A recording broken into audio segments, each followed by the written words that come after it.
for legends to be made. Welcome to Day 2 of Philippine WCS Pokémon UNITE fans. We are your casters, Autolus and PKUs. PKUs, how are you today? So good to be here, Autolus. I mean, this is already the top 8 teams in our country, which is, of course, the Philippines, and everyone has been really through a lot. They crawled their way up to this point, and right now, they are clashing together to prove that they are the top here in the Philippine region. Indeed. The single elimination day has now been over. Yeah. Right? And today will be quite a forgiving day, although, you know, just a spoiler alert for everybody. What we will be streaming from here on moving forward are matches that really carries a lot of weight, right? Like, for example, the lower bracket matches and all that. As you saw during the break, there are, you know, the matches that has been scheduled for today. But yesterday, PKUs, it was, you know, a series of intense action left and right. And what can you say about yesterday?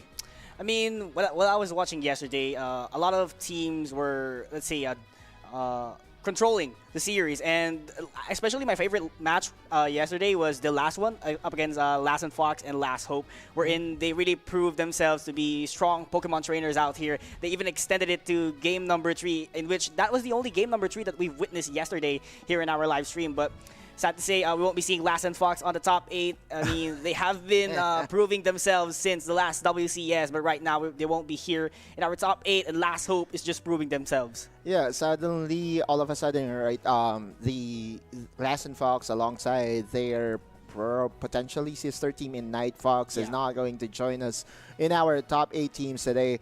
That is quite unfortunate, but what we know is that the 8 best teams are raring to go at it. Again, the opportunity to represent our region, the Philippines, is still open for the taking. We are going to send 2 teams from the Philippines as we review, of course, the slots that we do have for the entirety of the tournament. There's, you know, there's a lot of regions that are in play right now. There are a lot of open teams for the upcoming WCS in Hawaii. I know that there are favorites. There are also qualifiers happening right now as we speak in Oceania. But for the Philippines, I guess the best part about it is that we are going to send 2.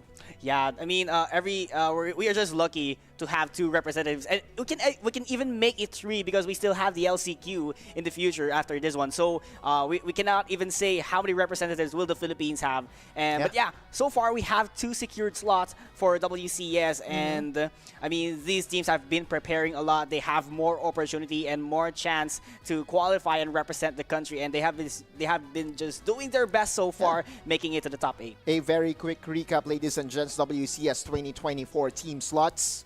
Of course, for Brazil, we do have 2 teams. Europe does have 3, Latin America North and South 3 and 2 respectively. North America does have 3 teams. Oceania, as we speak, currently having their own regionals as well. They do have 2. EUIC and NAIC does have 1 team each. Yesterday, if I recall correctly, we already have 2 teams qualified for WCS 2024. Part of it is one of the powerhouse teams from MYSG and Team MYS. And yeah, we look at the slots here right now. Also, okay, so for Japan, we have 3 teams, and for Korea, India, Taiwan, and Hong Kong, we have 1 for each region. And of course, respectively speaking, Philippines will have 2 secured slots for WCS, and Indonesia, Malaysia, Singapore, and Thailand will be having 1 each. But of course, we still have the LCQ, both for East and West, which will have 1 slot each, respectively. Yeah, perfect. Because LCQ East and West will happen this weekend, right? Yeah. Like all those teams that unfortunately got knocked out early during day number 1 will still have the opportunity to be part of the main event if they get to win the grueling tournament that will happen this weekend, right? Like, imagine fighting for that last spot. Although one would say that the momentum that you gain by being the last chance qualifier champion will really boost your momentum and confidence and all that. Safe to say, it's, you know, all the best teams that we do have right now doesn't want to be part of that. Yeah, I mean, LCQ is way more harder than the often qualifiers. I mean, respectively speaking, that is the whole East Asia or the West Asia in the LCQ. So definitely, it would be more tough to compete against it. But right now, let's explain the tournament rules here, Autolus. Double elimination format for the entirety of this day. Best of 3. all across the board. Even the grand finals will be played in a best-of-3 format. The tournament of the top 8 teams from day number 1 are here, and the teams that are eliminated after losing 2 matches will no longer be able to continue their tournament life. The top 2 teams will qualify for the upcoming WCS2024, which will be held again in Honolulu, Hawaii. Oh yes, I mean everyone has been grinding or crawling their way to make it to the top 2 of the Philippines because, I mean, it's representing the Philippines at the same time, going to Honolulu, Hawaii, proving themselves that they are one of the best Pokemon trainers out there, especially in Unite. Yeah, Pokemon Unite has a very strong player base all across the world right now. And just being considered as one of the best teams in the world is already a feat by itself, right? But we all know Filipino players, especially, you know, Team Battler players, Pokemon Unite players, right? Like, we all know that they are after the goal of not just representing the region, but also by winning it all. Let's go ahead and look over the game rules right now. Standard, match time, 10 minutes, and 5v5 custom battle. Stadium will still be the same, and yeah, you know the rest. Yeah, no restriction, no level limit on held items itself, but EX license gonna be banned, same with Phalanx, and of course, Emblem Boost not gonna be allowed here in this tournament. Yep, for sure, right? Like similar to the other tournament that are being held right now, this is for the entirety, right? Like it's a rule, it's a set of rules that covers not just the Philippines but the entire PU universe, I guess is what we want to call it. Then again, we are going to discuss, of course, the newly implemented rules that we do have here for WCS 2024, because last year during WCS 2023 we only have 1 ban for each team. In fact, it was really challenging because it was a blind ban, right? Like there's really just about no way for you to figure out if you are banning the same Pokemon. But here in our current rule set, we do have 2 bans per team.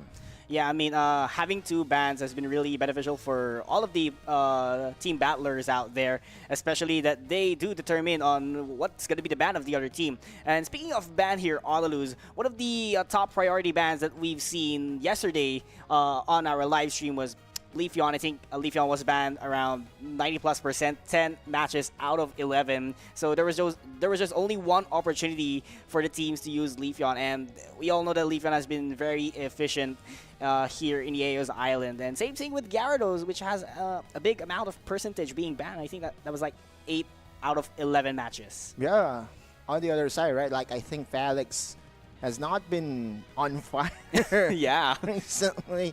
We look into the draft rules. Ban phase 1, 2, 3, and 4. Of course, we do have 4 bans. The first pick will be given the option to have the first 2 bans, and then the second pick or the last pick will have the opportunity to go for a counter pick for their last pick. A lot of the players, whenever they get the first pick, they kind of threaten of trying to get a Leafeon, you know, the Mew, Gyarados if it's available, but you know, more often than not, Gyarados is being taken out of the picture right away. I mean, Gyarados is probably, let's say, it can really shine a lot, especially on the late game potential. But if you know how to shut down a Gyarados during the long run or in the early run of this game, then definitely the Gyarados will be much more behind compared to the other Pokemons out there, or specifically speaking, all-rounders. Right, exactly. The all-rounders are really at a premium right now. Gyarados, to me, is one of the strongest Pokemon, not just in the Philippines, right? But for the entirety of the tournament, just because you only have to be mindful of the first few minutes of the game, right? And as soon as you hit that level 5, as soon as you evolve into the Gyarados at 8-minute mark, actually, then you should have a pretty good time. Although, you know, a very well-practiced team might just open it on the table. Remember, we have a best-of-3 format here, in where in game number 1, we might be seeing Magikarp or Gyarados being led through. Let's look over the brackets for today. All right. So right now, so far, what's happening on the bracket is Isen Vince here has advanced, of course, into the upper bracket. Same thing with Talon PH and Isen Amento. And having the lower bracket itself, it's Code Unknown Binary, Secret Rare, Elevate Unite, and the one is still being determined up against Last Hope and Isen Exausia. Ooh.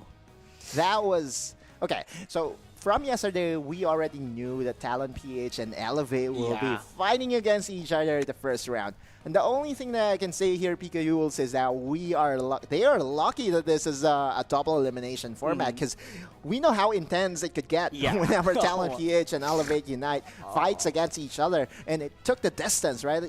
It was a best-of-3 special between them. Unfortunately, we were not able to show it because it happened off-stream. But what we do know is that the next set of matches will have the biggest implication from here on moving forward. No more tomorrow, no more next chance. Our lower bracket will be featuring Code Unknown Binary fighting against Secret Rare, and then we do have Elevate Unite, and they're currently waiting as to who's going to lose that fourth match. I mean, Elevate, probably one of the best teams out here in our region, and they have the pressure right now. I mean, as you said a while ago, it's just one loss away, and they're going to be going home. And knowing Elevate, they have proven a lot in the scene, especially in the Pokemon Unite. And I do believe that they are going to be more prepared, I would say, because they are waiting for that rematch up against Talon PH. Yeah, of course. Omo Abyssinian was their previous namesake. They went in second for the entirety of WCS2023, which was a surprise. It was an underdog story. It was a Cinderella story. Only caught short during the grand finals. But let's move over to the prize pool, ladies and gents. The first placer will be bagging home $15,000. The second placer will be getting $7,500. Third and fourth, $6,000 and $3,000 respectively. And the fifth to eighth placer, not too bad. Yeah, not too bad. Every single one of the teams are already $1,500 richer. I mean, they just proved themselves on being one of the very best in the industry of AO's Island. And probably, this is not a bad compensation for them. I mean, they've shown their effort. They've proven that they are one of the very best out here. And it's just they really deserve these cash prizes, knowing that these teams have prepared a lot to reach at this point. Yeah, exactly, right? Like all the preparation, all those grind. Yeah. And I know for a fact that most of these teams already have set up their boot camp as well, right? So expenses are there already. Yeah. In order for you to reach this part, you have to sacrifice some sort of, you know, your time, resources, and all that. So at one point, it's safe to say they made that, right? Like being part of the top 8 already secures you a part of or a lion's share of the prize pool. However, it doesn't stop here, right? We all know that the goal is for them to be part of the top 2 teams. It doesn't matter if if you're going to get the prize money or what. It is what we call cherry on top. But what is really at stake here, Pika Yules, is the opportunity to represent the region of the Philippines for the upcoming main event. I mean, just imagine representing your country at the same time backing those cash prize. I mean, that is what everyone wants, of course, in competing in this tournament. And after competing in the tournament, most probably they're going to be preparing more after getting the top 2 spots for those teams that will get it. And of course, be prepared, get ready, and because it's the next level stage, I'd say, because it's international already. The whole world is fighting for that top spot in Pokemon Unite. The whole world will be watching. It's actually not just for the regionals of today, right? Like, I think for the upcoming LCQ as well, since it's going to feature a lot of teams from different regions, lots of eyes will be focused on them. And so for our teams out there that are no longer part of the ongoing tournament, there still is another opportunity for you to be part of the main event. And that is for you to register for the upcoming Last Chance Qualifier. The registration will last up until Thursday, if I'm not mistaken. Yep, correct. May 16th, Thursday. And of course, the main event will happen 2 days later, May 18th, May 19th. I mean, it has a total prize pool of 18,750 USD. It's so big, but the stakes are really higher right now in the LCQ. I mean, there's just one spot for you to qualify in the WCS, so if you're after the spot, definitely that would be more sweaty compared to the open qualifiers of our region, which is the Philippines. Right. But and again, this is a different kind of setup. You're going to be clashing. Team battlers will be clashing their way to different countries in the East Asia region. Yeah, and let's face it, right? Like I guess it's a lot easier for you to face teams from the same region because you are following the same meta, you do have the same read, you practice against each other. Unlike if you are going to be exposed with teams from all across APAC East, it varies. And I tell you right now, you know, we look into the stats, there is a big variance between how we draft here in our region comparing to other regions as well. For example, you know, MYSG, they really are big on, you know, other picks, right? Like the double speedster combination here in our region. Yeah, sure, we see double speedster composition every once in a while, but we really are very big on Gyarados. Yeah, Gyarados, and especially other teams are utilizing double defenders. They just really want the sustain to be present in every single matches that they have, because you know it's very crucial being squishy in this game, because you just have a fixed 10-minute game mark and you have to score as much as you can. And definitely one of those probably Pokemon that does have the advantage when it comes to scoring would be very beneficial for the team, just like Gyarados, what you said a while ago. You know, just having score shield at the same time, the attack weight will boost your attack at the same time. You can score and secure lots of goals. Exactly. All right, like at level 5, the balance, the crowd control effect of balance from a mile away can really set up team fights for the team, not to mention Unite move, right? Like Gyarados is really what I would consider easier to play with a team. You know, it's a plug and play. By the way, up next we will have Secret Rare going against Code Unknown Binary. Last time out during PUACL, a team under the banner of Secret Rare, they went through the banner of, or they were under the banner of Secret Rare Diamond.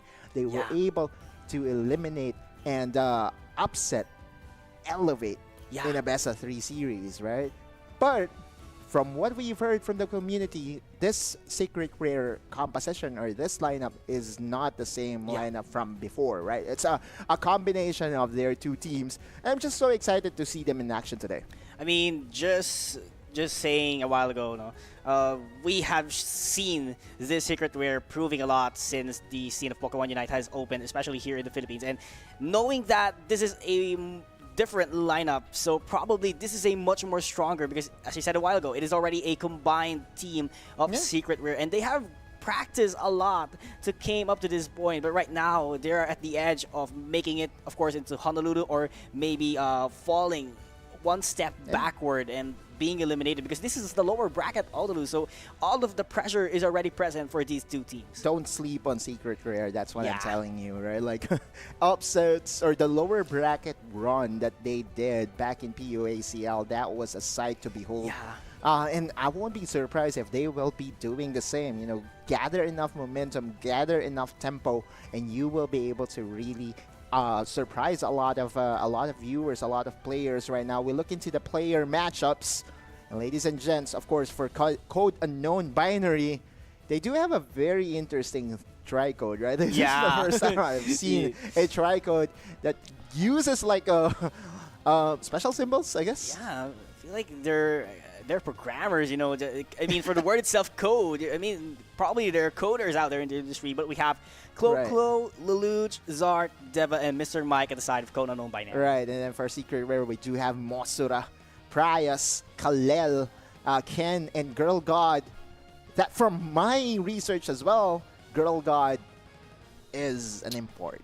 Oh, so I see. Very, very interesting to have Secret Rare play this set of 5. I remember Prius from back in the day. Kalel also was already under the banner of Secret Rare, so there's some sort of experience involved in this Pikalules, and that might just be the difference maker from here on moving forward. I mean, yeah, that could have been the main game changer, I'd say. But of course, for Code Unknown Binary, so far on the matchup that they had yesterday, of course, they have been dealing an average damage of 229,000, and they have been receiving 267,000 damages. And recovery, it's just very remarkable numbers out here. 98,000. It's so big, Honolulu, to the point that they have reached up until this point in the top 8. But of course, one of their top picks, Umbreon, Mimikyu, Trevenant, Wigglytuff, Espeon, of course, Greninja. I mean, Umbreon, it's what we expect. Probably one of the best defenders, I'd say, in the game. Because, I mean, just take a look at the pick rate, 80%. True. Yeah, Umbreon is a no-brainer, as I would say. Greninja, though. Greninja. Huh? Okay. Oh, all right. wow. Hold on. That's a 40% pick rate on Greninja, so it will be very interesting if Code Unknown Binary will bring out Greninja, one of our, what I would say, the safer picks in terms of being able to carry as an attacker role, right? Like a ranged AD carry, as I would call Greninja.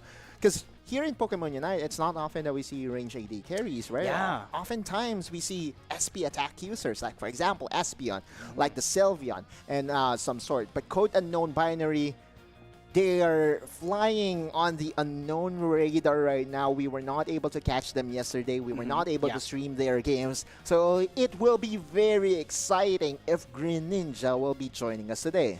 Yeah, I mean, they are called unknown for a reason, Honolulu. I mean, we have no idea how do they make Greninja work, because, you know, SP attack, as you said a while ago, probably one of the arsenals, I'd say, here in the Philippine region. But for Secret Rare, they have total damage dealt of 242,000, and they have taken 188. That is much more less compared to Code Unknown Binary, and I think they are probably dominating so far by the stats, because their recovery is 77,000, so they haven't been receiving a lot of damage, which is actually remarkable. They don't need the sustain compared to the other team a while ago. I think part of it is because they are really into attackers, in, you know, with their composition, and oftentimes if you have lesser average damage taken, it doesn't really indicate that you are on the losing side of things. It just means that your draft is not centered around your defenders, but rather the Leafeons, the Sylveons, right? And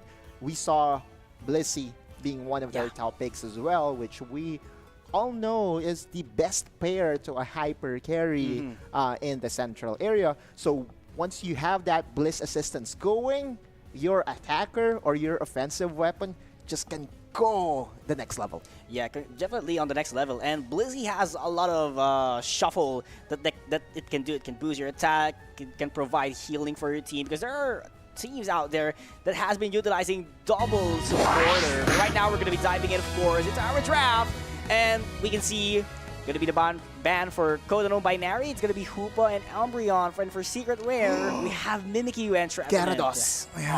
It was left open. Gyarados is open for the taking for Code Unknown Binary. And that will be a no-brainer first pick for them. Secret Rare, though, how will they punish this, I would say, a risky pickup here by CUB, or Code Unknown Binary. And there you go. Leafeon and Sylveon going to get opened here and will be picked up immediately by Secret Rare. Power of evolutions are present right now at the side of Secret Rare. But of course, Code Unknown Binary will take that opportunity to grab Delphox once again. I mean, Delphox probably can give a little bit of crowd control, I'd say, knowing that it has the fire spin, so it can definitely buy a lot of time for your teammates. So having this kind of setup, I think they could probably go for another attacker if they want additional damage. But at the same time, that Gyarados can deal enough, and at the same time, it can ambush or just be there out of nowhere. A very good mix of offense and defense. All-rounder is the Gyarados. And so now we're looking at the comfort picks all across the board for Code Unknown Binary. Wow. Augmenting their lineup finally with this Blaziken pickup. Meanwhile, Secret Rare, they're probably content with how they drafted their first 3 picks in terms of damage, and will be going for a double defender setup here. Mind you, this Blastoise can really turn around team fights, especially, of course, with the Unite move Hydro Typhoon. Yeah, I mean, and aside from that, the sustain, the damage is just so perfect at the side of a Blastoise, and having a Blissey on your side that can heal and boost your attack is definitely really beneficial on their side, at least. So taking a look at the draft itself, Honolulu's Secret Rare, they have a good amount of sustain and at the same time can boost your attack, but the damage is just relying on the evolution Pokemons out here. So if the side of Kodono Binary can definitely pick off the two evolutions, I think Kodono by Secret Rare will be having a tough time. You know, they have the sustain, but if they can easily be picked off because probably Leafeon and Sylveon is squishy. So I think Sylveon might have to go with a Draining Kiss so it can have a couple of life steal. Yeah. So I mean, just to sustain itself to be there in the team fight for a longer time. It's very possible, right? That is one alternative option for our Sylveons. Although, in our quest yesterday, right? Like for the entirety of the day yesterday, I never saw Draining Kiss. We never saw it. Get picked up for our Sylveon. But I'm not saying that it's not going to happen today, especially with how things are set up. Now, we are going to focus, of course, on the Leafeon Secret Rare from last time out. Leafeon was their go-to pick. Leafeon was their MVP. Yeah. It was dealing massive amount of damage. Yeah, massive. And although you look at the lineup here of Code Unknown Binary, they do have all-rounders on, you know, 2 of their lanes. It's not going to be easy for them to really tank all those damage coming in from the offensive weapons here by Secret Rare. But game 1 is already underway. Those speedsters, this is pretty interesting, knowing that speedsters can definitely be faster on the rotations, but all-rounder, it's not that bad going into the central area. And we can see that it is very standard, but the Magikarp is going to be going for the first goal immediately. But sad to say, oh, it was Kalel making the first one, and the Magikarp is having a hard time scoring the first goal. So this is the disadvantage that we have been seeing on the early stages. He got knocked out, and I believe that he was able to at least get some goal in. And we have to remember that the passive of the Magikarp allows for him to evolve early if he gets those slum danks or points in. And so now 28 points on the board for Secret Rare. The Leafeon on that solar, or with that solar blade, is already making his presence felt. Yeah, massive damage is already being felt out here. And Deva, the Magikarp, still not yet evolving, level 3 mark, and this is somewhat of a very big pressure, but the Leafeon is already there. Oh god! Solar Blade is just making tons of damage on their side, and they just have to go back to their goal zone. 4-man push is really present out here. They're going to be taking down 2 and 3 KOs out here at the side of Secret Rare, and this is just massive amount of AS energy being converted. Experience as well is being gifted to the primary members of Secret Rare. Now here comes Ken, possibly with one more hit will get this Delphox. Delphox being sent home immediately. A 1v2, not a problem. Not a problem, and of course, Wigglytuff has to back away. Girl got being zoned in the central area, but Solar Blade just deals a lot of damage on their side together with the support of the Blizzy, so they don't have any problem when it comes to damage, and they just have to ambush as quick as they can. Girl God is definitely ahead of the pack right now. All those Solar Blades really hit like a drop. Now, another one connects. However, the punishment is real. The Delphox does get the Leafeon in the end. I mean, this is just so efficient from the crossover, providing Rock Tomb for the teammates or for the trainers out here of Secret Rare, just cornering every single member of Code Unknown Binary to get free knockout on the stage, and the response is just quick as they can here on Secret Rare. Another ambush, and Leafeon, just multiple Solar Blades are being felled, and this is a 4-man push once again on the goal zone up against Code Unknown Binary, and 10 seconds on the clock. Regieleki and the Reggie will be going down. And this is what we were saying, right? Like this lineup by Secret Rare, they know how to play around their Leafeon to its maximum potential. And Girl God, I would say that she's really having a very good time, even getting the Regis for themselves. Regieleki still open for the taking on the top side.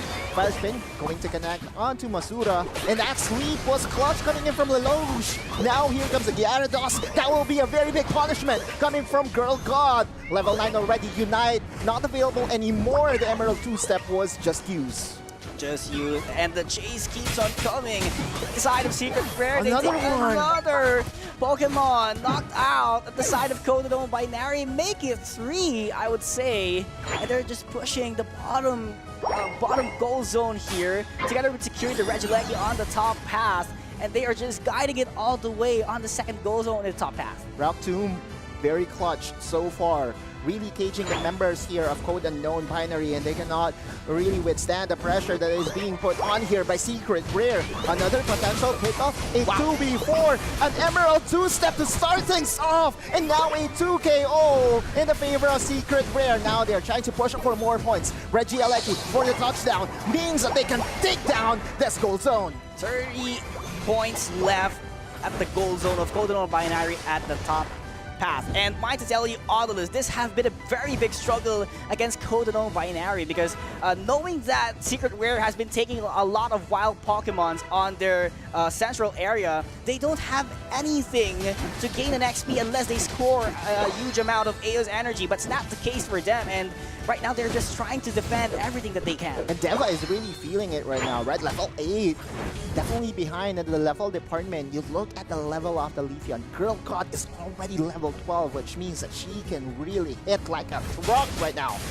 Oh man, this is not looking good for Code Unknown Binary. It's not yet over though. We are at 5-minute mark, and there still is an opportunity for Code Unknown Binary to come back into this if Secret Rare commits mistakes. Regi is already available, and of course that is a quick secure coming inside of Secret Rare, but the contest is still present at the side of Code Unknown Binary. This could be a 3v3. Girl God. Girl God on the back line. Solar Blade gonna be hitting, but the last hit goes to the Sylveon, and they are just having a fiesta, and still the last hit Emerald 2-step! Emerald 2-step is enough to take every single member that is contesting the Regis. The picture perfect. Oh, Unite coming in from Girl God. Catches 2, and Secret Rare definitely on fire right now. Even gets the buff for themselves. Will be backing towards the top side. Regieleki even open for the taking, and this has just started to blow open in the favor of Secret Rare. Very favorable for them. At the same time, Regieleki, as you said, has already spawned, but the contest continues at Code Unknown Binary. They're going to be starting it things quickly, but oh my goodness, just take a look at this Autolus. No Unite available for the Delphox. Fanciful Fireworks will definitely be very helpful. Fire Spin catches 3, and I believe that this is the perfect opportunity. Now we're seeing Blaziken trying to survive, not going to be successful in doing so. Kal-El at the back of it, while Girl God is dealing massive amount of damage. Clo trying to survive by himself, not going to happen. And Secret Rare once again watches that team fight. I mean, they are just confident. They know they have the advantage in terms of everything. They have the level advantage, they have the damage advantage, and Girl God is just on their backline. No one is knocking out Girl God to the point that Girl God can really freely deploy the Solar Blade on the backline, and it is just a huge amount of knockouts that Secret Rare has been providing for them to secure a huge amount of points. I was looking for Deva, right? Like, Deva is definitely the critical point here for Code Unknown Binary. Now this is going to be a 3v2, and finally a comeback is now going to happen because Sark is really feeling it right now. Bryce is here. Where is Girl God? Girl God is late to the party, and that is a small skirmish win for Code Unknown Binary. And yes, 5 seconds on the clock. Another Regi will be spawning on the bottom path, but I think Code Unknown Binary will be focusing here at the top path. That is going to be a free points coming in for them, but the contest is here, very present, and that is going to be the first goal zone at the side of Code Unknown Binary, and no one is going to be getting the Regirock on the bottom path, and they're just taking their position for the final stretch. Yeah, finally something positive looking at the Unites. They're available for most of the members here of Secret Rare. So this could be the final clash of game number 1. It's still doable for Code Unknown Binary. We know the prowess of a very well-placed Unite coming in from the Gyarados. Clo does have the slow beam to really lock down any of the primary targets, but the pokes are in, and Clo is already feeling it. Amnesia just to help him out to sustain. Yeah, I mean, Fire Spin was there, delaying Ken, of course, but it is just everyone waiting for them to make the first move. Solar Blade gonna be popping in. Look at the Blastoise. Look at the Blastoise. The perfect flanking opportunity, but Clo trying to feel it. The Blastoise not yet spotted so far. perfect opportunity for a Hydro Typhoon to catch a lot of members. Kal-El, more like a Superman possession right now. The fanciful fireworks is going to connect, but the Hydro Typhoon catches them all! And now Bryce is going for the chase. Leafeon on touch, and we'll know what is going to happen. Secret Rare is winning this team fight without a sweat. Bryce going for the final 2 kills. Deva still surviving so far. A 1v1 Sylveon versus the Gyarados, and Bryce is still on the chase. Huge lead for Secret Rare. And they can probably take the Rayquaza right now as Deva's going to be backing away, but the chase continues coming in with the Sylveon. Not going to be giving an opportunity here, Honolulu. Deva trying to survive, still has the opportunity. 45 seconds on the clock. Oh man, Unite moves already expended. How can they do this? They need this Rayquaza to turn things around. But the defenders is really in their face right now, trying to be a nuisance. Bryos, Hyper Voice, including the Emerald 2-step to catch them all! And Secret Rare in game number 1 dominates and wipes out Code Unknown Binary. There is not enough time at the side of Code Unknown Binary. They just have to defend everything. They weren't given an opportunity to score some goals, and it is just a Blastoise going to be getting 382 points on the top side, make the lead even bigger, and Secret Rare will take game number 1 in the series. Flashy way to punish a Gyarados pickup here. We consider the idea of Gyarados being left open. If a team is ready to pounce on the weak early game of the said Pokemon, and Secret Rare just knows what to do at that given situation. You give them Leafeon, they'll be enjoying the party.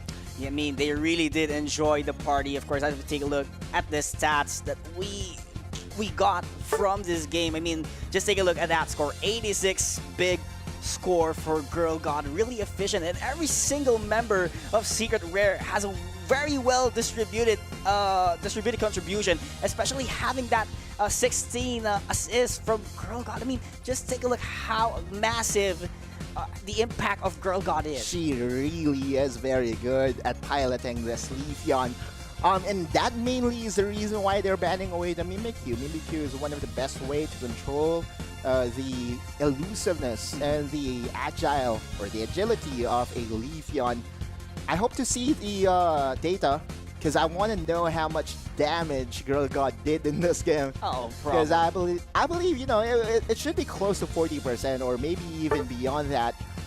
Oh, 35%. Yeah. It's more of a balanced effort actually, because Bryos was also doing a fair share of damage. Yeah, I mean, this is what we expected. As I said a while ago, the damage will be relying on the evolutions, and yes, it is very present out here. 24% I'd say, and 35%. So that is half of their team. And having that 50, actually larger than 50% damage just coming from 2 Pokemons out here has been really beneficial for them. I mean, the problem for Code Unknown Binary is that they don't have someone that could probably knock out Girl God or the Sylveon in the early stages. So I feel like they're going to be needing a speedster or probably someone who's really quick in knocking out the Pokemon out. Yeah, they did. They need to adjust the Pokemon lineup that they do have right now, because Code Unknown Binary, looking at Gyarados right now, right? Like the damage delta 15% definitely not going to be enough, right? Secret Rare, they do have a double defender setup. Although one thing to note is the Blastoise wasn't really a defender in this game. Yeah, right? He was more of like, you know, a flanking crowd control Pokemon.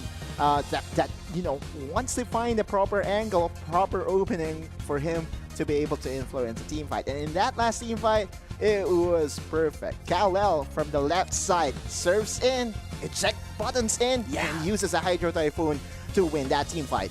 I mean, the timing is just so perfect, and Code Unknown Binary didn't manage to check the bushes out in the central area. That's why Kal-El had a huge opportunity to turn things around. I mean, it was just Code Unknown Binary trying to start or trying to initiate everything in the Rayquaza area, but it's just Kal-El waiting. And then after that, the story continues with the eject button together with the surf. I mean, that's what we expect when you have a surf on a Blastoise. You just flank, you just go for the sets instead of tanking with a rapid spin. But just look at the situation that happened here, all of this. This is just a very consistent statistics, I'd say, for Secret Rare. Starting at 2 minutes, 99 points on the board compared to 15. No looking back for Secret Rare. There was an opportunity for Code Unknown Binary to come back into this game. Flashes of brilliance coming in from the Blaziken in the bottom area.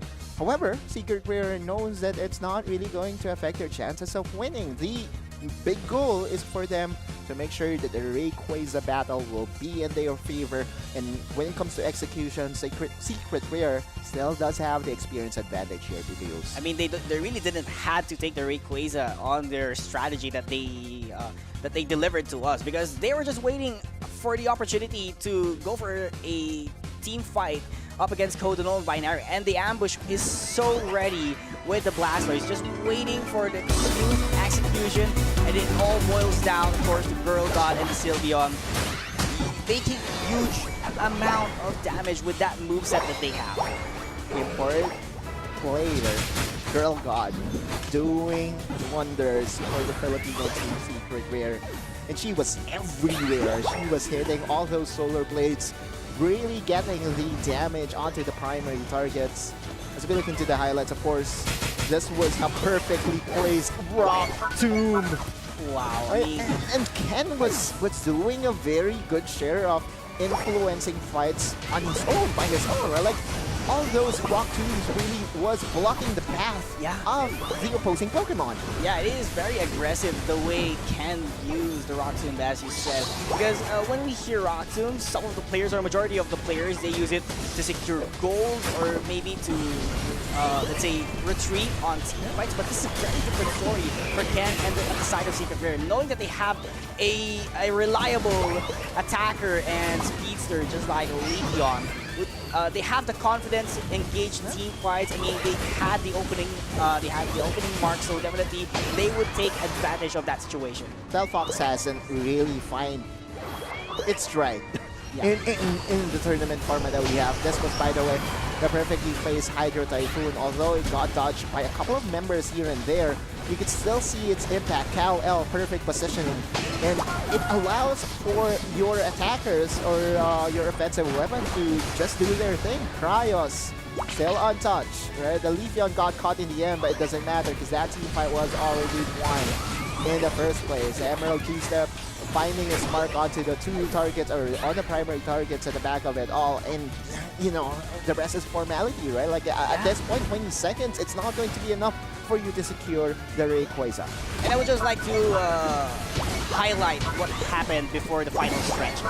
Secret Rare, they had the opportunity to secure Regirock, but they decided to wait in the central area, knowing that if they take Regirock, definitely Code Unknown Binary would have the advantage in position in the central area. So what they did, they just waited out for the final stretch, got their position, especially Kal-El, who just waited out in the bush, waiting for the perfect opportunity to go with the Hydro Typhoon. And when the opening statement was already there at the side of Code Unknown Binary, it is just a matter of perfect execution on Secret Rare. Love to see the map movements. That's always my, I would say, my favorite. Definitely. In Pokemon Unite, the C-turn coming in from Kal-El, the Blastoise, to use the brushes to make sure that he goes undetected for his flank play was perfect. And we all know what happened from that point on, right? Like everything was easy, everything was basic, ABC 1, 2, 3.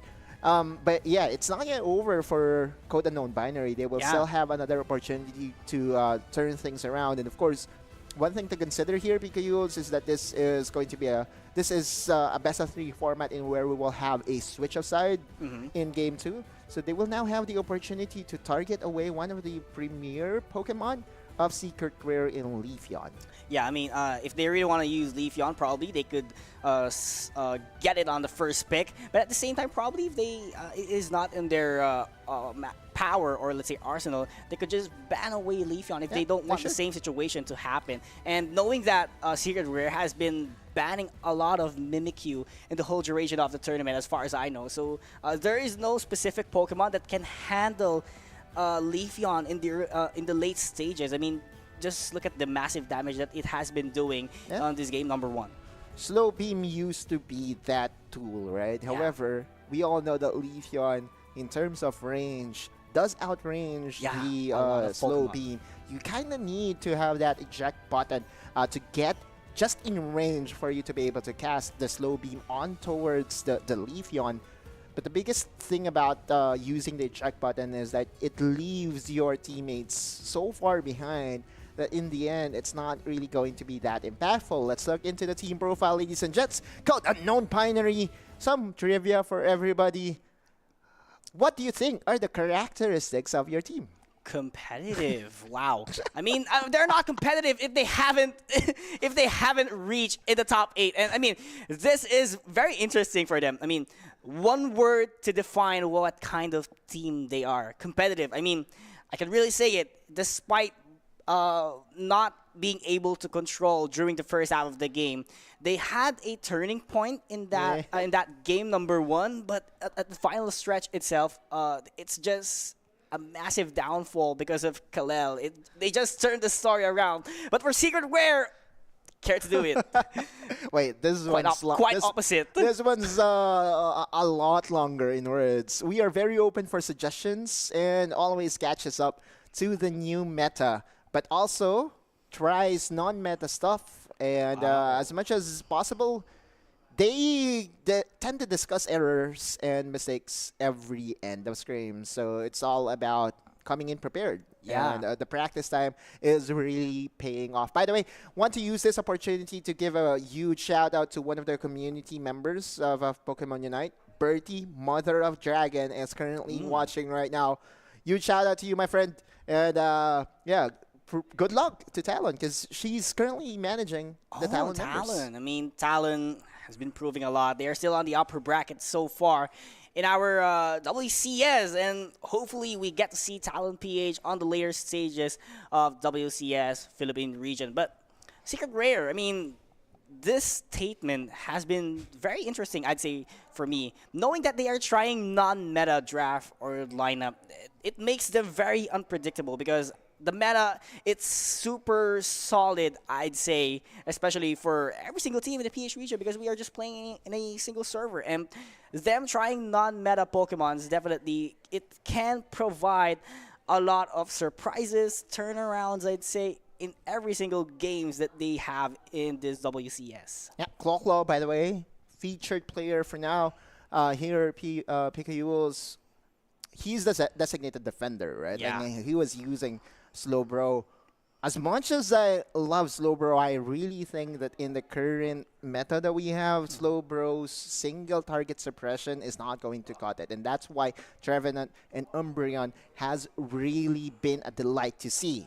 I want to see him back to his comfort picks because you're seeing right now 60% pick rate on the Trevenant, which was banned, by the way, 40% pick rate on the Umbreon. I mean, it is just respect bans coming from both teams because I do believe they have been scrimming a lot, preparing for this World Championship series. So they know what this team has on their sleeve, so definitely they have to respect those kind of potential. But for Secret Rare, we have Mossera, probably their supporter main, you know, Blissey, 50% pick rate. Same with Hoopa, which has a 25%, I'd say, because we all know Hoopa always banned, and that's the story. Yeah, it was banned in game number 1.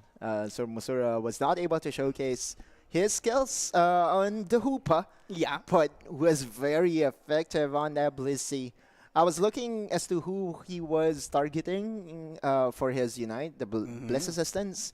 He does have 2 options. Yeah. That's the best part of it, right? Like, you can use it on towards Girl God or Prios. Yeah. Both very effective, both decent in damage. I mean, they are just the heavy hitters from their team. So it is just a matter of juggling the options on the side of Secret Rare. And we really did saw what happened a while ago. Massive damage, huge damage from both of their 2 main damage dealer has been really efficient. And as I said a while ago, Code Unknown Binary has to do something about it because that has been giving them a lot of trouble. Yeah, Code Unknown Binary will still have one more opportunity to force a game number 3, and then with that, you know, everything is on the table because this is already the lower bracket. Whoever wins will be advancing to the next stage. while the loser will have to go to the LCQ. Yeah, I mean, LCQ, That's they still have a chance. I mean, representing the Philippines is one of their primary targets here. And of course, Honolulu, let's not make each and every one longer, as we're going to be heading over, of course, to our game number 2 of the series. The waiting is over, and so now we are going to enter game number 2. The bans are in. Mimikyu, still a very standard ban by Secret Rare, just trying to remove all those single target suppression on towards their primary carry. And wow, what a respect! Yeah, I mean, Blaziken is going to be taken out of the picture. I mean, that is just pure respect. Knowing that Leafeon has been contributing a lot, especially on the Blaziken as well, at the side of Code Binary. We gotta respect that. It has been efficient, or probably one of the most efficient Pokemons out there in game number 1, so they really had to respect it. But that leaves Trevenant open at the side of Code Binary. And Claw, this is his most picked Pokemon. I love it. Right? Yeah. Like, this is definitely going to impact the team fights more on the comfortable side. Sacred Rare, though, will be answering the team fight prowess of the Blastoise and Trevenant by getting themselves the Delphox. Sylveon, still their top pick. I mean, it has been a priority, especially for Paul, to get the Sylveon. But Girl God gonna be switching things up from a Speedster to Attacker because Leafeon is banned. But we all know Delphox probably one of the best Pokemon that Girl God has on his sleeves. I mean, it's just very efficient on Girl God's side. But on the other hand, Mr. Mike Lelouch gonna be taking the Blizzy away at the side of Secret Rare. This is very interesting. They have been trading a lot of picks because Kal-El right now is going to be going for Gyarados. That's true. Kal-El will now be poised to survive the first 2 minutes, trying to fast track the levels in a way where Gyarados will be very will be ineffective. Yeah, right. It's an ongoing meme, really. Yeah. Magikarp is basically a splash bot. Yeah. Splash, flail, Yeah. that's it. You know, and so now, yes. by the way, Code Unknown Binary, Wow. we saw this from their stats from earlier, 40% chance that they will be bringing out in the Greninja, and with their backs against the wall, they are going to rely on it. I mean, Lelouch is present already, so Lelouch and Deva would probably work together, you know, giving the buffs that Deva needs in order to deploy a huge amount of damage. But on the other side, this is very interesting for Secret Rare. They have a very well-balanced lineup, I'd say, especially for defenders. Having an Umbreon, of course, that could do a lot of crowd control plus sustain, and at the same time Ken focusing on the single target, so probably Ken can opt to telekinesis or unite move Mr. Mike or Deva. It's either the two of them, and then they still have the Umbreon on their side, plus the Fire Spin of the Delphox that will provide a lot of crowd control on their side. That's the ideal scenario, but one thing to consider as well, PKUs, is that whenever we see Slowbro in action against the Blastoise, you can cancel the Hydro Typhoon with a very well-timed Slow Beam. So that could also be the consideration here by Secret Rare. They're steering away from a lineup that does have a supporter, and that I think is because Gyarados is more of like, you know, once a Gyarados gets the ball rolling, he can survive on his own. I mean, Gyarados just gonna be cooking, bouncing there, going for the ambush. That's gonna provide a lot of contribution on their side. And again, we are back in the TS Sky Ruins here in the Aos Island. Game number 2. It is a do or go home already for Code Unknown Binary. Yeah, focus on Kal-El. The first few minutes will be very pivotal as to how the early game will go. Again, the benchmark for Gyarados users is that he needs to evolve at 5 minutes, right? At 8 minutes. If he ever gets to reach that point of leveling up pre-8 minutes, then that means that it's going to be a good time for the Gyarados. By the way, there's a very quick invade. Mosura and Ken is tag teaming, but it still is going to be a secure for Deva. The level advantage will push them away as we're seeing some KO here and there. Sylveon is already making sure to get some experience for himself. This is very interesting for Kodono Binary. They are just trying to contest every single opportunity that Secret Rare has, but that is another goal coming to the side of Secret Rare. And Gyarados! Gyarados under 1 minute off the game mark. This is insane, and Kal-El just using the Dragon Powers. Bounce going to hit its mark, and Deva with just 1 HP. Another assist for Kal-El. Finally, Prius goes down, but the mission is already accomplished. 9 minutes, Gyarados, ladies and gents, for SR Kal-El. And this is a big advantage, Honolulu, knowing that you managed to evolve Magikarp into Gyarados earlier than you expected. You can probably abuse already the situation all the way to the top path. Yeah, and again, as a Gyarados user myself, it's the passive. You have to be mindful of the passive of Magikarp. If he gets those assists, if he gets those slam dunk, if he gets those points, it's a lot easier for him to level up or evolve into the Gyarados. And so far, this early game is really pivoting towards Secret Rare. It's not yet over though, because Code Unknown Binary will still have the late game prowess of a Greninja. It's harder to pull off though, for sure. Yeah, for sure. I mean, Lelouch has been assisting that Frogadier right now, which will be Greninja eventually. And that is probably one of their priorities right now. Make Greninja even stronger, but it is just Gyarados on the top path, enjoying and shooting as much as Ao's energy as he can. I mean, that is what we expect. I mean, having the attack weight on as your battle item, that would definitely give you a lot of attack boost on the longer run. For sure, right? Like 6 times is the magic number, right? Like Kal-El now trying to survive a 2v1 scenario. And then this is the Gyarados. This is, I think, the reason why they're no longer putting in supporters for themselves. But on the other side, Secret Rare. This is a 4-1 split. And of course, the 4 Pokemon should have the number advantage. And still, Kal-El, that's a solo KO on the top side. And in just 10 seconds, they will secure Regis in the bottom path. That will be giving them a lot of HP. So this is just, so far, a very one-sided match. And Secret Rare has been enjoying this situation. The Rapid Spin will be there. Water Spout, I mean Hydro Pump is not going to be enough to give a pressure out here, but that is going to be another goal secured probably, but not enough at the point. Bounce is there. Gonna be fading, knocking out 2 members of Kodono Binary. The Dragon Current's going to catch Lelouch, and Lelouch is a gunner right now. So is Mr. Mike. A double KO for Kal-El and more points on the board for Secret Rare.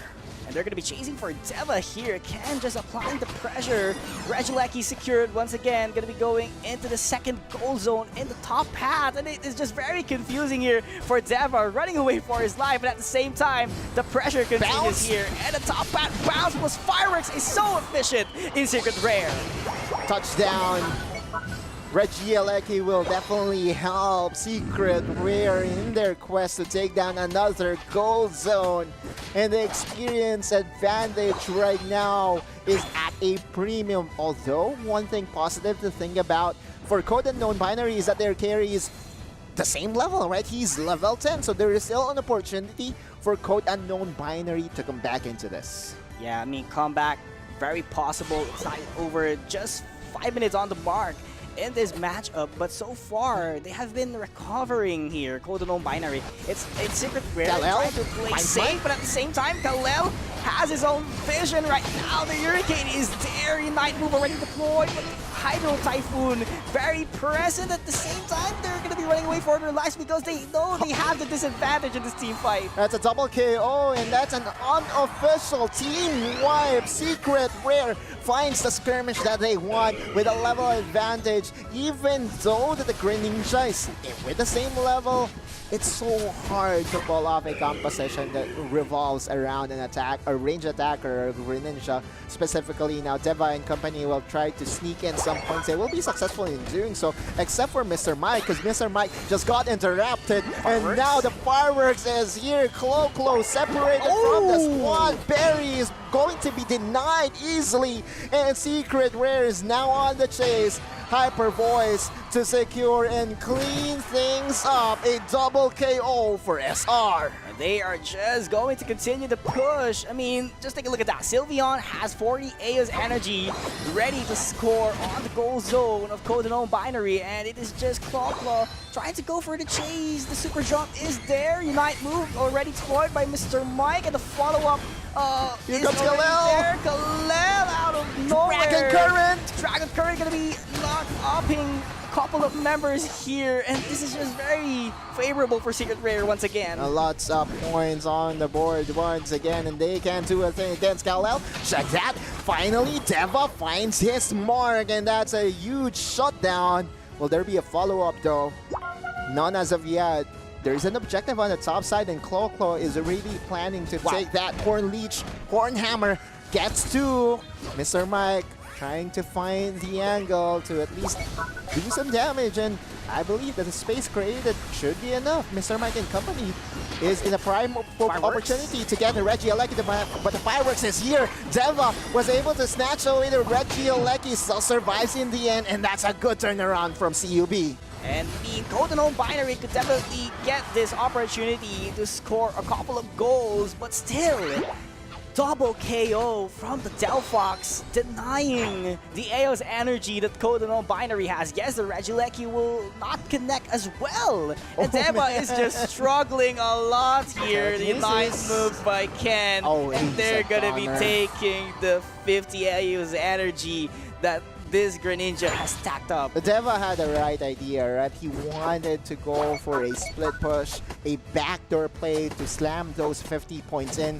But guess what? Secret Rare is so much prepared. The Slowbro was there to block any of those goals. And Regirock is again joining the team of Secret Rare, additional defenses for their squad. I mean, 10 seconds left before the final stretch. This could be the game changer for Code Unknown Binary. And Ken has a very good position, but the check brushes is already there from Claw. Gonna be taking the position that was already being handled a while ago. And this is just a matter of who's gonna be making the first move. Eyes on Greninja.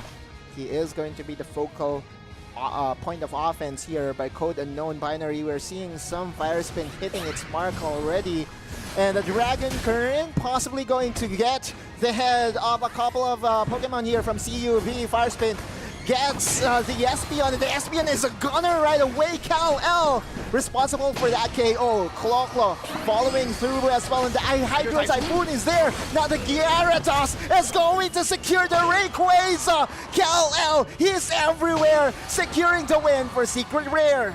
And a quadruple knockout from Secret Rare, making them sure to secure the 500 Aeos energy in the goal zone of Code Unknown Binary. And this has been very dominating and one-sided match for Secret Rare, and they're just enjoying themselves. Slow Beam is very much present, and they are just knocking out every single members of Code Unknown Binary. It's not yet over for Secret Rare. They're not yet going home.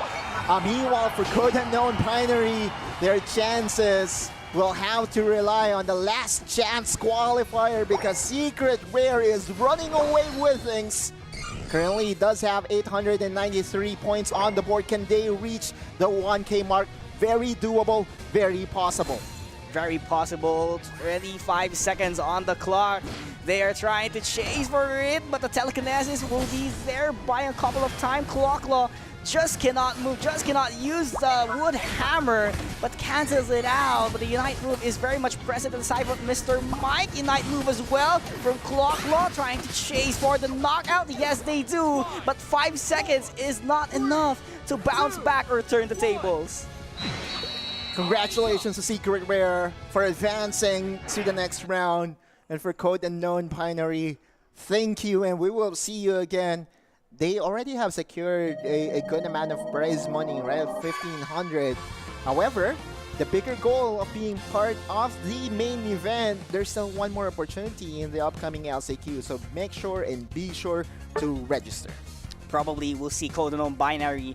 They are hungry for the victory, and they really want to represent the Philippines, of course, in the AO's island in Honolulu, Hawaii. But this is just very efficient game, once again from Kalel being the MVP. I mean, that was the right call. Close out the Leafeon, get the Gyarados for your favor. This is why the first pick priority is really a premium right now, because Gyarados, when played by a team that knows how to play around it, will be able to skip the part in where he's defenseless, right? By being able to skip the Magikarp part, you can just destroy your opposing Pokemon by just being a dragon. And how many times did we see Kal-El win a 1v2 situation, right? The Dragon Current also knocks up a couple of members here by Code Unknown Binary. You can feel it from Deva, right? Deva tried his best to still be in play. He was getting the resources, the level needed to carry the game. He's getting crowd controlled left and right. He's getting damaged by the fanciful fireworks of Girl God. And although Delphox was not really having a good time yesterday, Girl God, in this particular situation, was able to find the opening to be impactful. Yeah, I mean, still, it was a remarkable performance at the side of Codenome Binary. But we can see Zark didn't really use eject button and surf, so it also has water spout, by the way. So this is really a special attack Blastoise, knowing that Zark has the most damage dealt on their team. So yes, the efficiency is there for Zark at least, but it's just not enough for Clo-Clo to get everything done. The crowd control, Clo-Clo was just not enough, and probably a factor of their downfall in this game. But there are a lot of things to consider, as we can see on the graph. It is just pure dominance at the side of Secret Rare. It's hard to play as Clo-Clo, right? Like in a situation where most of the priority targets from Secret Rare are scattered and are really placed in a position in where you won't be able to catch them on top of one another. I mean, as a Trevenant, you can only do so much. If Gyarados is hitting like a truck, right? if Delphox is a mile away, you won't really be able to influence a team fight. There was a 5v5 moment during the Rayquaza battle, but at that point, Code Unknown Binary, their chances of winning is to make sure that Deva goes untouched. I mean, Kalel really gave a lot of headache for Code Unknown Binary, making sure that every single team fight will be in their favor. And I mean, just look at that. It's just the story of Kalel up against Code Unknown Binary in such a situation. Look at that. 1v2, managed to sweep them away, not taking a huge amount of damage, I'd say. It's like Slayer did try his best to be impactful, but as soon as he goes down from the Unite move, every single one of the damaging abilities or moves here by SR is just so ready. Look at Kalel, he's at the middle of everybody. Dragon Current knocks up to, does have a lot of stats involved in it as well. And Girl God, my God, she's effective. Very efficient, very effective. At the same time, the coordination of Secret Rare is what makes Girl God much more efficient than one we expected. Yes, we all know the capabilities of Girl God, but it's just a matter of teamwork, maximizing and exceeding the limits of their capabilities. Yep.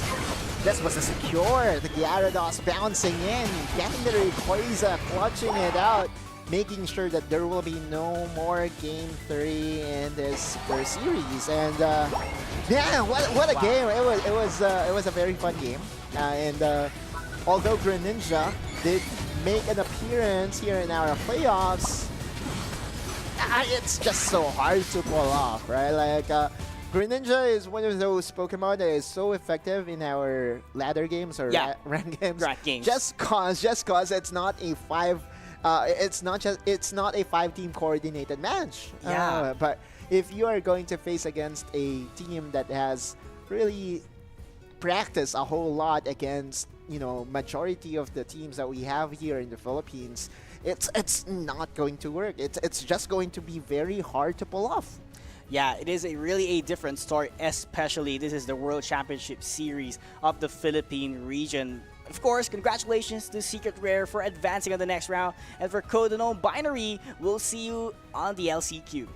Yeah, CUB, make sure to register and make sure to be part of that last chance to qualify for the upcoming regionals. Maybe, just maybe, they are our third team. Maybe, we don't even know, right? Right, how many teams are we sending over? We have 2 teams that will be sending over to Honolulu, Hawaii. Europe does have 3, Japan does have 3, NA does have 3. I say we also will be sending 3. So we might. No one knows. I mean, probably Philippines, you know, they have been really competitive. We have 2 slots for a reason, and who knows, the 3rd slot might be the Philippines. Yeah.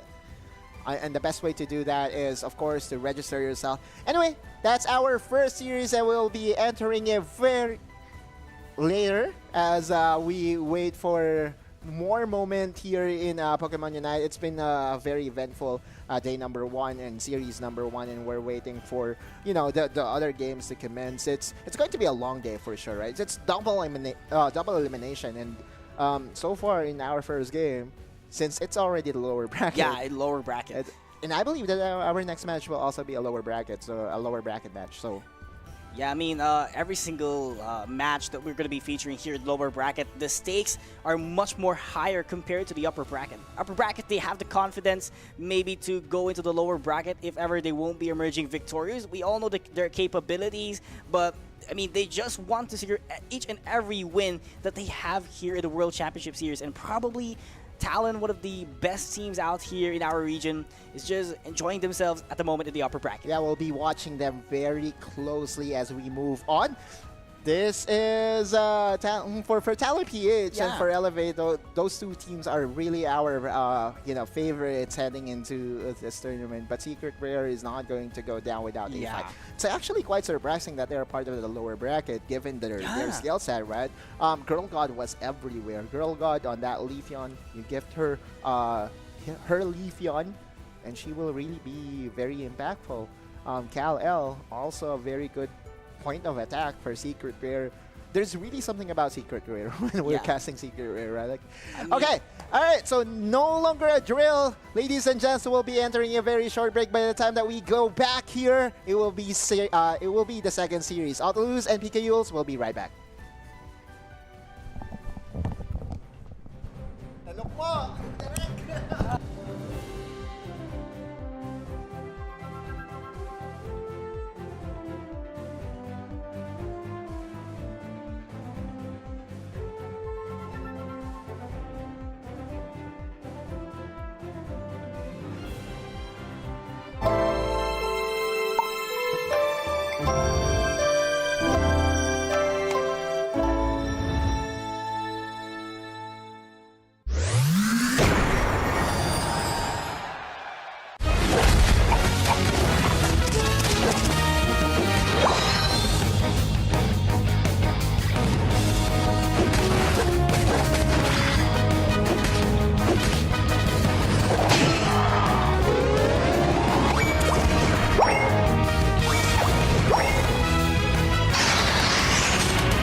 Welcome back, everyone, to Pokemon Unite Championship Series 2024 for the Philippines Qualifier. This is already the second series of the day. My name is Infinity, and together with me is Pika Yules.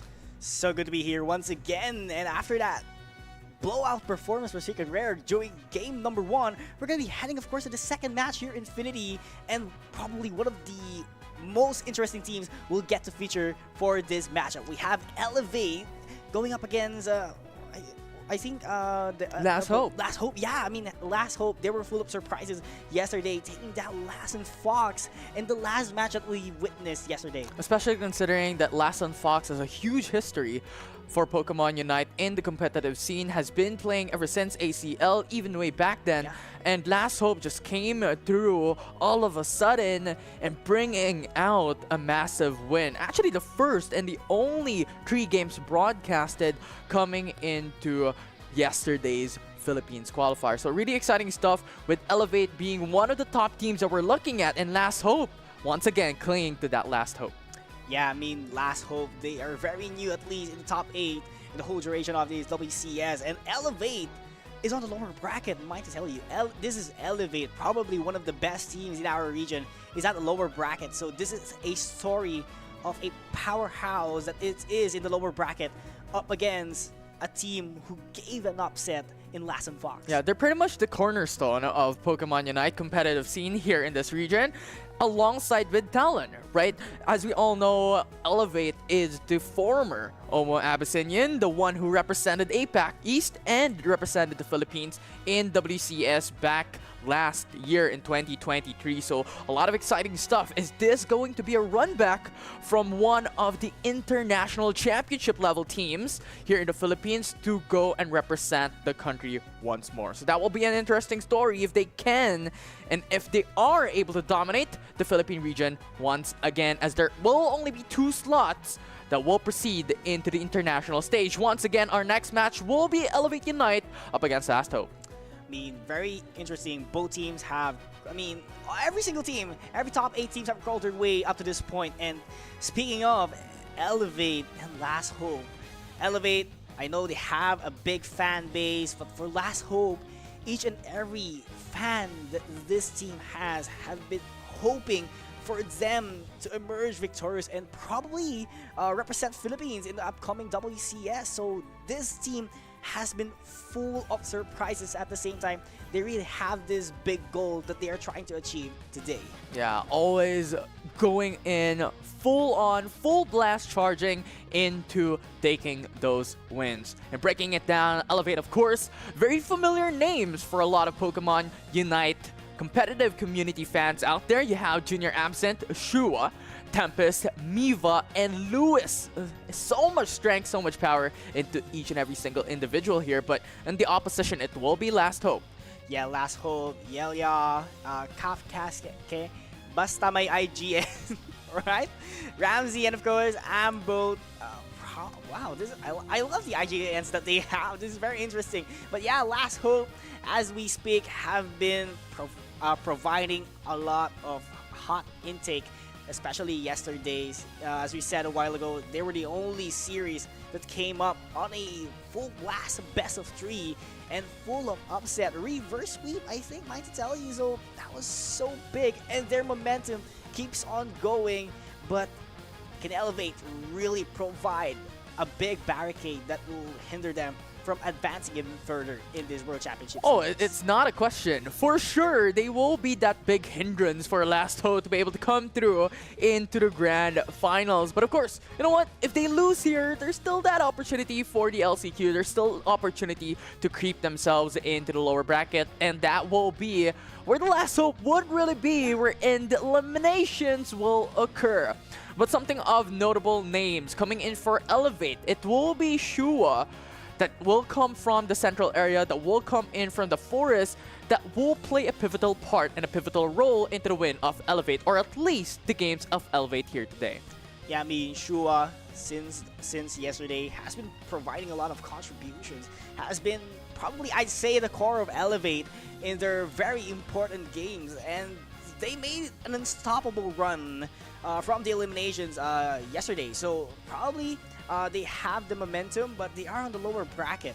might tell you, just today, lower bracket, both of these teams, and probably they're going to be doing their best to advance even further because I do believe Elevate really wants that revenge up against Talon. We'll see if that can occur here, but Elevate, of course, from what we have seen yesterday, such a phenomenal team overall with 100% pick rate onto Mew as expected, as this is one of the strongest Pokemon thus far in the current meta just because of how much poke damage, how much utility he can or it can provide for the team. And of course, you also have the likes of Trevenant, Dodrio being used by Shua, Eldegoss, Meowscarada, and Mimikyu as well. Yeah, I mean, Mew has been really efficient for them, especially that one of their priority bans yesterday was Slowbro. So the Slow Beam, they really don't want to feel the presence of it. And having a Mew, a wide variety of strategies that you can do using Mew, you know, it has 3 sets of moveset, and you can juggle around it. So probably you don't want a Mew to be stopped by a Slow Beam, which is Slowbro. So I think that's why they're probably really want to ban away Slowbro, and they are a team that prioritizes defenders in the batting phase. Yeah, it's just something of an expectation, right? You have the Umbreon, which is one of the highest priority as well. Blastoise, Trevenant, these are high priority picks across the board for each and every single team that is pretty much that all-rounder, or well, rather defender, because all-rounder is a bit of a different meaning here in Pokemon Unite, but at this point, these defender Pokemon are just so strong that can fit in any single draft composition for these teams. Yeah, I mean, Elevate, we're speaking about this team, and they have prepared a lot, and they are really for the big-time recovery. But on the other side, let's not forget Last Hope. They have been proving a lot here. Reverse sweep once again in round number 3 yesterday, and this is just a huge pick rate from Trevenant and Blissey coming on their sides. Together with Delphox, might tell you, 80 and 70%, so Elevate really has to watch out for those picks, especially Blissey that can contribute heal at the same time, can contribute a lot of buffs that, of course, other teammates or other Pokemons of Last Hope needs. Yeah, very expected of the Pokemon that we're seeing. I think one of the unexpected Pokemon, to say least, when it comes to these frequently used Pokemon is pretty much the Venusaur. But at that point, it's still also flexible. It can go into a path of sustainability, wherein you have that Petal Dance and the Giga Drain combo, or you could go for that poke damage similar to the role of the likes of Mew from that long-range distance and poking those team fights before they go for an all-in. Unfortunately, we see the Delphox with the 70% pick rate, a pick wherein other regions also utilize, but yesterday has a very small win rate. So that will be interesting on how Last Hope could utilize Delphox this time around here in Day 2. Yeah, I mean, and Last Hope, they have been banning Mew away, especially on game number 3 yesterday. So if they're going to be banning Mew this round, then probably Elevate will not have a consistent 100% pick rate of Mew. So I'm very excited for that one, especially knowing that they are a big fan of Mew. So they're going to juggle around once again here in Infinity. So this is very interesting for Elevate. We're going to be seeing a newcomers of Pokemon on their sleeves. So I know they have been preparing a lot, but not having a Mew to this point, if Last Hope is going to respect that, this is very interesting. Yeah, it definitely is all stakes on line as well for these teams today. As we all know, this will be the final day for the Philippines regional qualifiers, and only 2 teams can proceed into the World Championship Series in Hawaii. Of course, there's still an LCQ. There still is an LCQ, but that will be a crawl into the last chance qualifier, which is spanning across various teams. You have Taiwan, Hong Kong, Philippines for the LCQ that will be participating in APAC East.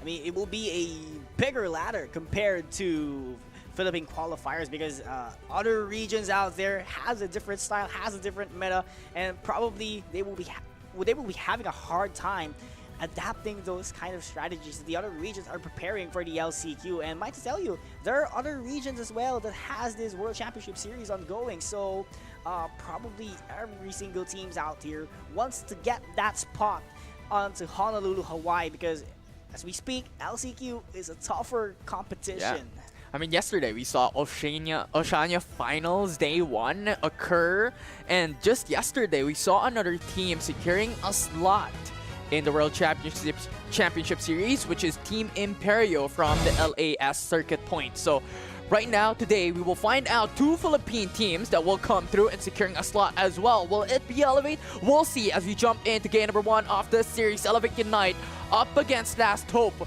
with Crustle, Delphox, and Umbreon immediately removed.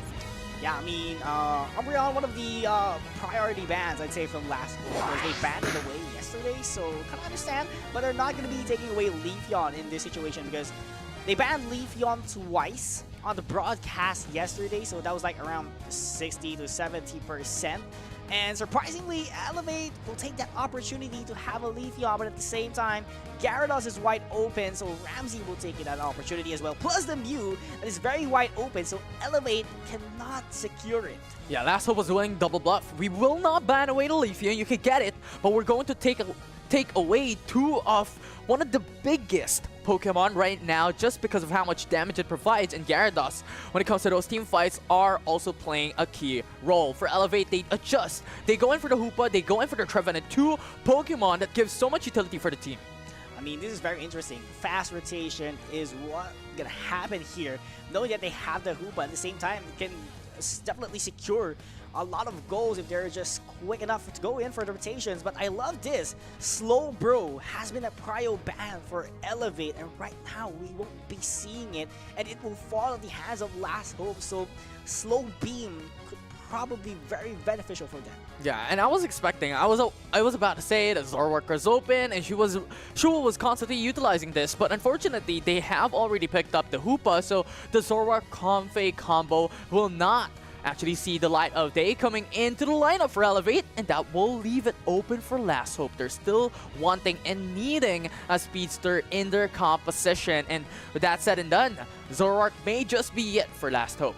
Yeah, I mean, and that is the statement that we have been waiting for, Infinity. But taking a look at the lineup itself, Elevate has a squishier lineup compared to Last Hope. I mean, they have a supporter, which is the Eldegoss, they have an all-rounder, they have a defender. So this is a very well-balanced lineup for Last Hope. They have each and every role here in competing, and knowing that they have a very well distributed. So this is also a downside at some point, because if they take out Mew, then they're 1 attacker down, but at the same time, their Speedster, which is Zoroark, together with Gyarados, can cover up for that damage at the same time sustain, especially Ambot is here for the rescue. Yeah, for sure. But breaking it down, Elevate right now has a lot of damage built into their composition, with only Trevenant being that defensive capable Pokemon. So it will be all about those damage, all about bursting their opponents. They're banking on Leafeon, they're banking on Shua with the Dodrio, and also the likes of Inteleon. That makes their whole composition a glass cannon lineup. Yeah, very glass cannon lineup. So the Trevenant really has to step up, defend everything in their favor so that the attackers won't be picked up in an early situation, as we're going to be going in once again into the Sky Ruins in the Aeons Island. Game number 1, Elevate Unite up against Last Hope. We'll see one of the best teams coming into play, as well as Last Hope making some miracle happens yesterday in day 1. Can this run keep on continuing? Here in the early game, it's all about playing a bit more patient, because the thing is, Last Hope with the Zoroark, with the Gyarados, they're having to wait for these Pokemon to be able to gain XP and level up before they reach that point of power. And for Elevate at level 4, looking at that, Leafeon already have that evolution up and running, and you're seeing Ramsey just get so much damage coming in from Elevate's Leafeon.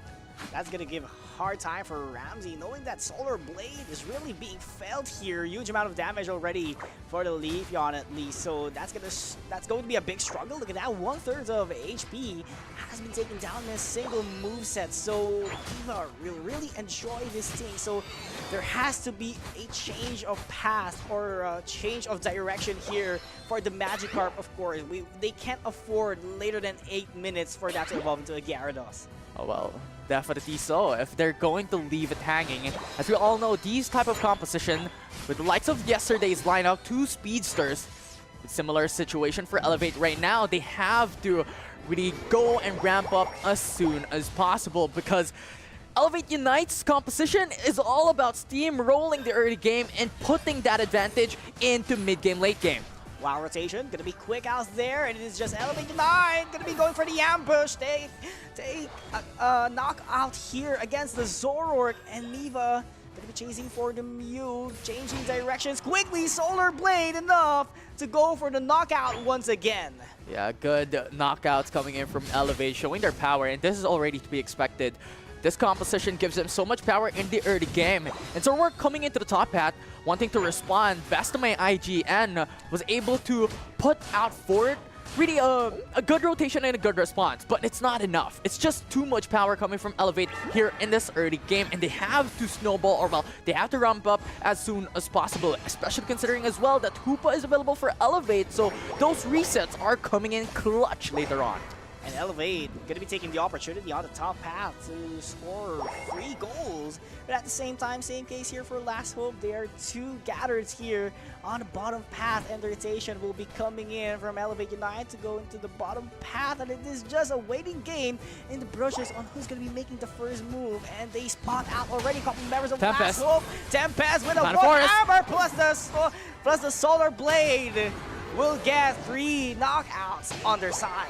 The amazing stuff coming in from Elevate, getting the first goal zone off the game with a 164-point lead already. Objectives are up. And with that goal zone already down, Regirock is going to be a freebie objective for Elevate that gives them a lot more defensive capability to go for the Regieleki. Regieleki being controlled so far by Last Hope, but Ramsey gonna be retreating for a little bit, and the Citrus Berry got stolen by the Hoopa, so that's a big problem for Last Hope, knowing that they can't afford to go back to their base because the Regieleki is wide open here, and Elevate just waiting for the opportunity to probably go for the steal, but at the same time, it is Last Hope not making any decision yet, but the engage will be opening for the path of Elevate. No more eject button for Gyarados. Has to go back. Hornleech with a Hornet Woodhammer will be really good for Elevate, getting that KO. Goal zone, another one down. Regieleki will be open once again. Wide open for Elevate. Another freebie, just like what we've witnessed on the Regirock take against Elevate Unite. And probably they can take down as well the goal zone here in the top path. So unless it will be a good defense from Last Hope, but as we can see on the XP mark, they're a little bit behind. Woodhammer gonna be present, plus the Solar Blade. Unite move coming in from the Inteleon, and Regieleki will find its way into the goal zone. 60 points has been there. Unite move from the Hoopa. Quadruple knockout, plus a 1 knockout from the Leafeon. It is a complete knockout for Elevate. Another goal zone down, and Elevate Unite is showing their dominance coming into the early game, and this is what we're expecting. The Glass Cannon composition and having that early power spike gives Elevate Unite so much capability to ramp up as soon as possible. When the game starts up, Leafeon got level 4 in the first 30 seconds to 1 minute of the game. It gave them so much capability to gain advantage. At this state of the game, it's 323-point advantage already for Elevate Unite, which Last Hope has to bank on the Rayquaza later on. Yeah, single-digit points only for Last Hope. This is a big problem coming in from them, and at the same time, not a freebie objective at the hands of Elevate Unite, despite having an information where they are. It's just Last Hope has to force out the Unite. Comes back in, but will not be enough with a 4-player rotations for Elevate Unite. That will be a knockout coming in. But here in the bottom path with a portal coming through from Hoopa, Sobro goes down, and it will be a 5v4 situation. They are forced to retreat, but Elevate has just too much mobility. We'll be able to chase them down. 2 KO to follow through. Hoopa, very efficient at the side of Elevate. I mean, the rotations are very felt here. The presence is very huge on their side, and it is just a matter of fact that they have the mobility advantage. And Last Hope, despite scoring a couple of goals out there, it's not going to be enough to catch up in these stages as we speak. 4 minutes left here in this game, and the Eos Energy keeps on coming at the side of Elevate Unite, especially they're going to be making their move here in the Regieleki, and there is no vision yet for Last Hope. And I'm liking this. Elevate Unite understands that Shua cannot go in for the Regieleki single-handedly, so they have to wait for their teammates to come back in first before they fully commit. But for now, Unite move available for Hoopa, so when it all comes down to this, with a 5-man rotations coming from Last Hope, they can go in as soon as possible. Phantom Force comes back in, but Last Hope will not be able to hindrance and suppress the Hoopa and pin them down. But for now, Regieleki will be started up by Last Hope. Going into the backside, Miva will be able to bring down one. It's Snowbro who is eliminated and KO'd. And Mew with the Unite. Not enough for KO already. A full wipe, and Elevate Unite has full control of the game. Elevate translated everything after the Solar Blade from their Leafeon. After taking down the Eldegoss, it is a huge amount of fact that they just rolled along, go for the follow-up, at the same time taking a couple of knockouts, plus taking the Regieleki in their favor. So this Regieleki would probably going in on the last goal zone, but they will try their best to defend it. And at the same time, a free Regice once again from Elevate. They just keep on getting free objectives on their side, that making them have a big advantage in this game. Uncontested. With 20 seconds down the clock, it will be the Rayquaza that will come into the central area, that will come into play. With a Regice, that will give them extra HP recovery and HP regeneration into this game. So in the foreseeable future, it will be much harder for Last Hope if they are going for a much prolonged matchup in a much prolonged team fight. It will be Elevate who will come out on top. Final stretch already. Last Hope not getting the proper position that they need to, but Elevate is just waiting for them to come out, and Elevate just taking things slowly but surely here. Engage gonna be happening on the other side of the map, and it is just a waiting game from Elevate, waiting, of course, to make a mistake at the side of Last Gyarados Hope. coming And from there's Last already Hope. an information here. Trying to sneak away and go in for a 100-point dunk. We'll see if he's able to come through, as this will take a huge time. That's 50 points. They're going through, they're going for a commitment. Leafeon comes in, and Miva jumps through, denies that away from Gyarados. And Miva, a little bit of endangered with Basamai IGN comes in. It's a 2v1 situation. Emerald 2-step comes through, and Zoroark is gone. Whoa. 1 KO already, and Elevate Unite has a numbers advantage. Number advantage here, but Tempest making the best out of it, trying to zone out every single Pokemon here inside of Last Hope, and they are just retreating for their lives. Hoopa gonna be knocking out one, same with the Trevenant, as Eldegoss is already fainted here in this situation, but the Rayquaza gonna be favorable here by Ramsey, but there's not enough backup on their side. Forced to go for the Unite, ups onto Shua, down to 1 HP, was able to go in for the shields as well. It's too good, and now Snowbro was gone. KO comes through, those snipe shots are occurring from far away. Lewis is just doing so much miracle work, and with 20 seconds left into the matchup, with Rayquaza not being taken down by Last Hope, this will be Elevate taking the advantage of the series, taking game 1. No need to take the Rayquaza. That is the statement here for Elevate. They just have to defend everything on their side, because it could be a turnaround once Last Hope gets the steal against the Rayquaza, but defending it was their top priority to win game number 1. An amazing performance from one of the best teams, not just in the Philippines, not just in APAC, but in the world. The dominance comes through and showing it with a 502-point lead against Last Hope. Unexpectedly, they do not need to go for the Rayquaza. They do not need to go for that risk, because if one miracle play happened for Last Hope, they steal Rayquaza, things could change. Yeah, there's a lot of things. There's a lot of game changer factors when you get the Rayquaza, but Miva, so efficient. Once again, Leafeon, a key factor of every single team that has been competing here.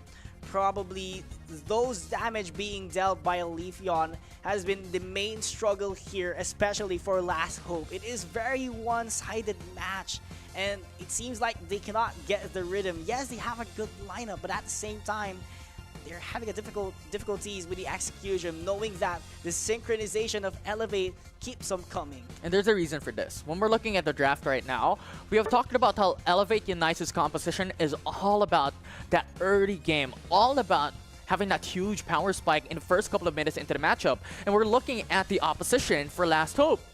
Slowbro needs experience, needs to level up. Zoroark needs a similar XP and needs to ramp up, coming at level 5, coming at level 7 to be able to access his movesets. And Gyarados, in a similar fashion, needs to hit level 5 and roll back on to the late game. But unfortunately, Elevate Unite has this in a bag, has understood that the winning condition is all about steamrolling their early game, and that they did.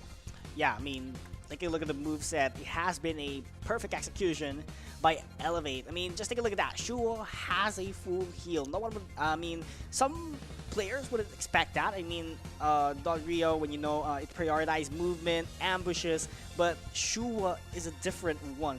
Prioritizes to get cancelled by a crowd control, knowing that they have a Slowbro on their side, at the side of Last Hope, and denying the slow beam is a huge factor that could flank a Pokemon or two at the side of Last Hope. I think that was the main mindset here for Shua, but for the other members, eject button was their go-to. Speaking of that, because they really trust their Hoopa that can provide a lot of rotation by the Hyperscape hole.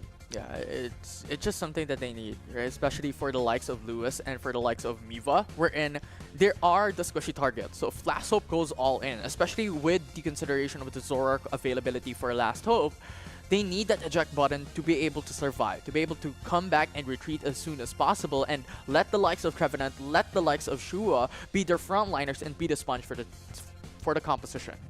I mean, stat-wise, it has been a very consistent, I'd say, for Elevate. You know, the graph, it just shows that there wasn't a downfall or a downtime on their team. They just kept on getting stronger every single minute here. And this is Elevate. This is the Elevate that we know ever since WCS last year started. They have proven a lot, and it all boils down on how synchronized they are as a team. Yeah, and we're now looking at the replay on how Elevate really elevated game number 1 and taking that win. We're talking about the first 4 minutes, and they already had a 164-point advantage. And at this stage, it was Gyarados who was only at level 6. Huge level disparity, huge experience disparity, and Elevate just steamrolled. Early game was in favor for them, and they ballooned that advantage coming down into the mid game, wherein there was no space and there was no room for anything, for any objectives at all for their opposition. Yeah, has been very one-sided, but still, let's not forget the Last Hope. They did their best, especially for the LD Goss has been providing a lot of sustain on their team, but the damage is just massive from Elevate. It was not enough to sustain each and every member's out here from Last Hope. That's what I have been pointing out a while ago, that yes, it is a well-distributed lineup from them, but at the same time, when it comes to sustain, when it comes to tankiness, they really had a big downfall compared to Elevate. Yeah, they absolutely did. But this happened yesterday. Last Hope was still clinging to that hope. They lost that first matchup. Well, in game number 1, they had that huge lead, but just because of one mistake, or well, rather one utilized advantage coming in from their opposition, having that Zoroark and having access into the backlines, they lost that match. So maybe Last Hope could change things up once again and make a miracle reverse sweep up against the Titans of Pokemon Unite here in the Philippines. And now looking at this, it was Yelia who was top 8 in ACL Philippines Qualifiers, and we were talking about this yesterday with Atrus as well, given that opportunity to be able to cast one of these teams and a couple of these teams into the Asia Championship League. These players have huge history as well. Yeah, I mean, they have proven themselves by competing here and making it into the top 8. And Yelia, one of their key factors, one of the top Pokemon trainers out there in Pokemon Unite. I mean, just take a look at the execution that they had a while ago, especially yesterday. They are just full of surprises, and at the same time, they have been proving a lot of factors here in Infinity to the point that, yes, it is already the lower bracket. It is just one push away for them to go to the LCQ. But game changer wise, Yelia has been proving a lot, especially again. I kept on saying this. The match yesterday was full of surprises, reverse sweep, and this could also be the case for today because they have that potential. This is a best of 3 series, but Elevate, we all know they elevated as much as they can, but Last Hope is not yet running out of hope. Yeah, and for the opposition here, for the opposite side, for Team Elevate Unite, I mean, it's already expected, right? In the first Philippine Open, it was Shua, Miva, and Junior Absent who was able to achieve the 2nd place, which just speaks so much coming in from their individual players in the same lineup. I mean, yeah, they are the core once and for all. I mean, even though they transfer teams, they stick with their roster, their trust that they built up with their teammates has been really wonderful to the point that they are still competing together here after such huge achievements that they got, and they want to prove more as they compete here in the WCS of 2024. And yeah, they have been proving a lot here. They really did well on day number 1, the eliminations. It was a smooth victory, 4-0 run on their side. They have proven that it is not yet their downfall despite having powerful competitors already in our region, just like Talon. Yeah, for sure. And these are just 2 favorite teams. But you know, let's tone down a bit. What's your favorite Pokemon in Pokemon Unite? Well, probably I'm not called picky without a reason. You know, I mean, Pikachu-wise, you know, I haven't seen Pikachu for today at least, but the other matches yesterday off the broadcast and on the broadcast itself, we haven't seen a couple of Pikachu. You know, it's very interesting.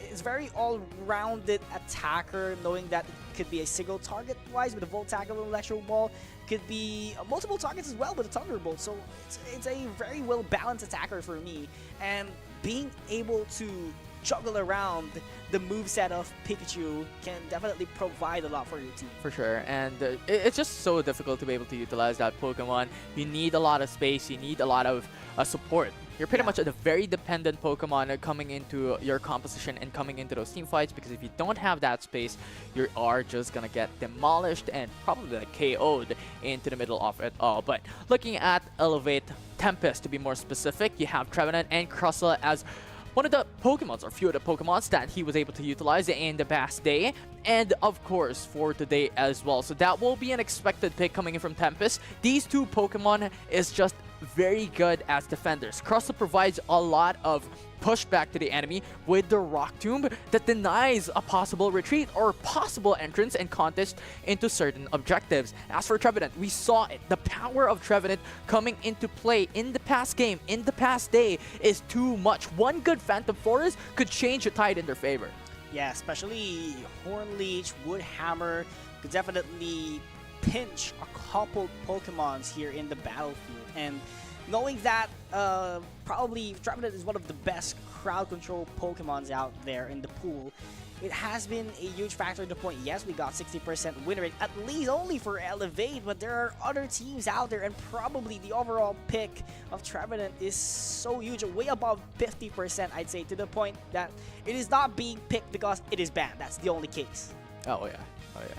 It's just these defenders doesn't really show a lot of bans, just because you have a lot of attackers that is getting prioritized, like the likes of Mew, the likes of Leafeon. You also have Zoroark to be one of the top bans in other regions in EUNA, MYSG, and Japan, which is very understandable given the fact how these Pokemon specifically can change so much in a specific game. Yesterday, Zoroark was pretty much the game changers for a lot of teams, and Last Hope was on the bitter end of the power of Zoroark in game number 1 in the respective series. But looking at their opponents, you have Last Hope. We're looking at Ambot, the supporter coming in from this team, which frequently uses Blissey and Eldegoss. I mean, Ambot focuses really on the buffs that it can provide for the team, the assists. And Blissey is one of the very commonly picked here in our WCS for Philippine region, because Blissey can go for the heals, can go for the buffs with the Unite move. So it is really a huge go-to, knowing that there are a lot of supporters being banned, just like Hoopa, in which we get to see a while ago on the side of Elevate. So there has to be a change of phase here, and Ambot just sticking with the game plan that they had using Eldegoss. Yes, it was efficient, but not enough on their case, because Elevate just has numerous amount of heavy hitters. Yeah, Hoopa, I love how you mentioned this, because Hoopa as a Pokemon allows your team a lot of space. Hoopa is the perfect definition of macro advantage for your team. Just given the fact the hyperspace hole can allow your teammates to go back into the base, regen the full HP, and then come back into those fights once more and be really strong into those team fights, right? You have that extra HP, you have that extra HP bar coming into those prolonged team fights. On top of that, the Unite move of Hoopa enables your whole team to come into a single point and respond very quickly. And that just enabled those macro advantages for a composition that allows Hoopa to come through. Yeah, and knowing Elevate that they have been together since day one, majority of their lineup. When it comes to teamwork, when it comes to synchronization, no doubt, Elevate is one of the teams out there that has polished it so smooth to the point that they have been getting a lot of achievements. And it's just them using Hoopa, the timing, it is just looking at each other, every single members of them just looking at each other. They know what to do, they know what the proper action is, and this is a big threat already for Last Hope going to game number 2. Yeah, game number 2, very exciting times coming from both these teams as Last Hope needs to win this game to make it into the distance. But Pikachu's stepping back. Any expectations coming into the draft? Well, at least I'd see maybe Leafeon being banned here, probably Hoopa as well, because the sides are going to be switched, and probably there is a priority at the side of Last Hope. And yes, we get to see Hoopa being banned by Last Hope despite having the advantage on the first pick, but they're going to be sticking with the Mimikyu, knowing that Mimikyu can be a stopper for Leafeon, so I think they will try to get Leafeon, but the response from Elevate is they won't let Last Hope get the Leafeon. Yeah, Leafeon should not come through for Last Hope. Mew will be open, Trevenant will be open. Expected the Last Hope can go in for the Trevenant instead, just given how much suppression and hindrances it can provide for the team, but Umbreon is also a good priority. But it leaves the Trevenant open for their opposition. Yeah, Umbreon, very good opening statement for Last Hope, but at the same time, Tempest has the opportunity to secure Trevenant once again in this game, and here we go. Lewis going to be securing the Mew here. It has been 100% pick rate yesterday for Elevate, and knowing that they have Mew back in action, not being banned by Last Hope, they respected the Hoopa, and I think based on their assessment, that was the most threatening part. So they respected the Hoopa, they left Mew open, and Eldegoss, I think, will be secured by Elevate, because they already knew that Ambo will be using Blizzy, so there's no room for Eldegoss already on their team unless they utilize Zobel Supporter, but I think that is not the go-to plan, at least for Last Hope. The Zoroark is open, you have Dodrio that's open as well. This is Shu's top pick yesterday as well, alongside the Zoroark. And for now, Last Hope could go in for the Gyarados if they want to. However, they have to be wary of the power of that early game for Elevate, as Mew is available. Dodrio is there as well. So they opt to go for the Venusaur and the Sylveon instead. Tyranitar being shown. Oh, there's no way. Have it. Tyranitar. There's no way. This could be the first time that we're seeing Tyranitar come into play for a really long while, because in other regions as well, we did not see Tyranitar in ACL for the Philippines Qualifier. We did not see this as well. So it will be very interesting. Elevate Unite is flexing their Pokemon pool into this game specifically. So Miva being one of the importance of Elevate in this composition, being one of the strong powerhouses individually as a player to deal damage. We'll see how he can utilize the Tyranitar, given how the ramp up of level and experience is needed for him to be able to reach that power. And I love this, especially Tyranitar has an X speed on the arsenal, so the rotation would be quick, the ambush would be quick on the side of the Tyranitar, so this could be the main game changer, at least when it comes to ambush, knowing that Last Hope really must step up their game in order to extend this series to game number 3. I mean, they are Last Hope for a reason, and Last Hope has been really known for reverse sweeps, especially on our day number 1 during the eliminations. Yeah, day number 1 of the eliminations was a sight to behold for Last Hope more specifically, but we'll see if they can run it back here in game number 2, as there is only one game away for Elevate to go and proceed into the next bracket. Elevate, they really want to secure this win in order to advance furthermore in the WCS for Philippine region. But Last Hope really looking forward once again for the upset. And in the early stages, there's no Gyarados here, so no rush for both teams. But Miva will rush things out here. The goal zone in the top path. That's going to be the first goal on their side at least. But the disadvantage is their need to run away, but the X-Speed will be beneficial for them. Comes in, 3-man rotation from Last Hope onto the top path. But the thing is, Elevate, we have mentioned this already a while ago, that they have a massive disadvantage coming into the early games. They have to just sit around, protect their goal zone, and just have that extra sustainability sitting down into their own place. But we'll see, as there is already a very low state of HP coming in from Junior Amsit. But for now, it's all about playing it patiently. Shua comes into the backside as well for flank, but Last Hope opts to retreat. Yeah, that is the main call. I mean, that is expected coming in from Last Hope. They know the ambush already after that deploying that tri-attack, so they really have to reassess the situation. But right now, they are engaging deeper than we expected, and Shua hasn't rotated yet. Has the exact same spot, gets the movement speed in the central area. Change of phase coming in from Shua, but the backup is ready from Lewis, but they decided to retreat immediately. And just look at the rotations coming from Elevate. Mew understands that Shua wants to rotate and go in for those invades, and he was available there. And this is just really good. It just shows the chemistry and coordination of this team, and that what makes them such a huge team in the Philippine region. And now Miva and Shua with a 2v1. Sylveon just has no escape. No escape. 16 points for Elevate Unite. This is a very different game compared to the one that we saw in game number 1. Knowing that this is much more basic and slow phase when it comes to scoring goals. And I love that because Shua not overextending despite having the 30 AO's energy on his sleeve. So that's pretty much respectable. And I love the defense that Last Hope has been providing here. They're just sticking in the goal zones, reading the rotations of Elevate Unite in order to avoid those free scores for Last Hope. Yeah. And now you have Tempest rotating on top path. The thing is, these all-rounders should just stay put into the bottom path and just defend the goal zone while the rest of the crew goes in for the objective. And expectedly, Elevate Unite wants to go for the Regieleki. Ivysaur is being pinned down. Ramsey will be able to escape that, go back into the goal zone for that extra shield.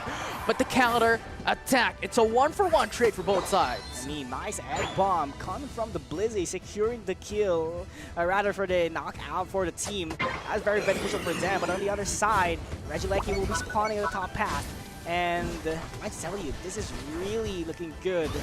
Aside at least for Last Hope. They have the advantage when it comes to precision, but the contest keeps on coming on the Eldegoss. So probably this is a very critical situation at least. Being chased down by Kafka, going into the top path. They want the Regieleki. It's pretty much Lewis up against the Ivysaur. Well, the Venusaur now, as Mew will be able to secure it, and Lewis will take down the Regieleki. Elevate has now the pressure onto the top path. Kafka comes through as well with a mean look onto Lewis. Has to force out the Unite. Coming in with a Miracle Mirage. Goes into the back. Huge damage comes through, and Sylveon goes down. And that will be the KO by Elevate Unite, and Lewis forcing out the eject button, allowing the Surf to come back and retreat. As they have the advantage already, they got what they came for. Regieleki still pushing the goal zone of Last Hope in the top path, but it was already pinned down by Last Hope. That was great defense coming from their side at least. But the Regis will be freed once again from Elevate. They have been securing lots of objectives so far, and the defense keeps on coming from Last Hope, not letting Elevate Unite get goals for free. Yeah, it's just too good. Elevate now has secured 2 out of 2 objectives with the Regis. Umbreon goes down with Tempest and Miva just sitting on the front lines, just 2 damage. And Sylveon in danger already, has to force out the Unite for that extra shield, but Miva and Shua is just too strong, and that will give them a lot of extra points once again. Kafka comes through to try and defend, but at this point, with Tyranitar already reaching the final evolution, I don't think it's going to be an easy time for him to be able to bring down this huge of a Pokemon for Elevate. Last Hope still going head-to-head with Elevate. Not that behind, I'd say. I mean, just take a look at the XP.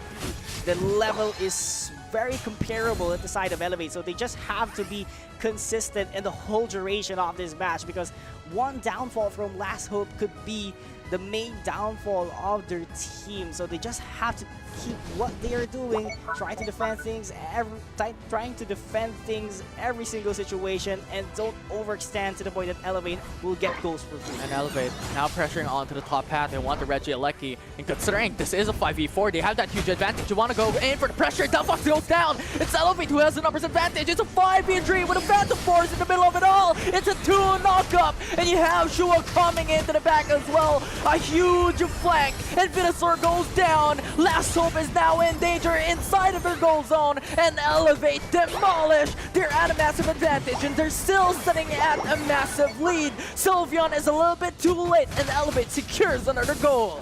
Ambold, aka the Blizzy, did its very best to sustain, to make every single Pokemon trainer there from Last Hope alive, but it's not enough. The heals were there, the sustain is very much present, but overall, Elevate really emerged victorious on that team fight, having the advantage when it comes to damage being dealt, and it is just an overall impact with their coordination, prioritizing knocking out a couple of attackers here for Last Hope, which will make them secure objectives as well in this situation. And Elevate now going in for the pressure. Another goal for Junior Absent into the back, uncontested, having that 37 points. It's a massive, massive lead coming in for Elevate. And at this point, with all Tier 1 zones down for Last Hope, it's Elevate who has the map control, or the stadium control, if you may look at it that way, but it's all about banking onto the Rayquaza for Last Hope. This is their last chance to be able to take that win and put this series into the distance. Put this series into the distance, just like you said, and Elevate is going too far at least. Still has 3 minutes in this game mark, and they are moving much more faster than Last Hope, but it can still change later on the final stretch, and I feel like that is the main strategy here, at least for Last Hope. Goes for the Wood Hammer, sides onto Umbreon. We'll just put down pressure. Elevate need not to go in for the Rayquaza. They have a massive lead already, having a 134-point advantage. So they just need to push back Last Hope.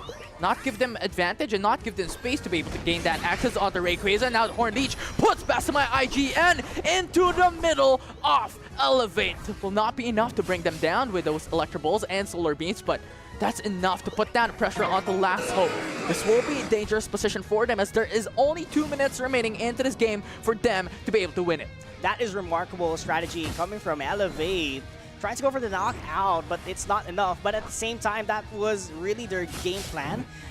Make Last Hope retreat to get the advantage when it comes to position here at the position of Rayquaza. And right now, final stretch, they just have to defend. Fire into the back. Eldegoss goes down. That will be Sylveon who was able to go in for the flank. Elevate Unite still trying to fight this out. It's a 1-for-1 trade.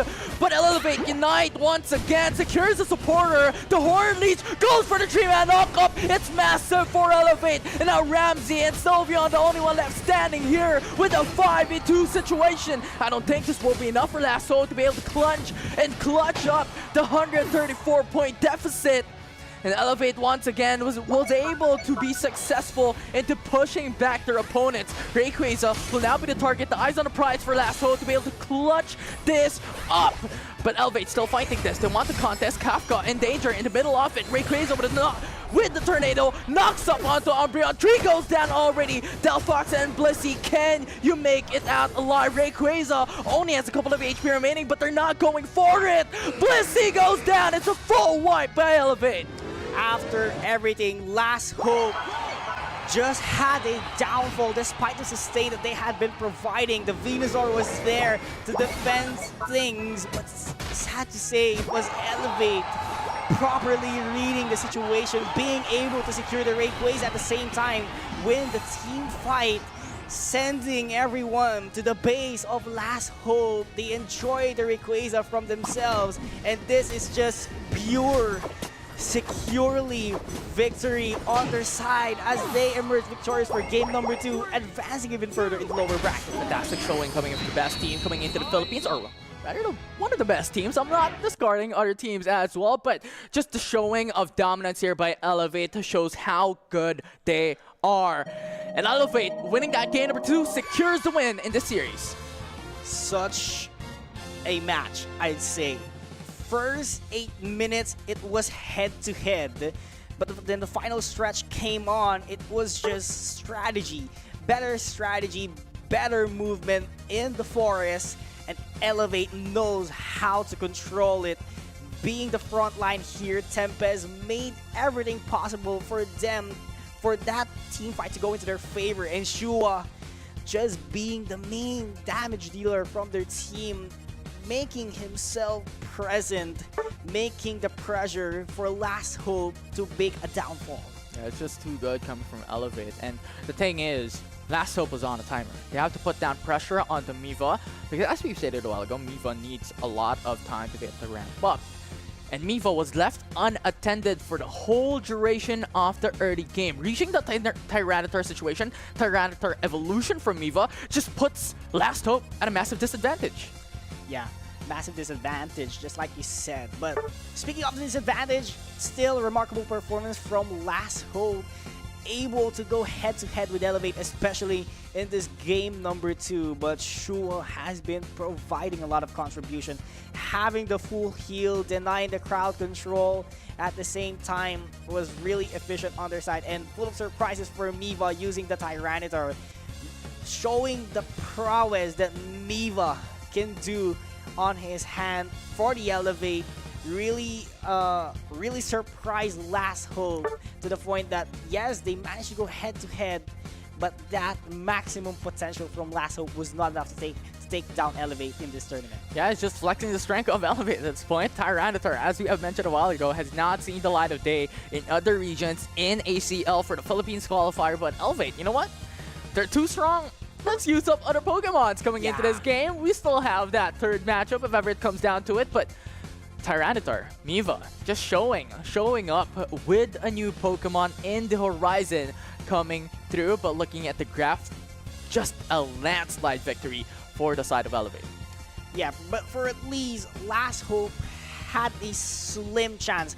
The light of hope was smiling at them, was really present with their eyes, but all of a sudden that light became dim to the point that it became dark already on their side, and it was just downfall that continued from Last Hope. After that, good defense from Elevate, plus getting their Rayquaza in their face. The Mystical Mirage coming in from Lewis as well was a game saver for Lewis, more specifically for himself, as he was mean-looked, he was pinned down, but in the end, they really know how to play together. Their coordination is impressive. It's picture perfect at this point for Elevate in this game, specifically on how they showed us their matchup. And at this point, 6 minutes into the game, we're seeing Miva with the most XPs. And this is what I'm talking about a while ago, that it's left unattended. Miva is left unattended, and he was able to reach level 14 as soon as possible. He was able to reach that point just because he has so much experience access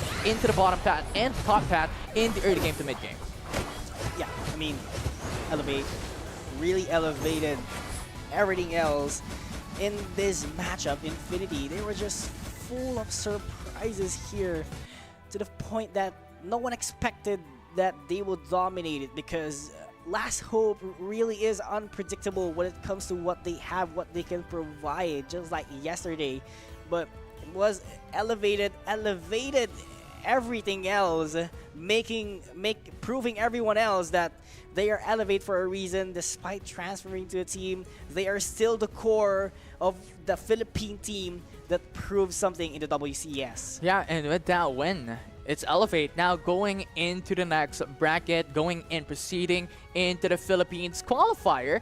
So that is a really good time coming in from Elevate Unite. We'll see what the bracket is currently sitting at. Elevate is now having to battle up against East and Vincier, proceeding into the matchup just because it was Talon was able to bring them down into the lower bracket. But for the rest of the matchup for today, it will be Isen Omento up against Talon already into the upper finals. And that matchup, the winner there will go into the grand finals and wait into the lower bracket on who will be able to keep themselves all throughout the lower final. Talon keeps on going in the upper bracket despite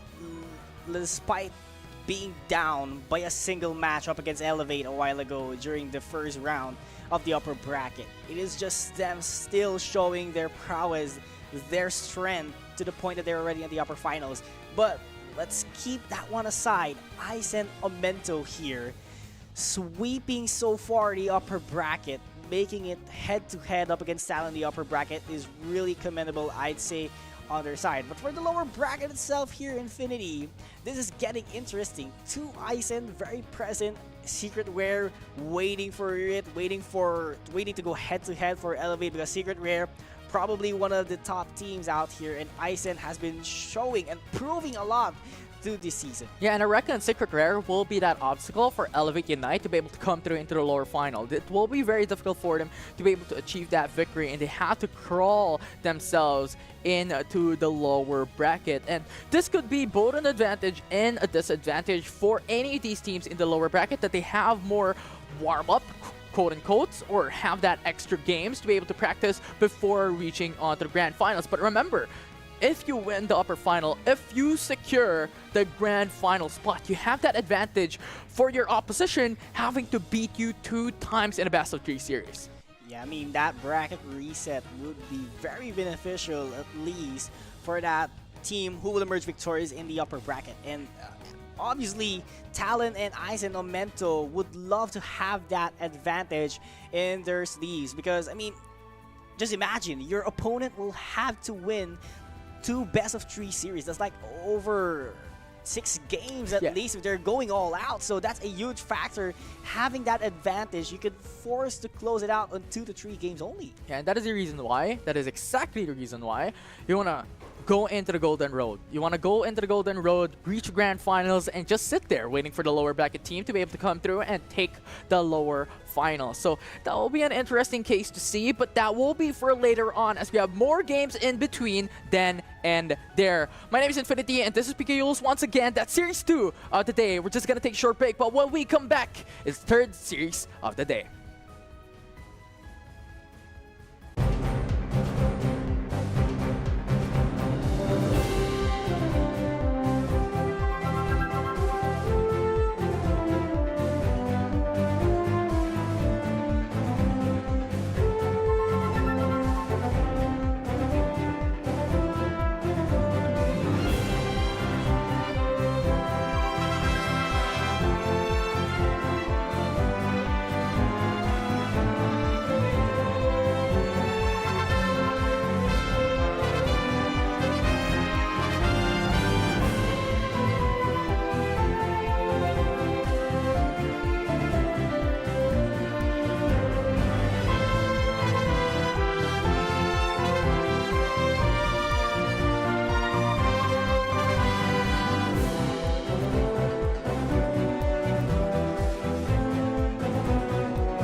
Proceeding into the lower bracket, welcome back everyone once again to Pokemon UNITE Championship Series. And just a while back, we saw Elevate Unite dominate in their respective matchup. And once again, we're seeing them once more here in this series. I'm Infinity, and now I'm together with Nautilus, coming down to it. Nautilus, how are you doing? I heard you saying Golden Road. Is that a path to victory for Elevate? Well, it's going to be a very long road. Oh, yeah. If it is going to be a golden one. Because right now we are going to focus on them in their next challenge to survive the lower bracket. No more next chance for them. And now they will be facing against one of the teams that really did show off yesterday in Isen Vincere. Yeah, Isen Vincere was able to come with a win. And yesterday we were talking about this teams, or the organization as a whole. Because 3 of the teams within the same org is playing on top 8. Exactly. Chances of 37.5% quick maths of qualifying for the top 2 spot, right? Like that's the magic number. We are going to, of course, focus on the players. For Isen Vincere, it will be Jemiru, Faye, Yoser. My favorite Jakatal is here. There you go, Mr. Jakatal. And then you have Don rounding it up for Isen Vincere. Yeah, Isen Vincere. It's just so strong. We were talking about Jagatal yesterday, but of course, Elevate Unite as well is a strong powerhouse coming into the Philippine region. You have Junior Absent, Shua, Tempest, Miva, and Lewis. Such familiar names as we have just seen them in the series a while ago. Prior, right? The stamina will definitely be in check and closely monitored as we move forward. Isen Vincere, the stats are showing right now with 100% pick rate on Mew. Definitely one of the things that we have to look out for.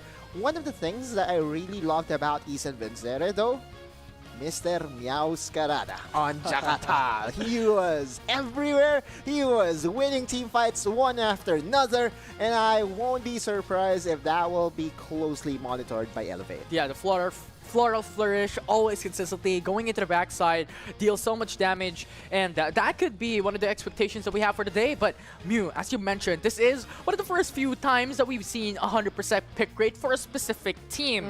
But considering how the pattern has been in the draft compositions, expectedly a Mew or a Leafeon can be removed. So Isen Vincere has to adapt. Which, surprisingly, if you look at the totality of the stats here for Isen Vincere, no Gyarados, right? The focus really is on the attacker side. There's, you know, a couple of speedsters here and there in the Dodrio, and of course Meowscarada. That just means one thing. This is Isen Vincere planning around the other side of the map. Meanwhile, we are looking at Miva. Miva is, I believe, one of the best top laners that we have in the region right now. So, question is, Isen Vincere, are they going to fight fire with fire? Or are they going to plan a different strategy to contain Miva? Yeah, and yesterday we were talking about Miva as well, and I stand by it. I can watch Miva play all day. That Leafeon is phenomenal on the plays that he was able to do yesterday in the respective matchups. So similar fashion of an expectation onto that team for Elevate Unite later down the road, as we are moments away from Game 1 of this series. But as we were talking about them, Leafeon right out of the gate, 29% pick rate among the rest. Yeah, and the only reason why it's at 29% is because it often gets banned from the best teams. Mew is at 86%. Trevenant has been very impactful. In fact, if we are going to crunch the numbers, Trevenant have had a positive win rate yesterday. It was the Delphox that was really struggling on the win rate side. Not the same today, actually. I believe there was a win by Delphox already today, so that's a positive sign because it just means that, you know, all our team fight compositions are actually doing good. Yeah, they're absolutely doing good. But something of a note to really just look at, it's a food for thought coming into the series that we have on our hands. Elevate Unite and Isen Vincere has similar picks. Now, it can be a little bit argumentative, but the thing is, this is a pattern wherein these two teams know how to play it quick, know how to play it very steamroll type of composition, wherein they're banking on 2 speedsters, they're banking on 3 damage dealers, 3 attackers coming into play in these games. And yesterday, or well, rather a while ago in the prior series, Elevate Unite played a similar comp in game number 1. So that could be something to take note of. Right. For the series. And the double speedster composition often gets answered by things that can really slow them down, right? Like the Umbreon, the EV evolutions. Why? Because, one, you need a starter early game, or a stronger early game. If you have a hard time containing or controlling all the speedsters, they will leave you behind in terms of experience. And in the end game, even if the Rayquaza battle happened, the big disparity in the experience and resources will spell the doom of the team that is behind. Yeah, it definitely is. There's just a lot of risk, pros and cons coming into these specific lineups and specific compositions. The glass cannon, you really need to ramp up and balloon your advantage from the early game to the mid game, late game. If you want to go for that late game scaling, you have to play it a bit more safe in the early stages of the match. So it's all up to these teams, all up to these players to adapt into their specific win conditions into the first 2 games. As once again, this is already lower bracket. One lose, off the series, you're out. No more chance, except for the last chance qualifier, right? So, and you don't want to be part of that, because if I'm not mistaken, you will be paired against the teams from Hong Kong, Macau. Yeah, it's cross-regional. Oh, wow, okay. So that's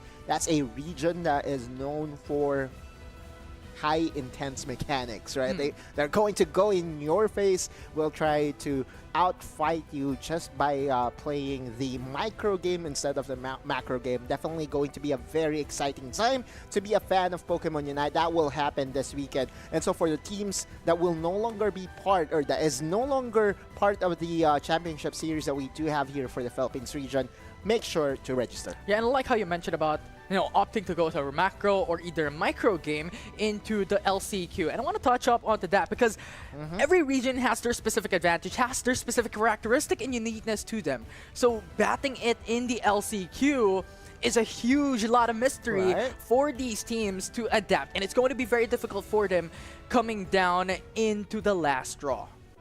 For the Philippines, what's our strength? Macro or micro? You know what? A mix of both, maybe? Playing it a bit more safe. I really think that the Philippines is... The strength of the Philippines, it doesn't matter. That's the thing, right? Like, we are good at optimizing strategies, right? Like, if there's a certain strategy in play, we will find ways to perfect it and bring it into... bring it to another level, and that's what is exciting. If we will ever have, or as soon as we get the region per inter-region battles, but for now, here in the Philippines, we all know that almost all teams run by the same strategy, right? Like they do have the double speedster composition, the double defender composition, but what really is great about the Philippines as a whole is that team fighting. I loved it. For sure, and that's just like one of the biggest aspects and biggest strengths coming into the Philippine region more exclusively. And I love how you talked about their strengths of playing towards the advantage and having that positional strength up against their opponents. And I think that's a mix of macro and micro coming down to it. And the thing is as well, in addition to that, is the aggressive playstyle of the Filipino teams. Yep.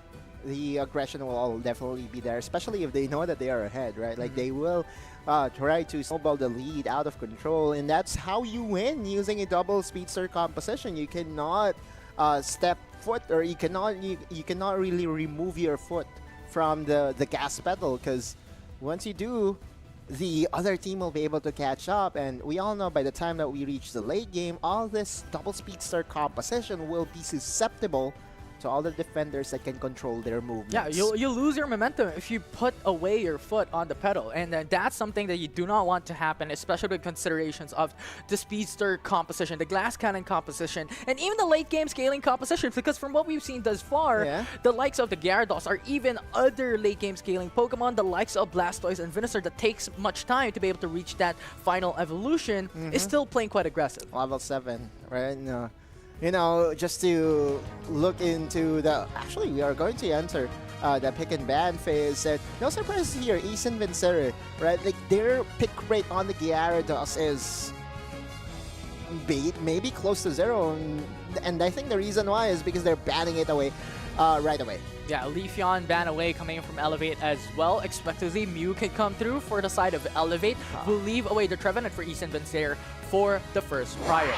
Oh, but they're opting not to go for it. They leave it open. Yeah, Umbreon. It's a mix and match. We'll see. What will be the first pick here for East and Vincere? Trevenant is a very good option for sure. And then we'll most likely get answered by Elevate Unite. But no, they are not going for the Trevenant, but rather goes for the Blastoise instead. Yeah, I like this. I like this step coming in from East and Vincere. Not the traditional route that we've seen, going for the Blastoise instead, but Elevate was too clever. You know what? You can take away the Trevenant or whatever you want, but we're going to get the Mew and the Trevenant. That takes away the 100% pick rate for East and Vincere's Mew, right? I think we have, or East and Vincere will have to optimize their strategy, as this will be their first game without their patent pick. They will be going for the Sylveon and Umbreon. Very early game focused Pokemon right now here in Infinity. I'm really loving this for East and Vincere. One way to challenge Elevate Unite is to have a very strong start. Yeah, a strong start. And Elevate, I love this adaptation into their composition because Trevenant and Mew, not enough when it comes to hindrances and suppression. So they have to go for Eldegoss and Mimikyu to alleviate some of this pressure. But East and Vincere, Comfey, this will be an interesting pick. If they go for this supporter, this means that they want to funnel in through for the likes of Meowscarada. And that's okay. I approve of it. Again, we are talking about Jakatal here. This is the pick that we highlighted prior to the series starting. We know for a fact that Jakatal knows how to find his openings on the Meowscarada. And now Elevate Unite's response is to pick an attacker in the Glaceon. The only concern I do have for Jakatal is that he might get isolated and picked off by the Mimikyu. We all know how strong the single target suppression of a Mimikyu is. With the Play With Me, with the Play Rough, Jakatal will have to be very, very wary. Yeah, Mimikyu just wants to play, play with me, and probably Meowscarada will be the target here by Miva coming down to it. But this is it, the final lock-in onto the compositions. Pretty much balanced across the board for both sides. Has a mix of attackers and damage dealers, and also those hindrances and suppression, with East and Vincere might just be a tad bit advantageous when it comes to those team fighting and AoE damage. Yeah, this is going to be a classic here. Infinity, a very well thought out draft for both sides. Lewis so far on the Mew has a very positive win rate. Yesterday we saw how he performed in the bottom lane, right? Like, he was winning lanes by himself, and that's a very big luxury to have as a team, and that I think is the reason why Elevate is really on a different level compared to other teams. Yeah, it's just the history of knowledge here. Time and time again, we keep on reiterating this, but this is just the advantage of Elevate, right? They have played on the international soil. They played on the highest level, and given that fact, they just are too strong coming down to this game, coming down to Pokemon Unite. As we jump into game number 1. Right, and as for our laning phase, the EVs for East and Vincere will be taking up the bottom area. Meanwhile, on the top side, it will be the Comfey escorting the Squirtle, but that is not going to last that long because we all know what Comfey's pairing will be. It will be the Meowscarada by the time that we enter the mid-game. Yeah, level 5 is where it's at. That is the expectations we're in. Comfey will start to rotate, and Comfey will start to support the speedsters in the central area, in the central path. But for now, coming into the early stages, it's all up to the EVs to put pressure. Right, and Lewis and Tempest doing a good job, right? Like, trying to withstand. Gemaru already at level 4. Going to deal damage here, but not enough. 2 mobile coming in from the base evolution of the Trevenant. And thus far, we're now seeing Comfey go into Jakatal. This is what we mentioned. Level 5 is where it's at.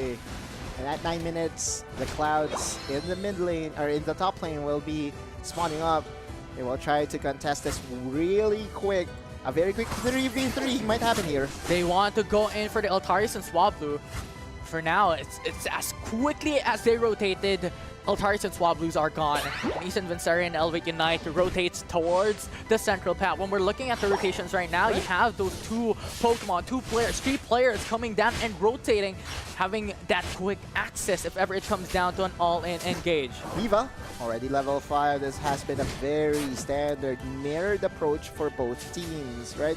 So it's within expectation, right? The stronger your opponents are, the more cautious you are, or the more calculating you are with your movement. Yeah, you have to be methodical. You have to think about the next few steps ahead, because if you don't, it's going to be not as beneficial for your team, as you cannot expect the unexpected. Does that make sense? Exactly, right? The battle of less mistakes, the battle of attrition. By the way, a 26-point slam on the top side. Mimikyu, as well as the Glaceon, was able to get themselves enough experience to be effective. Now Isan goes in for the flank. Miva is the target, but too quick, too fast. Goes in forward, and that will be it. As Umbreon goes down, User is chased, but Skull Bash to go away and retreat, as that will only be one casualty out from that, but follow it up, it will be Sylveon who goes down. Eldegoss responsible for that KO. This is Elevate Sempo now. They're feeling it. Only 12 points remaining on the top goal zone for East Vincere, and Elevate Unite is not stopping anytime soon. Ooh, nice surf coming from Lewis as well to push back the Altaris and the Birds, or well, the Swablues, back to their side to gain them that position advantage. But right now, User already at level 7, so Blastoise already secured. One thing to consider though for East Vincere, Neoscorada, Jackadal is already level 8. He's ahead of the pack right now, even compared to the other members of Elevate Unite. He can pop off at any given moment. Doesn't have the Unite move as of yet. That's the critical point. Once he reaches level 9, he can go for a combo. We'll see, as right now, Registeel will be the objective that Elevate wants, but Resets comes through, so Registeel comes back forth with full HP once more. Tempest trying to find the angle. Snipes, Faye, very tanky. Very tanky indeed. Elevate Unite wants to go for it. Blastoise into the backside, goes for the Spin Toys with a lot of damage. Glacial Stage already used. Wants to go for the objective with only 1 HP remaining. It will be the Meowscarada who takes the objective, and East Vincere will gain the advantage. And Jackadal is already level 9, making use of the Floral Flourish just to make sure to fend off the members of Elevate Unite. Talk about knowing your power spike, right? Talk about knowing who to focus your resources on.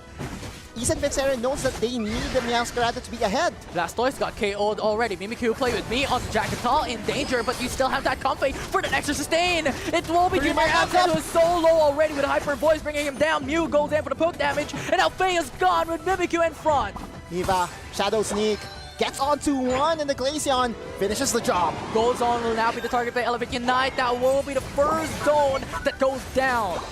That's a lot of points for Elevate Unite. Tempest in danger, but very sustaining Pokemon to be able to bring down that quickly, as Blastoise, the damage will not be enough, and Tempest is safe. Jackal though was not knocked out. Right? He's still in the fray right now. He still is ahead in terms of experience. Tempest, can you steal it away? Nope. Will not be able to do so, as Jackal will take them down. Objective once again towards East Vincere's side. 2 out of 2 objective. This is so intense. The Regieleki can he touch down. Lots of members of Elevate Unite here to defend. And I believe that East Vincere will just be content. Trying to chase down Lewis, but too quick, too fast.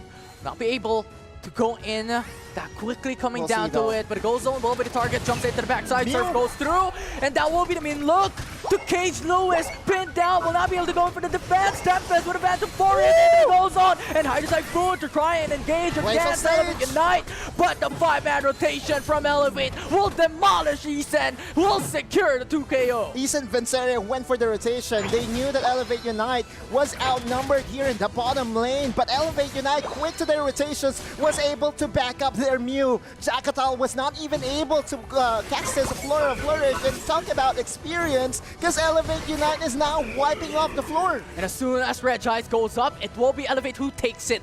They have the stadium advantage, they have the map control, they have 2 tier 1 goal zones taken down already. And this brings them up into a huge advantage for the foreseeable future. Miva has just been so good on this Mimikyu. Every single time I watch Miva play on this Pokemon, he's making a very big difference, right? He's isolating the primary target. He's making sure that Jackal will not have the real estate that he used to work with yesterday.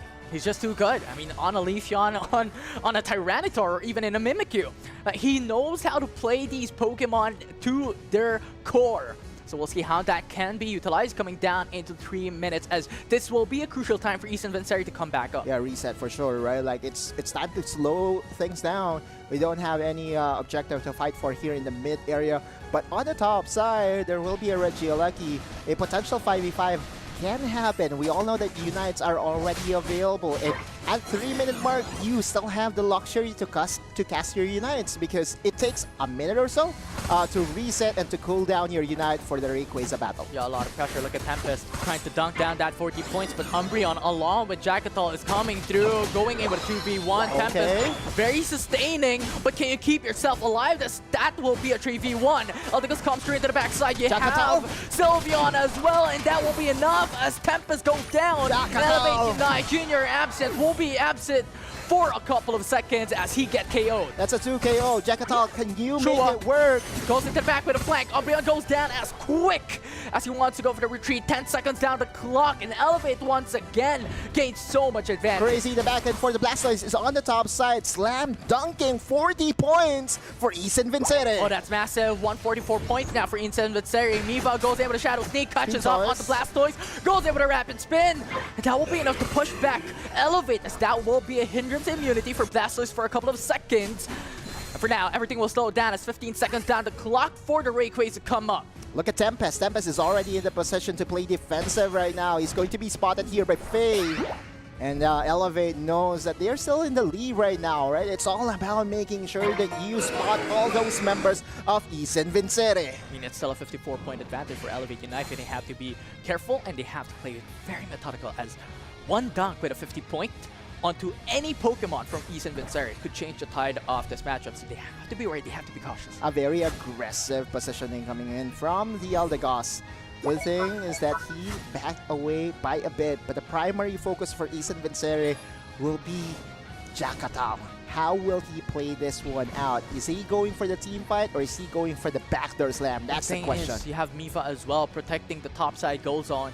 10 points remaining for them to be able to come through, but we'll see how Eason Vincere will play this, as Faye is positioning himself towards the top hat already. Junior absent wants to go for the response. Look at the Trevenant down into that fight. Trevenant into the backside as well. Tempest is very cautious coming down into that all-in engage. If ever Eason Vincere commits towards the tier 1, Tempest could come through. The discipline, Elevate Unite is playing this perfectly right now. 1 minute down the clock before Eason Vincere faces their destiny. We'll see as Blastoise is in danger, going in with a rapid spin. Engagement stage already. Hydro Typhoon knocks up on the Tempest, but a fence into the middle of it all. And Eason Vincere will lose the objective as Elevate secures Rayquaza. Lewis, time and time again, comes in clutch, and now Elevate Unite just needs to slum those points. Gemino and company will be racing the white flag. And Elevate once again will show their dominance, securing game 1 of the series. Perfect Rayquaza battle. But it was too close for comfort, though. It was still a 50-50. Lewis clutching it out on that Mew was a lifesaver for Elevate Unite. Yeah, it was definitely a lifesaver, and this is just the power of Mew. Right? The utility that it provides for the team, the damage as well with the Solar Beams and Electro Ball is top-notch. The MVP is Miva, and for good reason. He was everywhere.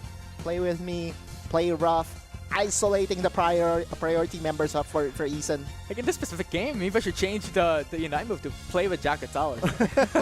He's constantly looking for Jackatal and pinning him down, and it was too difficult for Jackatal to go in and rotate for his teammates. Exactly, and Eason had the perfect idea. They knew that the best way for them to win is to back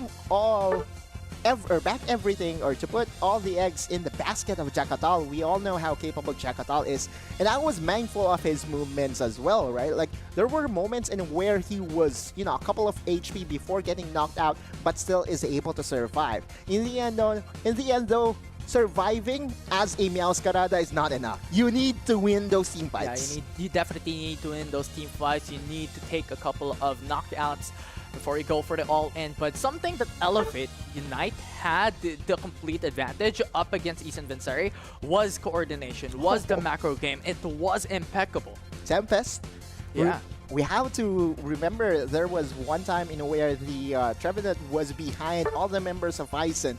But because he doesn't know where the other members are, he decided to just back away. That's fine. We're going to wait for the perfect moment. And that, I believe, is the reason why Elevate is just on a different level. The discipline, the coordination when it comes to the late game team fights, it takes a lot of practice. It takes a lot of coordination for you to achieve that. And we were looking back at that final minute of that matchup. It was Faye. It was the likes of Jack Catal as well, who wanted to go for those dunks, who wanted to go for a lot of points coming down to the last minute and to the last draw. But it was Elevate Unite who has understood the macro game. Mevo was protecting. You have Junior absent, going for the response as well, and Tempest into the back. Right, the defense of Elevate United is pretty much on a different level from the get-go. I think the game broke open right when we saw Miva in the Glaceon at the top side secure a lot of points. This was one of the team fight that did happen in the Registeel that was won by Ison because they were able to get Meowscarada on towards the level 9. And we all know that the Unite of a Meowscarada is a very deadly one. Yeah, it definitely is one. But once again, Miva able to control and suppress Exactly. Jack Catal all throughout the game. Those Hydro Typhoons are massive, but the thing is, it's not enough to just go and put hindrance and suppress your opponents. You also need those supports. You also need those follow-ups, which is pretty much non-existent, kind of, coming down into those massive team fights wherein it is playing such a massive role wherein those setups are going to be very important. Yeah, very, very important. This is the last battle in where we saw the Blastoise surviving for enough time to be able to cast that Hydro Typhoon. And then, guess who? It was Lewis. The Phantom Force as well, just because of that last second where the Rayquaza was so down low. Phantom Force was there, and that disabled their opponents to go for the objective. It was so good. Yeah, so it was a Hydro Typhoon getting answered by the Phantom Forest, right? But in the end, who's the star? It was the Mew, right? It was Lewis. Lewis. We highlighted the fact that Lewis on the Mew was winning the lane by himself yesterday. Today, he just won game number 1 for his team by securing that Rayquaza. Yeah, and even if they secured, you know what? Even if the opponent secured the Rayquaza, it was down to the 30 seconds, so it will still be a very difficult time for them. But considering the tier 1 zone availability for it's going to be Elevate, it will be such a tight matchup for both these teams. I beg to differ. I really think that so? the 30 seconds, just the fact that the initial gold zone at the top side was still open for the taking. We have to remember that the disparity or the difference between the two teams was less than 100. And one hundo goal should be enough to cover for the difference. That was my same point. So we were having that echo of thoughts coming down into game number 1 onto that final 30 seconds. Rayquaza, it boiled down to the objective. It boiled down to it was definitely the difference maker. And again, in basketball terms, we know the buzzer beater, the game-winning basket. The game-winning basket this time was for sure. It's Lewis. Lewis, yeah, it definitely is. But looking at the team profile, we talked about the game too much, but we want to talk about it more. We're looking at Elevate Unite on the characteristic of this team. Wow. Okay, so this is pretty fitting of what we saw in game number 1, right? They said here that they are resilient. Check. They are easygoing. Check. And they play with their own pace. Check. Those are the qualities that you need to have in order for you to really be considered a contender in the regionals here in the Philippines, because we all know how talented Pokemon Unite players are here in the PH. Yeah, a champion mindset, right? Having resilience and being easygoing and actually adapting. I like their statement of going with the flow of the match. So that's just speaking a lot when it comes to adaptability of this team. Controlling your tempo, right, and making sure that you don't go with the direction that your opposing team wants to go for. And at one point, I was really thinking that there was a moment for Jack Catal to really just show off, right? I was waiting for the pop-off moment, but you're right, Miva, his eyes was on Jack Catal the whole time, in where Jack Catal had to second-guess himself before he enters the fray. Yeah, and one of the patterns that I have discovered all throughout day 1 and day 2 was how the macro game's occurrence. The objective Oh, okay. Okay. Now, I have to stop there for a second because for the viewers I'm watching sorry. at home, as you see on your screen, the characteristic of Ethan Vincere is being handsome. Pogi. Oh man. Okay. All right. Well, they play handsome, right? They play. They play handsome. They're handsome IRL. Very. They're handsome of what Pokemon they're using. But going down to the topic that we were talking about, the patterns of the objective takedowns is that one of the Pokemon is in the base just because if ever it goes down for that 5v5 or a 5-man rotation from one team, you can just jump into that specific pathway and respond. Yeah. Or if ever someone wants to go for that sneaky dunk into the opposite side of the map, Right. you can also defend. Especially effective on the tier 2 gold zone, right? Yes. On the tier 1 gold zone, it's not as effective, but still effective nonetheless. We're going to look into the info card of one of the defenders for Ethan Vincere, and that is Faye. Trevenant, Crossel. Crossel has seen a lot of playtime or has seen a lot of relevance as of late. And I know you do have the stats for Crossel for the other region. Here in the Philippines, it's creeping up, for sure. Yeah, it's 39.13% win rate with 34.33% total picks. Not bad. Yeah, it definitely is not. Just because of the utility it provides. You know, we Right. keep talking about the utility, but as a defender with a Rock Tomb, you shield away a possibility of contest on objectives and also locking down your opponents into a specific position with no way to retreat just because you hinder the pathway to safety. Yeah, another way to control your opponent's movements, right? On the Crossel. Meanwhile, on the other side, we have Similar. it's the Similar same. look. Okay, so more time for us to discuss on Crossel. Crossel's Unite move as well has been a game changer, right? Oh, for By sure. yourself, Rubble Rouser, you're so tanky and can absorb a lot of pressure. I believe that one of the rules is to never underestimate the tankiness of Crossel, because with just one Unite move, he can soak in a lot more damage. I mean, yesterday we saw like a Crossel, a Snorlax, and another defender. It was like the triple defender composition, which was insane to think about. They did not opt to go for any supporter, but at that point, Snorlax had very self-sustaining moveset that just kept him alive for long. He was the first one in, and possibly the first one out as well. People, this is a continuing trend, right? So first one, what was it again? I think that was the First in, Zoro. first out. Yeah, the Zoro arc, right? Yeah. We were talking about Zoro arc, where Zoro arc should be last in, last out, right? Lilo. And speaking of Lilo, again, the main event is going to happen in Hawaii. Yeah, very exciting stuff here. Only 2 teams here in the Philippines Qualifier will be able to secure a World Crossel Championship bag. Series lock-in into the international stage. But as we jump into game number 1, we see a Crossel and a Leafeon being removed from the pool immediately coming down. Wait. The Meowscarada to follow up. Wow, okay. Talk about respect. Gyarados is going to be removed immediately by Trevenant? Ethan Vincere. No surprise, Mew. Mew or Trevenant? I'm really thinking Mew. Oh, okay, Tempest on the Trevenant, which means that Ethan Vincere will have their hands on the Mew. We all know that prior to game number 1, Ethan Vincere's pick rate on the Mew is 100%. Yeah, it's just too difficult. If Elevate goes in for the Mew as a first pick, Ethan Vincere could go in for like a Trevenant and an Umbreon or something insane. But yes, as you have mentioned, it will be the Blastoise and Hoopa once again.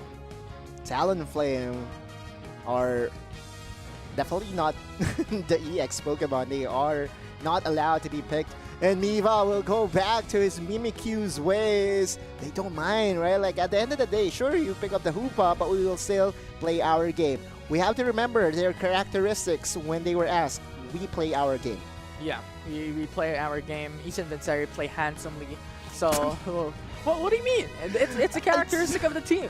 It's off-putting, just to say the least, right? Like, at the end of the day, you are being asked how you win your games. We just play We become handsomely. handsome and we win our games. That's pretty much the formula to success. But Pog. coming down into the composition, Slowbro and Delphax will be secured by Ethan Vincere, and Elevate Unite will be answering with the possibility of Dodgery, which is expected for Shua and a supporter coming down. Mr. Mime?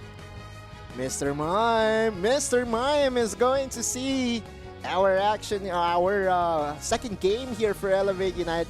This is an exciting time to be a fan of the clown. I know that I answered your question yesterday about who I favoring, Yeah. right? In terms of Pokemon being used in ladder. Mr. Mime is my go-to. But you know what? Two of our favorites comes down to Elevate's composition. Mimikyu is there as well, so you know what? I'm loving this, but of course Right. no bias. Isan Vincere also has a good draft with Blastoise and Slowbro, a lot of hindrance and suppression. Yeah, is this the first time that we see Dodrio picked as the sole speedster for a team? Huh. Chances are yes, right? Like A majority of the time it's not, but right now, I think at this point, there's just a couple of teams in Cobbly composition that has been playing Dodrio as a single speedster. yeah, in other region, right? Yeah, exactly. So because here in PH, Dodrio often gets paired with another speedster to really have the what you favor to call the glass cannon composition. But Yeah. this is more well balanced. Elevate Unite will have different ways to control the team fight. Excited to see as to how they will be using this Mr. Mime because there are two movesets available for Mr. Mime, right? In my favorite one was my favorite one was that was the barrier confusion one because I love to Bar's that. too strong. Yeah, Yeah, Bar's too strong. Mr. Mime just pushes back everything. and I love pinning down everyone against the wall because it really supplies the extra damage needed by your team to really get the upper hand. But so much for us. We are going to enter game number 2 with Elevate Unite trying to secure themselves the next round. Yeah, it will be one step away into moving into lower bracket round 3 for Elevate if they can take the win now. But it will be difficult as Isan Vincere has shown us how close it can be from game 1. Yeah, standard laning phase so far, except we are to expect that Hoopa will try to be a nuisance, and he's going for a very early invade, by the way, in the forest area of the Duo. Now Tempest trying to play with fire right now, literally because he was against the Delphox. Hoopa in danger Pincer? though, as that will be a 3 rotation Yeah, it's a coming from pincer. Elevate. And Dawn has just to run away. Will be able to use it out when getting that fruit, but not enough. And that will be the first KO of the game. You cannot outrun a Duo, right? Like, even at the stage in where he's still in his base evolution, he's still very quick to his feet. Now, Dodrio is going to join the party for Elevate Unite. No points as of yet for both squad. Yeah, although I don't think like Dawn getting KO'd coming down into early game is going to be detrimental for Isan Vincere's side. The role of Dawn coming down and invading was to really just be a nuisance to their opponents. Yeah, and the answers to our question as to which type of Mr. Mime will this be will be the confusion push you into the wall type. That just means that there is going to be a very decent burst. Look at that, incapacitated, right? Like you get pushed back.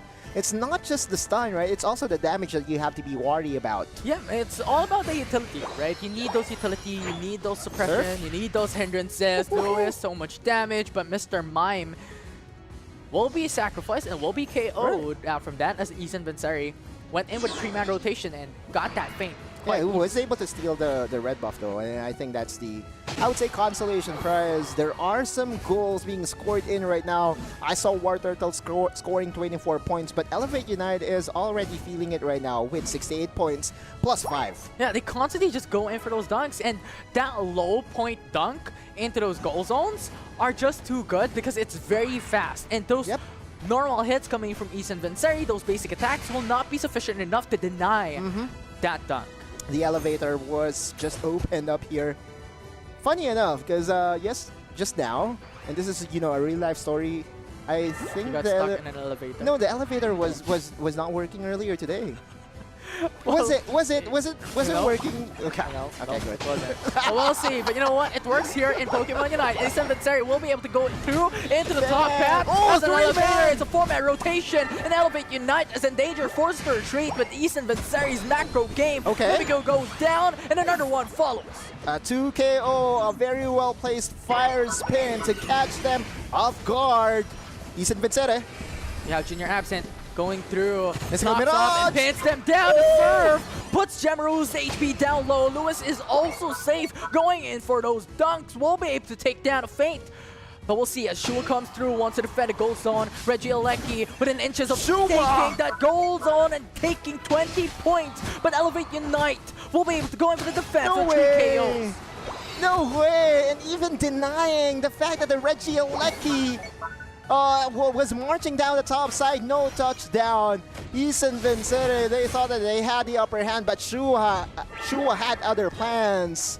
And Miva played so well. Might just be the cornerstone of what happened there in top path, wherein they were able to defend. They got the 2 KO just because of Miva's availability into that team fight. Miva has been so good in this series, right? This Mimikyu pickup needs to get scouted by a lot of the PH teams that are still in contention. Faye incoming. Jackal! Miva once again doing so much work!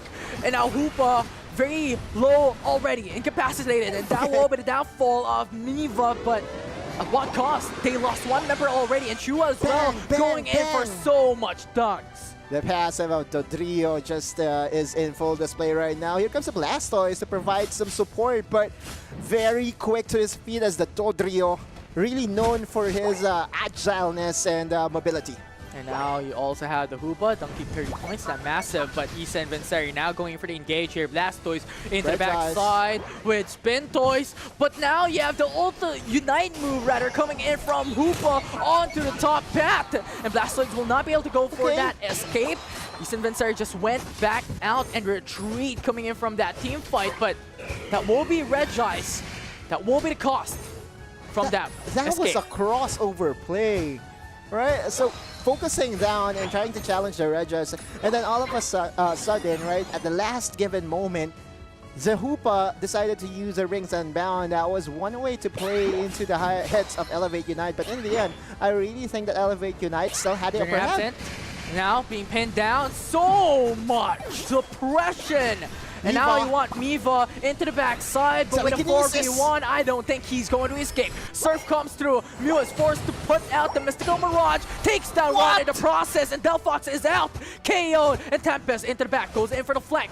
Horn Leech on the one, and Jagatal is isolated. And Issa and Vincere, just like that, is on a disadvantage, has to force out the hyperspace. Lewis, so good. Was able to take down 2 of the carries of Issa and Vincere, clutching this one out with the prize of Reggie Alecki joining Elevate. Another objective secured here by Elevate that will put them on a massive advantage once again, and putting pressure on top path that would allow them to be able to stack up a couple of more points and prepare for the 2-minute mark. I'm losing words right now because Lewis is just playing on a different level right now here in Infinity. I still cannot, move on from how he was able to defend that Reggie Alecki by himself.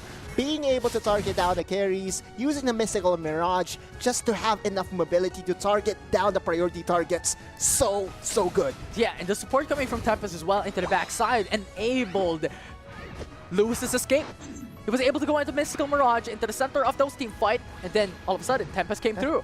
It's just good coordination overall. Yeah, Don wanted to use a hyperspace hole, but a very good push back. Don now gone with a Shadow Sneak. Immediately Miva comes through. And that was only made possible because that was a very good pushback coming in from the Mr. Mime. Talk about knowing the limits of a Pokemon.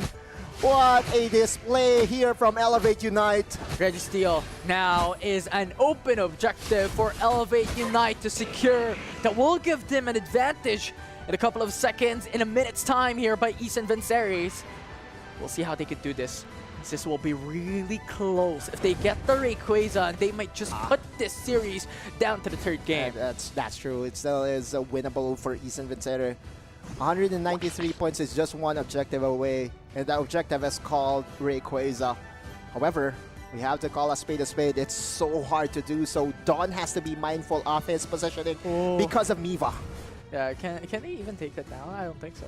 I don't think so. I don't think so. It will take a couple of time before they're able to reach that far, but Issa and Vincere is exploring, is adventuring, coming into the right, tier the 2 back goal door. zone. And Miva is nowhere to be found. This might be Ethan Vinceri's strategy That's to be good. able to go in for the dog. Shadow Sneak is not there. And Ethan Vinceri just changed the tide of the game. And yes, they're still at a disadvantage. But here we go. Rings Unbound. Rings Unbound. And Ethan Vinceri has access into Rayquaza. Rayquaza. And who will take it down? Sylveon. It's Ethan Vinceri who steals it down under, away from Elevate. And that will put them in a massive lead. And Elevate Unite has no chance in winning this game anymore. Lots of more points. A hundo waiting to get slammed here by Temeru. Ladies and gentlemen, we have a game 3. Ethan Vinceri, it was Dawn who changed the tides. One Rings Unbound with a miracle play that really made Ethan Vinceri took and swept that win. Elevate Unite did not expect the all-in on Ethan Vinceri's side. And although at one point we knew that it wasn't enough, Elevate Unite did not anticipate the Rings Unbound to change the tides of the game. This is all for formality, but we all know as to who's going to win this. Elevate Unite, final hurrah. Oh, Elevate still has 50 seconds. They could change the tide if they have that 50 or well 250-point Fireworks. Right now, Trevenant is gone and Tempest is eliminated, but the 1 KO for each side. Mr. Mime follow up. Ethan Vinceri has the numbers advantage, and this will be it. They have no possibility of going in for those dunks with a defensive capability by Ethan Vinceri, and Shua is down low when it comes to HP. Blastoise chasing him down. It's just too much pressure. Earlier it was Lewis on the Mew. This time around it's the Sylveon with a game-winning basket on towards the Rayquaza. Nah, it's not going to be enough, man. You need at least 2 or 3 people to slam 100 points for Elevate to catch up. But Ethan Vinceri, dude, that play, yeah, sure, the game-winning basket was the Sylveon, but the game-winning assist was Dawn on the Hoopa. Yeah, you know what? Everyone could look at a different Pokemon, could look at a different player, but Dawn was just pretty much the MVP coming down to that. Without Hoopa, without Dawn, that strategy wouldn't have worked. It was too clever. They went on an adventure onto the top path, dunked a couple of points in, only a 50-point deficit. Right. And then Dawn came through with the Rings Unbound. It was over. Yeah, Rings Unbound still needs to be in the minds of everybody, especially when facing against the Hoopa, right? Like at any given moment, Rings Unbound can call your teammates from a far away, from a mile away, and Jakatal was the one using the Sylveon and was the one who got the game-winning Rayquaza stealing basket. Yeah, it was too good. But overall, I'm still in awe on what happened there. But Ethan Vinceri, it was definitely so close. If Elevate gets the Rayquaza, it would definitely been towards Elevate Unite. But Ethan Vinceri, they take the Rayquaza, it will be for their team. And at this stage, it's really, really amazing of a sight to behold for both these sides, for both these teams. The Hoopa availability, and this is what we're talking about and reiterating over the past day and even today as well. The macro advantages of having a Hoopa availability into your composition provides you the availability to go in for the 4-1 split, which Ethan Vinceri did onto that final 2 minutes, wherein they went in for 4-man rotation, dunked onto the goal zone of Elevate Unite onto the top path in the tier 2, and then Rings Unbound changed it. If we're looking at the graph, right, it was Ethan Vinceri who was down under. So much of a difference, right, with 193-point advantage for Elevate Unite. But just that dunk into the top path, that rotation was phenomenal. But I still am not belittling the power of Elevate Unite coming throughout that game number 2, wherein they were fighting hand-to-hand combat and they're constantly taking those wins, taking those advantage. It's a matter of those pros and cons being balanced out by Elevate Unite and Ethan Vinceri, a tight need matchup. This is the reason why I love Pokemon Unite esports, right? We live for this. We live for this, and that moment personified why Hoopa gets respected by a lot of teams. And Elevate Unite, they were doing all the right things for what, 9 minutes straight? They were winning for the majority of that game. Yeah, more than just respect. I mean, 46.27% ban rate across 3 regions is a statement to make for this Pokemon. A very, very good one. Isan Vincere survives for another day. Again, we have to commend them. We are going to showcase the highlights, ladies and gents, and this highlights should be a handful for every fan out there. Again, it started with Shua getting. Oh yeah, this one was really good as well.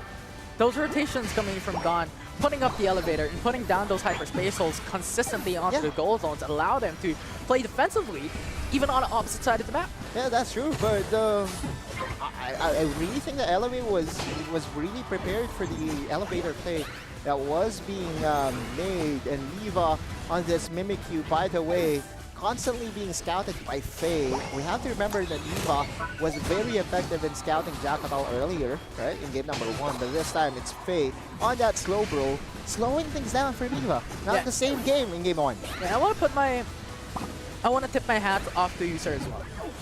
The play a while ago wherein the Ranks Unbound happened on top side, wherein Don pretty much saved every single one except Blastoise. He has to force out the Hydro Typhoon. And the thing is, the reason why he forced the Hydro Typhoon is for his teammates to be able to come through into the top hat and be successful. Or be safe, rather. This was the final play, right? Like, the Ranks Unbound and then Jackatal. Was it a Unite? Possibly, right? The Fairy Frolic. Try to say it. Fairy Frolic. Very frolic. Fairy, it's fairy. Fairy Frolic. Very frolic. I know, it's so hard. Surely. Yeah, but it's very difficult, like what happened and what Don did there into the final minute, along with the Sylveon steal onto Rayquaza. And now, we're probably starting it off with the first 3-game series that we have on our hands. We're in. We still have a couple of more series to go. The last time that we casted together Infinity PUACL, a lot of the series went the distance. 3 games. A lot of the teams were really evenly matched, and it comes down to the breaks of the game, right? Who is going to come out in those 50-50s? There was a flip, right? They wanted to flip that Rayquaza. 2 games in a row did we see a flip happen in the Rayquaza, and I can't. I know for a fact that, you know, looking back, we all know that Elevate Unite was still in the lead. But because of the play that was made on the top side, they second-guessed themselves. Yeah, I love how you mentioned that. You actually read my mind, because that's exactly what I was about to say after your statement there. We're in, you know what? Elevate need not to force out the Rayquaza. But just because of the adventurous forward rotation of Isan Vincere, they're now forced to do something because they do not know how much advantage they have. Right. Now Isan Vincere will be on the first pick selection. Gyarados will still get banned here. In Elevate Unite, we have to remember that Meowscarada was respected by them in game number 2. Isan Vincere, are they going to ban away the Mimikyu just to take away Miva's comfort on it? Could possibly be. Trevenant. But Trevenant is also removed. Tempest. That's a Tempest Pokemon.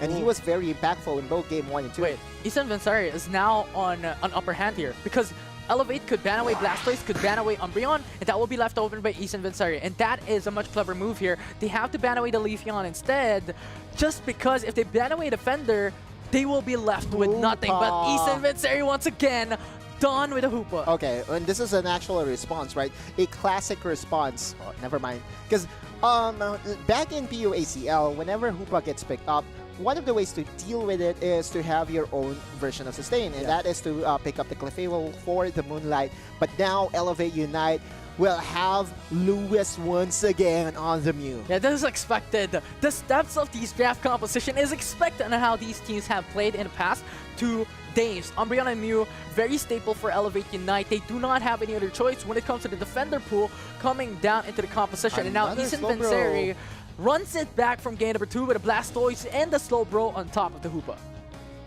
Tyranitar, I don't think this is the perfect time for the Tyranitar to show up. Please no.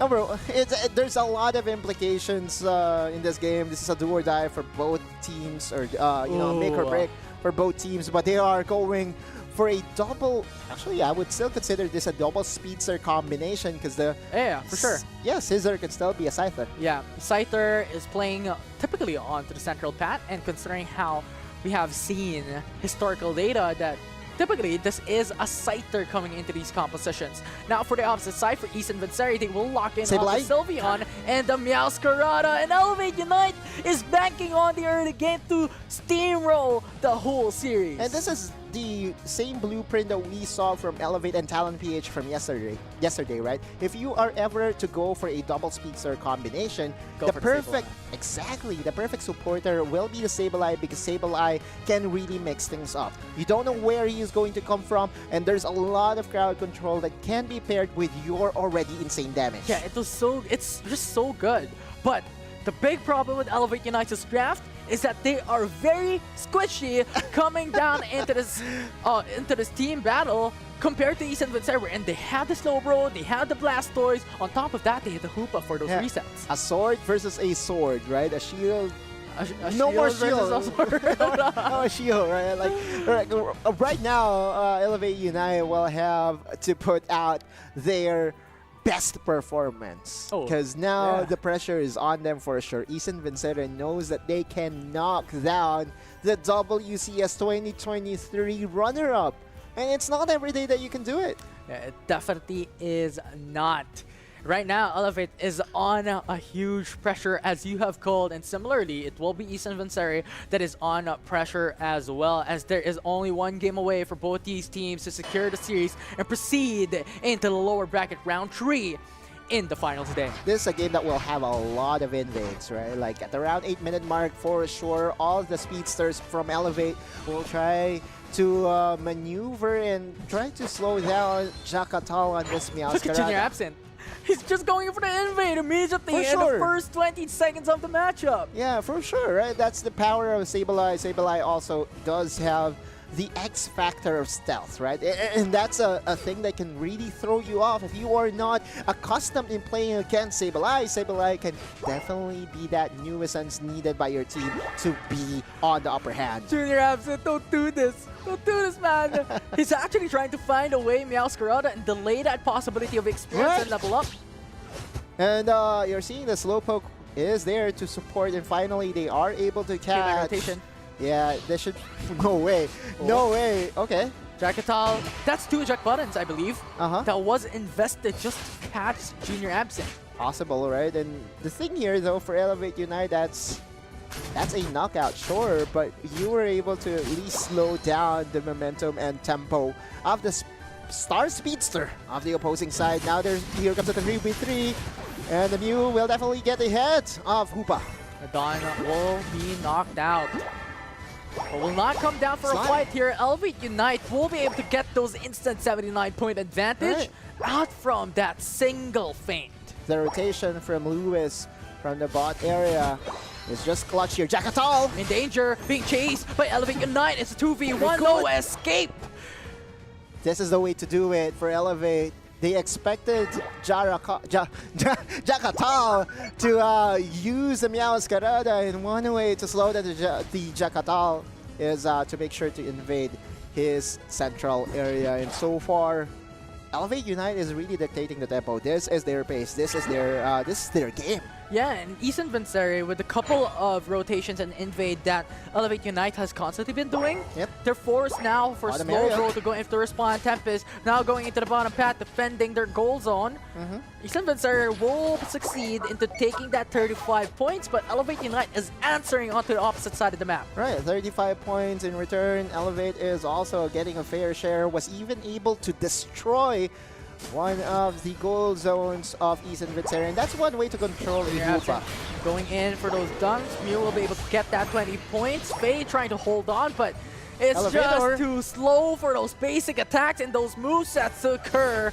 And Elevate Unite down to the single, 4 points remaining for the Tier 1 goal zone, down into the bottom path to be destroyed.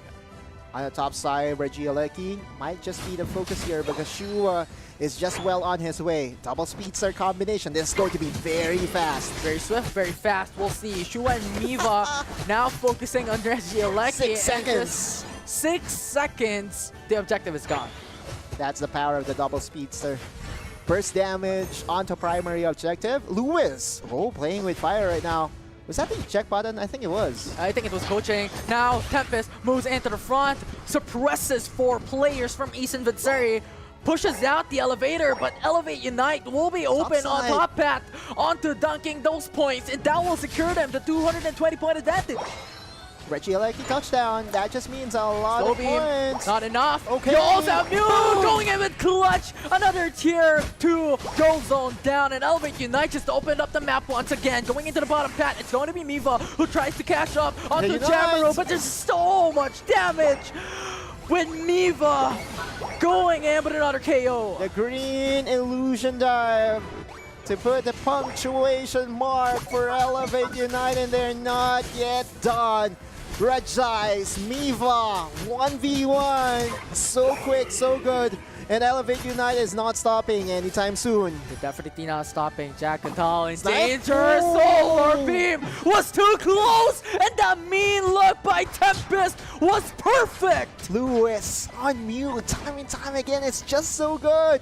Infinity, and this is going to really be very exciting come next rounds, because surely that needs to be scouted by all the other teams. The coordination of this team is just impressive. It's perfect coming in from Elevate Unite. Yeah, and we were talking to other community members. They were saying that Lewis is really the best new player that we have here in the Philippines, and he's showing off. Oh, no doubt. He's showing off not just today, but also yesterday. He was so good in this pickup, and that is definitely going to be the win condition for Elevate Unite moving forward.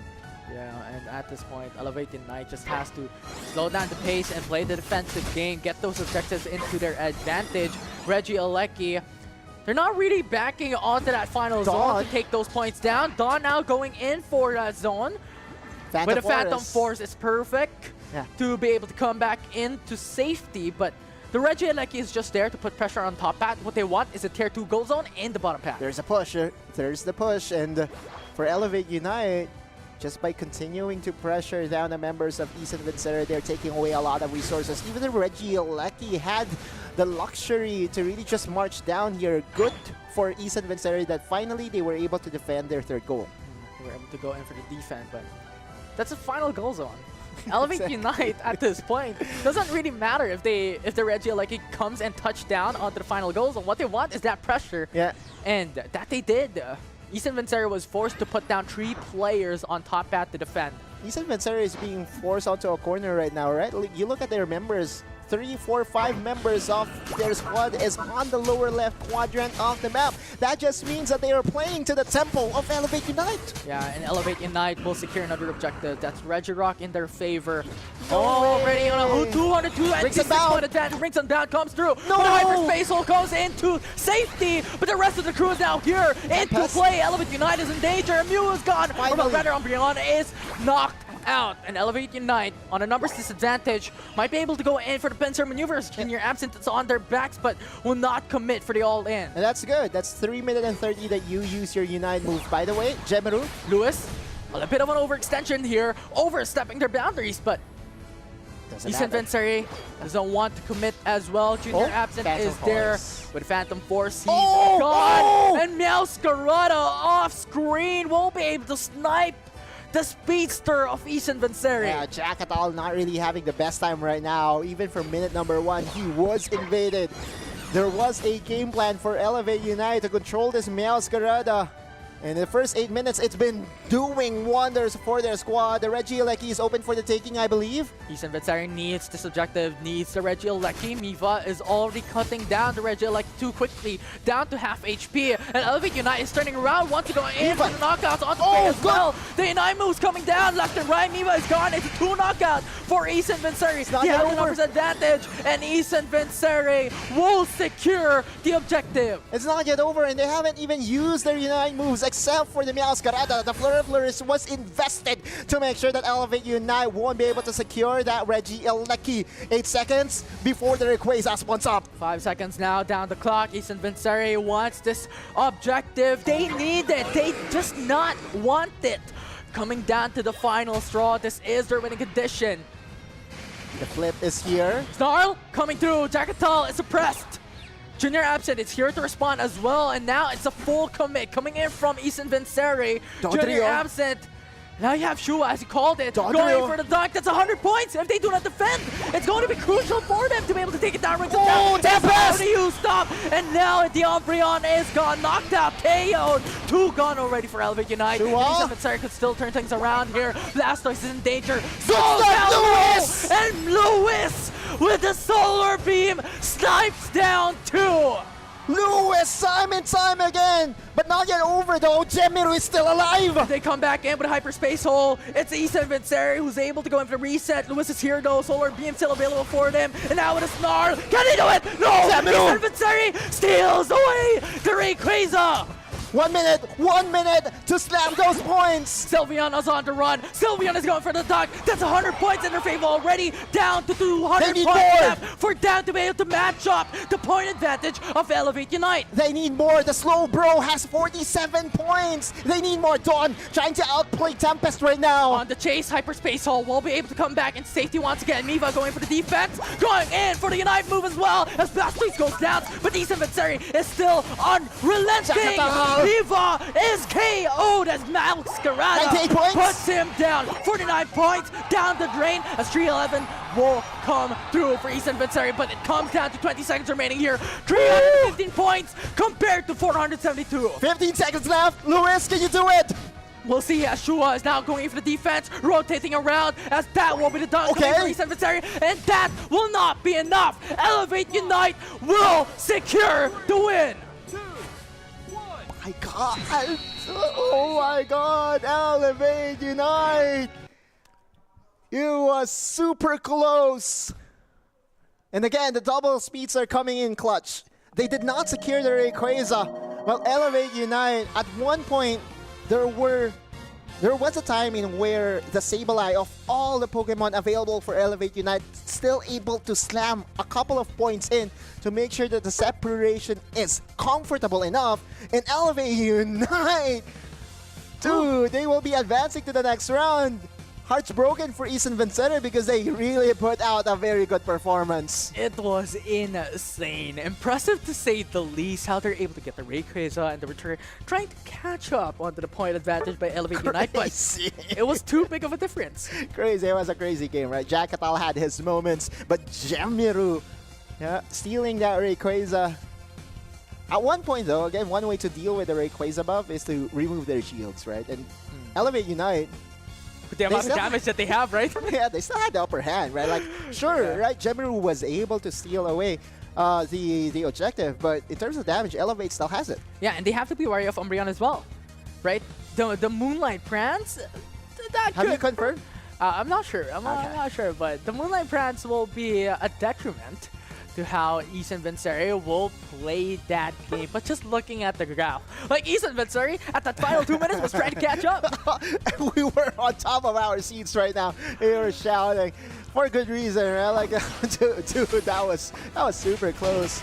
We were hearing the production, by the way. Yeah. They were shouting. They were really feeling it, similar to as to how we are feeling it.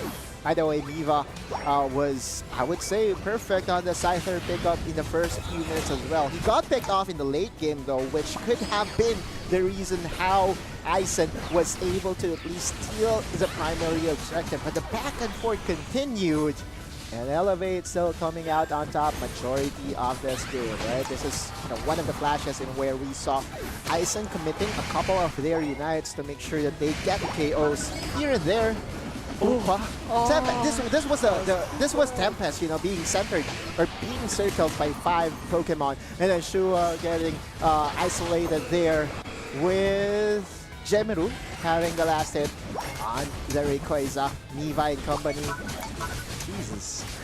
Elevate just has too much damage, right? We were talking about the shields that was necessary for them to be able to come through with that easy dunk, with that quick dunk onto those goal zone, which was pivotal for Ethan Vincere to be able to take that win. But the amount of damage that Elevate has with the Scyther, with another Speedster, and with Lewis as well on a Mew, it was just too much. Right, and this is really the recipe for success for a trio, right? Like, we saw a Dodrio get drafted in game number 2 without any other speedster, and I felt that you can easily just focus down on the Dodrio. Was it game 1 or was it game 2? I can't remember, but yeah, it's one of those games. It's one of those games. But now here we are seeing the classic composition of having a double speedster combination plus a Sableye to boot. Whew. Yeah, definitely is. So much damage, so much occurrence, these back and forths. Very intense, very close of a matchup, and such an expectations for the following games. As we are not yet over, it's still lower bracket round 2. We still have the lower bracket round 3. We'll still have the lower bracket finals, upper bracket finals, and the grand finals later on. But before that, we're just gonna take a short break. But when we come back, it's more Pokemon Unite action.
East and Vencera will no longer continue their journey, but this time around, their sister team will try to continue their banner. East and Amento going against Talon PH will be your casters, Autolus and PKUs.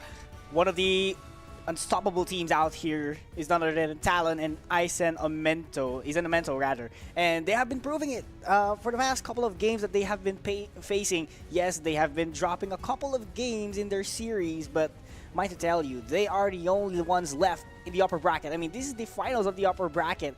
And of course, one of them will fall down later in the lower bracket, and it is just Elevate Unite waiting for their opponent. Yeah, what is at stake here is a grand final appearance. Not just that, whoever wins this upper bracket final is going straight to Honolulu, Hawaii, right? Like, because man, the only thing that you need to secure is the top 2 finish. Yeah. And by the time that you secure grand finals, top 2 is secured. So ladies and gents, we all know what is at stake. one of the 3 teams that Isen did send out is still here. Omento fighting against one of the Goliath in Pokemon Unite community, in PH community, right? Like in Talon PH. Can they do it? That's the question. Yeah, very big question mark, I'd say here, Honolulu. But let's not forget, whoever wins this, aside from going to Honolulu, Hawaii, they will have an upper bracket advantage later on in the grand finals, because they have to be taken down by the lower bracket winner twice in 2 batches of best of 3 series. That is if they can, because they get that advantage because they have been providing flawless victory so far in the upper bracket. It's not in every tournament that we see a twice to beat advantage, right? But that's definitely going to be in the heads of our combatants today. Isen Omento versus Talon PH. The lineup is set. JT, Sen, SWSW, Ryu, Dreamt, going to face against Rubik's, Lance, Kai, Dylan, and Synquan. I mean, Lance, Synquan, Kai, probably one of the very well-known names here in Talon PH. I mean, same with RBX and Dylan, but yesterday, Lance, Synquan, they have been dealing a lot of damage up against their opponents, and they're Talon PH for a reason. They have proven themselves, and right now, Isen Omento is here to go head-to-head with them, and I feel like they won't give this away for free, because this is what we are talking about. A slot going to Honolulu, Hawaii, not just in the grand finals of the World Championship Series here in the Philippines. True. Frequently used Pokemon, Isen Omento, Blissey, top pick. Very surprising, but for good reason, right? Like, as long as you have a primary carry that you can focus on in supporting, Blissey is almost always going to be very effective. Blaziken, Mew, Trevenant, Blastoise, and Crustle joins the fray as a frequently used Pokemon. But what I want you to focus on here, Vicky Yules, is the Mew pickup, because Dreamt on Mew has just been a revelation. Yeah, very big revelation, and we all know that the flexibility of having a Mew can definitely provide a lot of space, a lot of opportunities, and you can juggle around your strategies having a Mew. That is the same case as well for Talon PH, having Gyarados as their top pick, and followed by, of course, Mew. We all know that they have been using a lot of these Pokemons, followed by Sylveon, Clefable, Blastoise, and Espeon. Wow, this is pretty surprising, because Gyarados is their top pick, and surprisingly, it is one of the go-to bands of the teams that has been playing here in the World Championship Series. Exactly, right? As a 73% pick rate, that just means that there are a lot of Pokemon that you need to respect against Talon PH, and that's why one of the power picks that often gets played in the competitive matches in Gyarados is getting left open for Talon PH. And yesterday we saw, how impactful Gyarados is for Talon PH. Once he gets the advantage, he can steamroll one of the lanes by himself. Yeah, I mean, this is Talon PH that we were talking about, all the news, and yeah, it is there for a reason. The pick rate, it's not just numbers, it converted a lot of victories, I'd say. I think, like, they just lost, I think, once or twice the whole duration of the World Championship Series in the upper bracket. That is, one, they lost to Elevate in the upper bracket during the first round, but still, they continue to dominate this tournament, reaching the upper bracket finals together with Isen Omento. That's true, right? Like, having an almost flawless run. Yeah, almost. almost. Being the only loss to Elevate, which is not even surprising, right? Because we all know that, if in the power rankings, if we are to rank all the teams that we do have here joining us for the Pokemon Unite Championship Series here in the Philippines, they should be 1A, 1B, right? Or 1 and 2, because those are the 2 teams that really has separated themselves from the crowd. Yeah, I mean, they just met early stages here in the tournament, and Elevate Unite, they proved that they are one of the top teams here by crawling their way in the lower bracket, and they are just waiting whoever loses this upper bracket finals, because later on we'll get to feature the lower bracket finals right after this. But setting that one aside, all the news, let's focus on this matchup. A lot of stakes here, as he said. Ticket to Honolulu, Hawaii is what we have here. Of course, right? Like, again, although the promise of a top 1 finish with a $15,000 prize pool is still up for grabs. Yeah. But the major prize really in this tournament format that we have is to represent the region of Philippines, right? And not having to go through the LCQ, which, by the way, is going to happen this weekend. And for Talon PH, they were made and built for this, right? They were made and built to dominate the PH scene, and they were made and built to enter the regionals and enter the world stage and try to make an impact. Yeah, they were once the very best, probably one of the very best teams or sets of Pokemon trainers out there. So probably they will defend the title or the crown that they had during the past couple of years, past couple of tournaments. It could be the ACL, could be the last World Championship Series, and it's just them continuing to grow, showing their prowess in the World Championship Series and every single tournament of Pokemon Unite out there. And Talon PH, huge respect to them as they go round and round here in the upper bracket finals. But is an evento here, they might stop the run. That is the case if they can force Talon PH. The dark horse, could be. or we have to call them the underdogs. Actually, almost every team out here except for Elevate Unite, when facing against Talon PH, should enter as the underdogs, right? And Filipinos love their underdog stories, right? Every single one of us loves an underdog story, and is an evento might tell everyone else.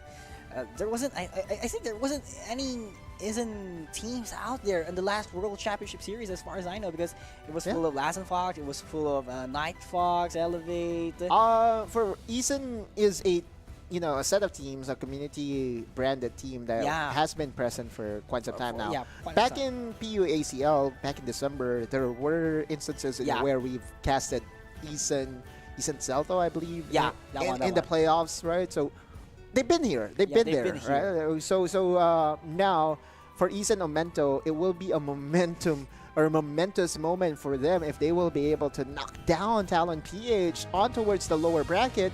For Eason Omento, the quest begins now with the drafting phase. Hoopa is going to be respected, and Talon PH, no surprises here, will be respecting the Leafeon. Leafeon again and again. Solar Blade, huge amount of damage. They had to respect that. But I love the Umbreon ban as well, coming from Omento, because Umbreon probably is one of the most tanky, I'd say, if you really know how to use this Pokemon. But Mimikyu will be taken out as well, but that leaves, once again, Gyarados and Mew open for each and every team. Will be taken away here by Eason Omento.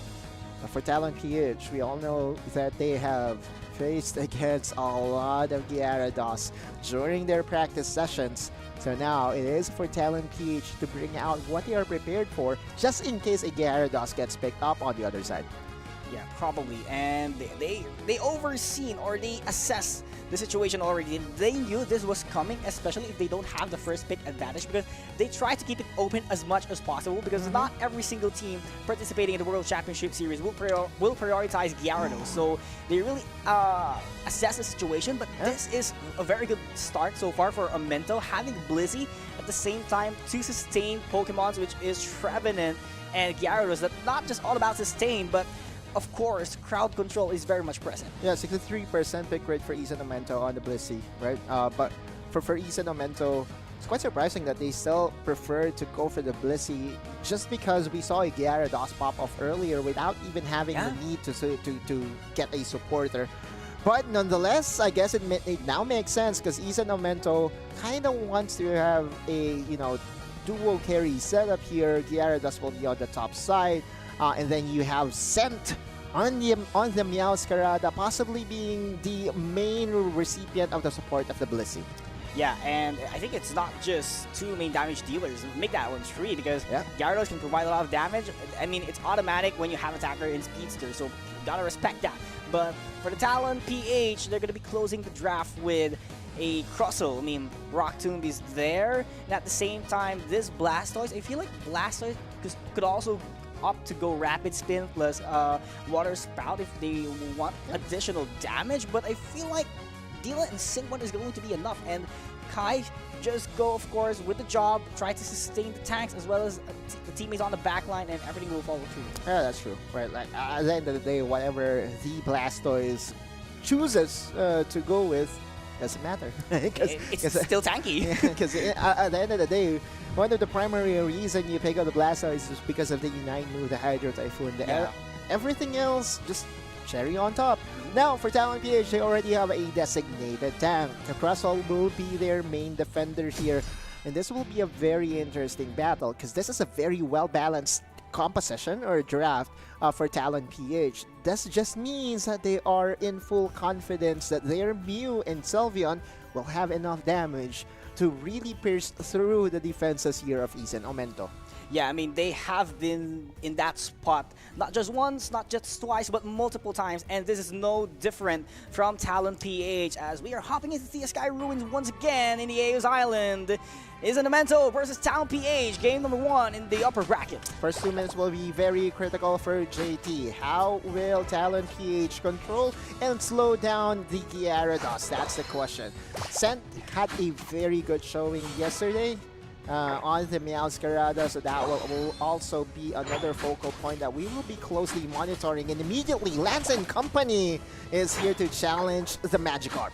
Yeah, they don't want JT to get a goal for free. At the same time, getting to the level 5 mark in less than a minute, so pressure is going to be there, ambush is coming, and this is just pure coordination coming to the side of Talon, but Lance is too low, going to be backing away. Mars Live, avoiding to be knocked out in the early situation. Yeah, very early 3v3, and good for Isen Omento to read the rotations here of Talon PH. It's kind of expected, though. You need to have your helping hand ready to assist the Magikarp. Because you look at the Magikarp, level 4, still a fish. You know, the Splash. Splash bot, that's it. Splash bot, you know, just bouncing around the forest. Flail. Oh no. I mean, it's gonna take quite a time, but you know, 8 minutes mark probably it will be a Gyarados already, unless this will be a good contest coming in from Talon PH. 4v4, who got the most experience there? I believe it was Talon PH. Also gets a knockout against the Blissey. Knockout, but still JT. Still a bouncing fish here. They're able to defend the goal zone. That is going to be the first goal coming to the side of Talon PH, and JT still struggles. 8th minute mark, RBX up against Ryu all the way into the bottom path, and this is unfortunate happening because it's not yet a Trevenant, so the tankiness, it's not that much of a presence already, and they have been struggling a lot here for Omento because Talon PH, so far, they have been controlling the whole map. Oh, no way. Now Talon is converting whatever control they have in the early game into invading into the camps of Isen Omento. Rubik's being left alone by himself. He's tanky. He knows that he can deal with all the pressure that Isen Omento will bring here in the bottom lane. Doesn't matter if he doesn't have the Unite yet, right?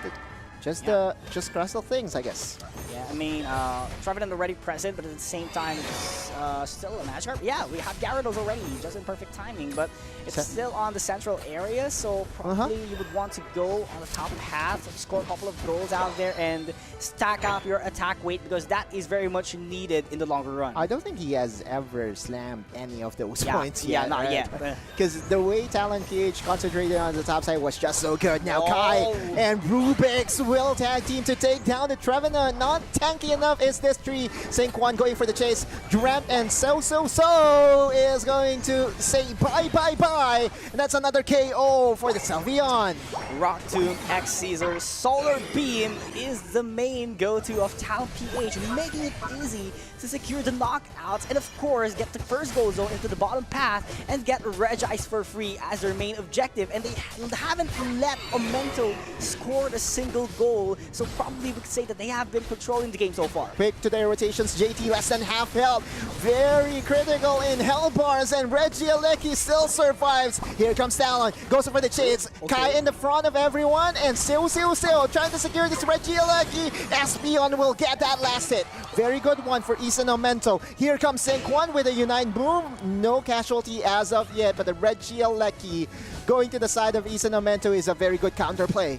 Sync1 trying to defend up against the Regieleki, and they're forcing to go for the goal. Yes, they good do. serve. First point ever here for Omento in this game at least. Water Spout with Rapid Spin will secure the knockout. Mystical Mirage. Here comes Dylan. Now, Here comes the Unite coming from the Espeon, not going to hit its mark. Dram really whiffing right there. And now Trevenant is going to get targeted by the members of Talon PH, slamming some points, bounce connected onto Sync 1. Still survives. Sync 1 free hitting. Woodhammer. Good Woodhammer. And now 3 of the members of Talon PH is just going to get floral flourished. This Meowscarada coming in clutch with a 3K. Make it a 4 knockout after the beautiful wood hammer coming from the Trevenant. It was a perfect coordination and very on-time ambush from the Meowscarada. And right now, they're opting to go for the goal zone. But sad to say, it is Dylan and the company of Talon PH not letting them score for free. And they have defended things well on this path. All that for 11 points. I don't believe my eyes. Here comes the counterplay from Talon PH. Hydro Typhoon going to catch Meowscarada, and Talon will just slam more points here. Dylan getting caught with the bounce. Has to disengage, but here comes the Crossel. This is going to be a 5v4 in an instant. The serve pushing them over to the wall. Rubble Rouser to fend off all the members of East, and Momento dissecting them one by one. The Unite coming in from Dreamt. Not going to really connect onto anyone. That's twice in a row that the Unite of Espeon has not really found its mark. Yeah, and we can see that the Regis is so open and free in the bottom path, and we can see the rotation already coming from both teams. So this is a matter of fact that they have to juggle around, and they need to apply the pressure that they need. And Sent is being pressured a lot here by the Mew of Talon PH. Rock Tomb is going to be their felt presence at the hands of JT, so they have to push back all the members of Amento to secure the Regirock. 4 minutes into the game, or 4 minutes left in the game, and we are seeing Talon PH with 110 points advantage. They are now setting their sights over to the Regis. Regirock open for the taking for Talon PH. No contestation whatsoever from Isan Momento. Yeah, I mean, Hyper Voice gonna be for free here as they take Regirock, but on the other side of the map, it is a full of action here. Rapid spin all alone. Hydro Typhoon is gonna be out, and the last hit goes none other than Isan Momento, and they're gonna be guiding their way all the way to the Regielec into the top path, but it's not yet over. JT cannot bounce, cannot find the right angle in order to go for the ambush, and there we have it. Sync 1 was knocked out, but the Rock Tomb is there to save the day in the hands of Talon PH. They're gonna be blocking the way. Every single member of Momento. It's a 4v4, but the Regielec is now making it a 5v4. Spin Toy still doing a decent amount of damage, and all of a sudden the Meowscarada got wiped out. Pure defense once again from Talon PH. We've seen this multiple times just for this game. It is Momento controlling the team fight, and right after multiple knockouts, it is just Talon PH recovering, defending the goal zone, and every single goal zone of Talon PH is still available compared to Isan Momento, in which they already lost one. From 11 points to 51 points, just a 40-point prize, even after investing a lot to win against Talon PH. How are they doing this? How are they not losing control?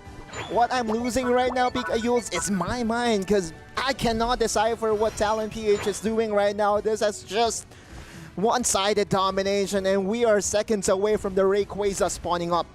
Domination so far for Talon PH, but there is still room. The hope is so big for Momento. They are just waiting for the final stretch, waiting for the perfect opportunity here, but the vision goes to Rubik's. Gonna be pinching down Ryu in the situation, and the main tanker, the main front line of Momento is already down, and they're gonna be forcing their way up against the other members of Momento. A couple of seconds in the Poké Center. Trevenant needs to get back into this really, really fast, but Talon knows that they don't need this Rayquaza. They just have to play keep away. So, please, they're going to get caught!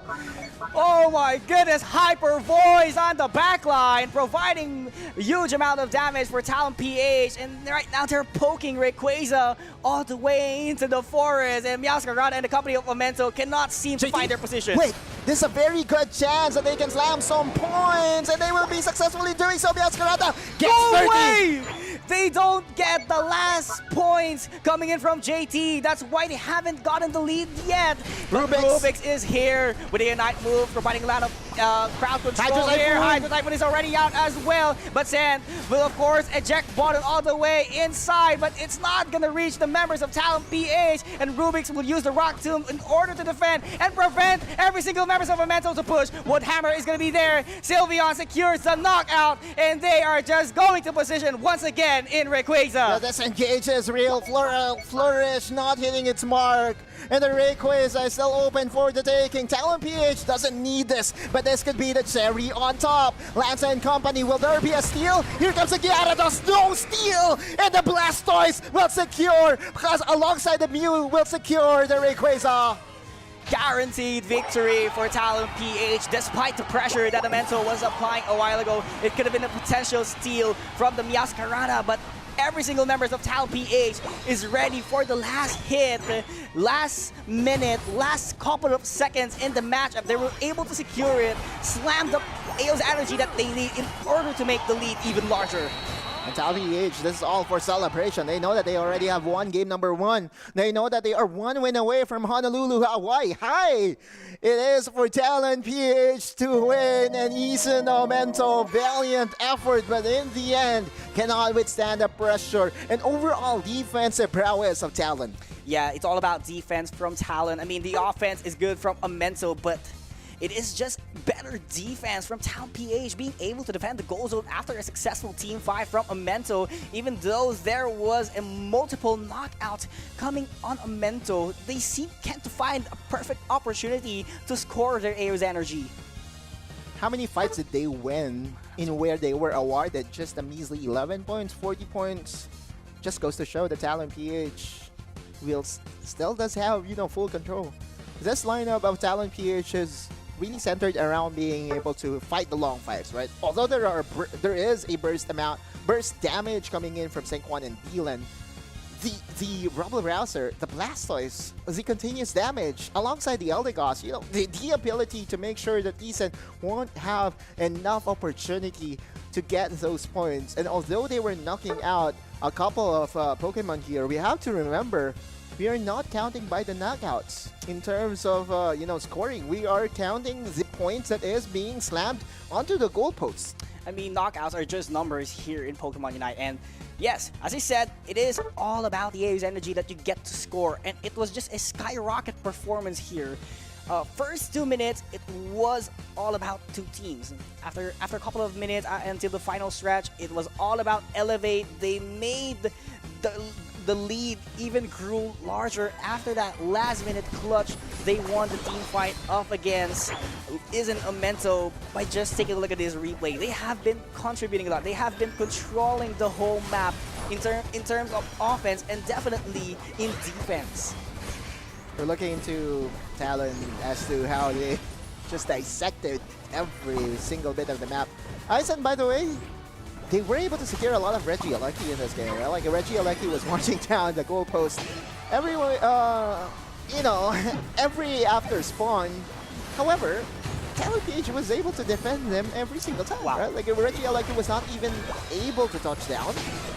That just goes to show that in any given moment, the championship caliber, the championship qualities of Talon is still in full display. Look at this Regieleki, look at this Regieleki, right? Like Regieleki focusing on someone, but not the goalpost. Yeah, I mean, Talon PH, they just knew when to rotate. I mean, might just tell you, they don't even have a Hoopa here, but still can defend things quickly. I mean, just imagine if Talon PH has a Hoopa, it could have been much more of a 100% dominating performance coming from their team. For sure. I thought for a second that Blastoise was the one who got the final hit on the Rayquaza, but in the end, it was Sequan on the Mew, which, by the way, was impressive in terms of damage in this game number 1. It's not yet over for Isan Memento. Again, we're currently casting the upper bracket finals. The Talon PH hopefuls fans out there might just be celebrating by now, but it's not enough yet, right?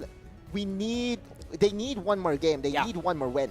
Yeah, one more push, but at the same time, they got the momentum already. Everything's already settled. But for Amento, there's nothing wrong with their draft, I'd say, here, Honolulu. It's just a matter of fact, they have been winning team fights. It's not the draft itself, or maybe a couple of adjustment on the draft, but might tell you, they have been winning team fights. It is just a matter of execution at the same time. They need a little bit of push on their side in order to zone a couple of members, a couple of Pokemons coming from Talon PH to secure the Aeo's Energy Shoot.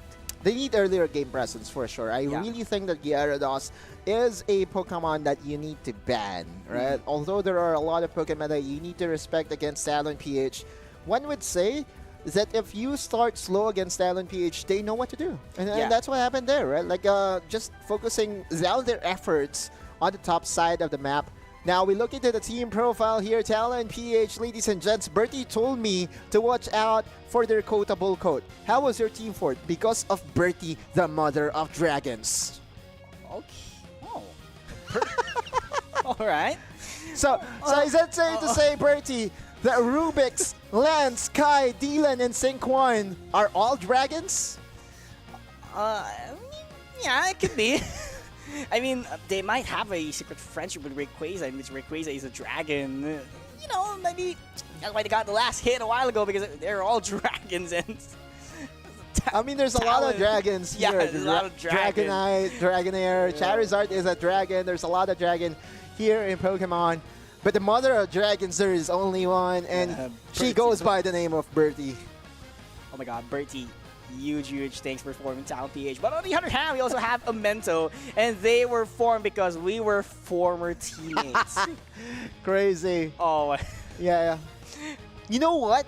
I would, if we will ever have the opportunity to interview Ice and Amento, I will be asking them the origin of the name of Siu. Because it's one, it's so hard to cast the name, and two, I know for a fact that come the international stages, all the casters will have the same input, right? Now, info card of a certain player from Talon PH.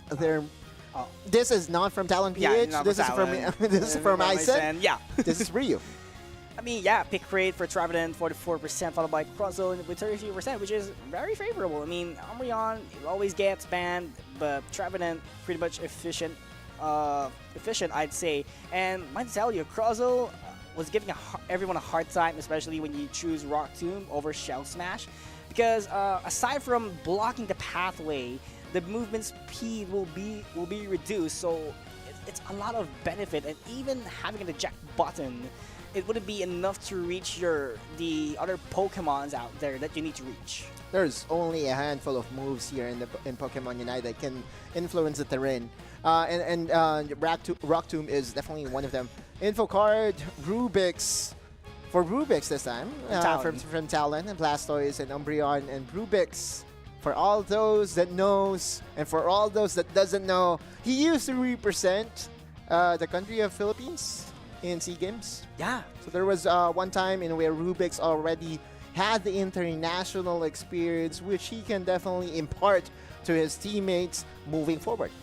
Yeah, I mean, Rubik's is one of the key factors why Talon made it this far. I mean, probably the story is all about Sync1, it's all about the other members here from Talon, because they have been showing flashy amount of damage. But at the end of the day, I feel like defenders are one of the main factors of every single team, especially Rubik's, the defender of Talon, and they have been making majority of the shot calls or the initiation of team fights. So really salute to Rubik's for being part of Talon at the same time, imparting the knowledge for their team to improve even more. I wouldn't be surprised if Rubik's is their in-game leader. Yeah, the IGL. Yeah, surely, because Rubik's experience will come at a premium and should be able to help out Talon PH in murky situations. Actually, check that. In all situations, be it ahead, be it behind, Rubik's will find the proper call,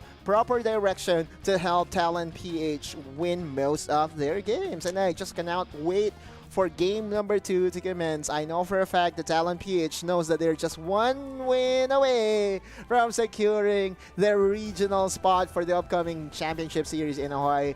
To Bertie out there, if you ever get to Hawaii. What's pasalubong in English? I guess we just call it pasalubong, Treat, right? I guess. Treat. Yeah, It's not treat. It's not treat. Souvenirs. I Present guess. souvenirs. Yeah, souvenirs. something like that. I mean, Birthday souvenir. Okay. Okay. I mean, yeah, souvenirs are very much appreciated. But what do you know? All of this, who knows? We might be in Honolulu as well. Who knows? Who knows? Who knows? Wait, quite possible, but you know, it's still possible. Yeah. It's not impossible. Come on, man. So Talon PH now is going to ban 2 of the prime Pokemon that might just be derailing their chances of securing their grand final spot. Leafeon and Mimikyu is going to get targeted here. Meanwhile, Isanamento doesn't want the Gyarados at the hands of Talon PH. And they still canceled out Hoopa here. I was talking about Hoopa a while ago because Talon PH is so good with rotation, so what more if they have Hoopa? And yes, Gyarados is going to be banned because they can't afford Talon PH to have a Gyarados. And they will opt to secure Sylveon plus Trevenant already, but you can see that there are a lot of open Pokemon still for Talon PH. Yeah, I was about to say Umbreon, and yes, we do get it. Blastoise still open if they're going to be utilizing Double Tank again, but I might tell you, Crustle is still open as well. Eldegoss is still one of their primary supporters that has been made effective by Talon PH, and Umbreon, as you did say, is a no-brainer. Whenever, facing against a Trevenant, you kind of need, a defender to at least answer the tree. Blastoise and Glaceon isn't Aumento. They want to fight early, right? They want to dominate the early game. Sylveon and Glaceon. Early evolutions, level 4 power spike should be good for Isanamento. Charina will be picked up here for Talon PH. Wow, this is quite surprising for me. I mean, it's not different from Talon because they have a large amount of Pokemon pool, but Charina in the competitive scene in the upper bracket finals. I mean, Charina, yes, it's good. It has amount of sustain, good amount of damage, but a couple of attackers out there can melt the sustain of the likes of Charina. But I do like the pick from Sync 1, having Delphox, because with the Fire Spin available, it's not just Rubix who's going for the crowd control, and at the same time, it's not just Rubix going to tank it. And with the support of Kai, definitely the heals are there, the crowd control with the Unite move is also present. So what if they add another Surf from Dylan? It's just complete dominance in crowd control later on. Triple defender, by the way, for Isanamento. Yeah. Zarina is going to be a very interesting one. I really love the kit of Zarina. Yeah. Is a combo-based Pokemon. Can really influence the top side of the map by herself. If you do have enough advantages in terms of XP, you can win team fights by yourself, right? So one of the Pokemon that I really love grinding on the top side of the map. Not Cinderace, but Delphox, not having the best win rate so far in the tournament, but Talon PH says it's time to bring out Delphox, Fire Spin control, fanciful fireworks, extra DPS, just to make sure that they can deal with a triple defender setup here by Isanamento.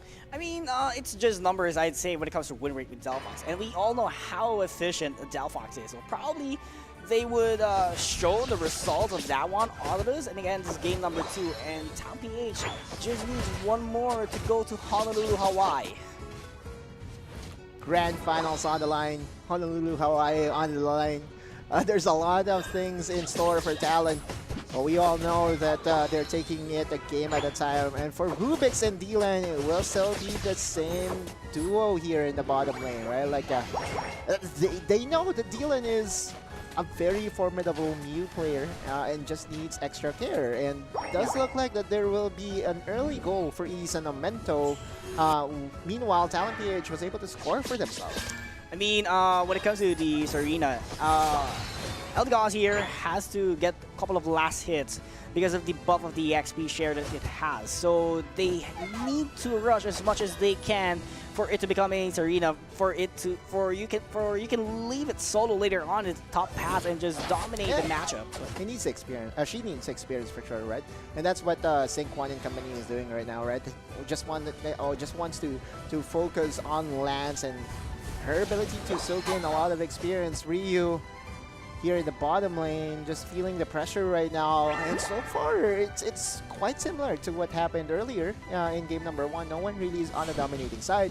But the fact that Isanamento does not have the Gyarados, I really think that Talon PH and Isanamento is having, having a very equal early game. I mean, they don't have Gyarados, but they have Serena. It is just on a different form. They have the same concept wherein you have to rush it on the final evolution, and you can leave it already alone. But the only major factor that makes it different is Serena doesn't have a crowd control compared to the bounds of a Gyarados, in which it can ambush a couple of opportunities. So this is all about 1v1s when you have Serena, or even multiple targets. Ryu? This is all about the control that you were talking about, right? Trevenant will be responsible in being the crowd control Pokemon for Isanamento, but looks like that Ryu is forced to eject. The mean look is going to get one from Talon PH, and the Fire Blast needs to be respected. Sync 1 and company, still very good defense. This is what Talon PH is known for. Their defense is just so good. No more eject for Ryu, and that Thunder Ball is going to hit its mark.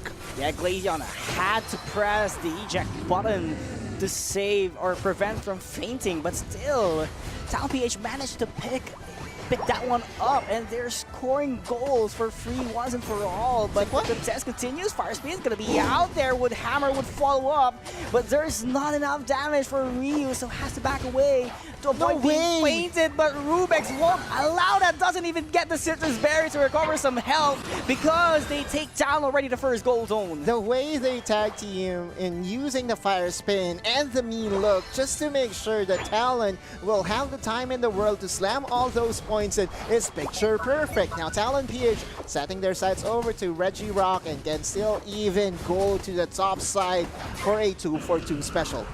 2-for-2 special. Regieleki is still available here. So far, rotations are already being made by Talon, Dylan, all the way into the central area. So probably the rotations will happen anytime soon, but the fireworks is already out, coming on their side. Rubix will be chasing Ryu, but the Wood Hammer will buy enough time, but the Fire Spin is there to secure the last hit, and the pressure is still ticking all the way to the top path. Same with the central area. Dramp is keeping away to stay alive, at least for this situation. Yeah, looking at the score right now, 97-14, a massive lead for Talon, and they're not stopping anytime soon. The focus is on Regieleki.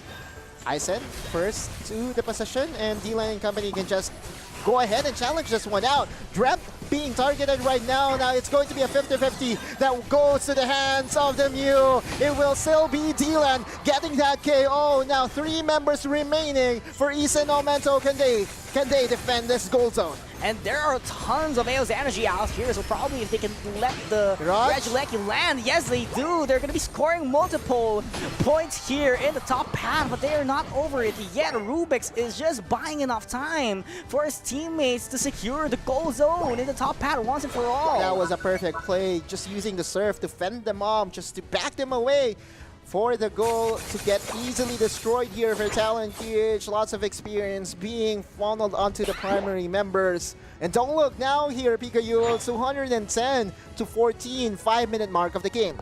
Yes, a very huge lead here, almost 200, I'd say. And this is a very quick decision coming in from Talon PH, knowing that after securing the top path goal zone, they rushed all the way into the bottom path and in the forest, knowing that one of the Regi trios will spawn here in the bottom lane, and Rubix is just buying enough time, waiting for the rotation coming in from his teammates because there's no Hoopa that can instantly rotate. But this is a 5-stack coming in from Amento, trying to secure the Regirock, but Rubix is there, so confident getting on the inside, but there's no follow-up because of the Unite move of the Trevenant made them or prevent Talon PH from the backup, and they secure the Regice. It's a 1-for-1. Zarina is here, can really cut their exit path.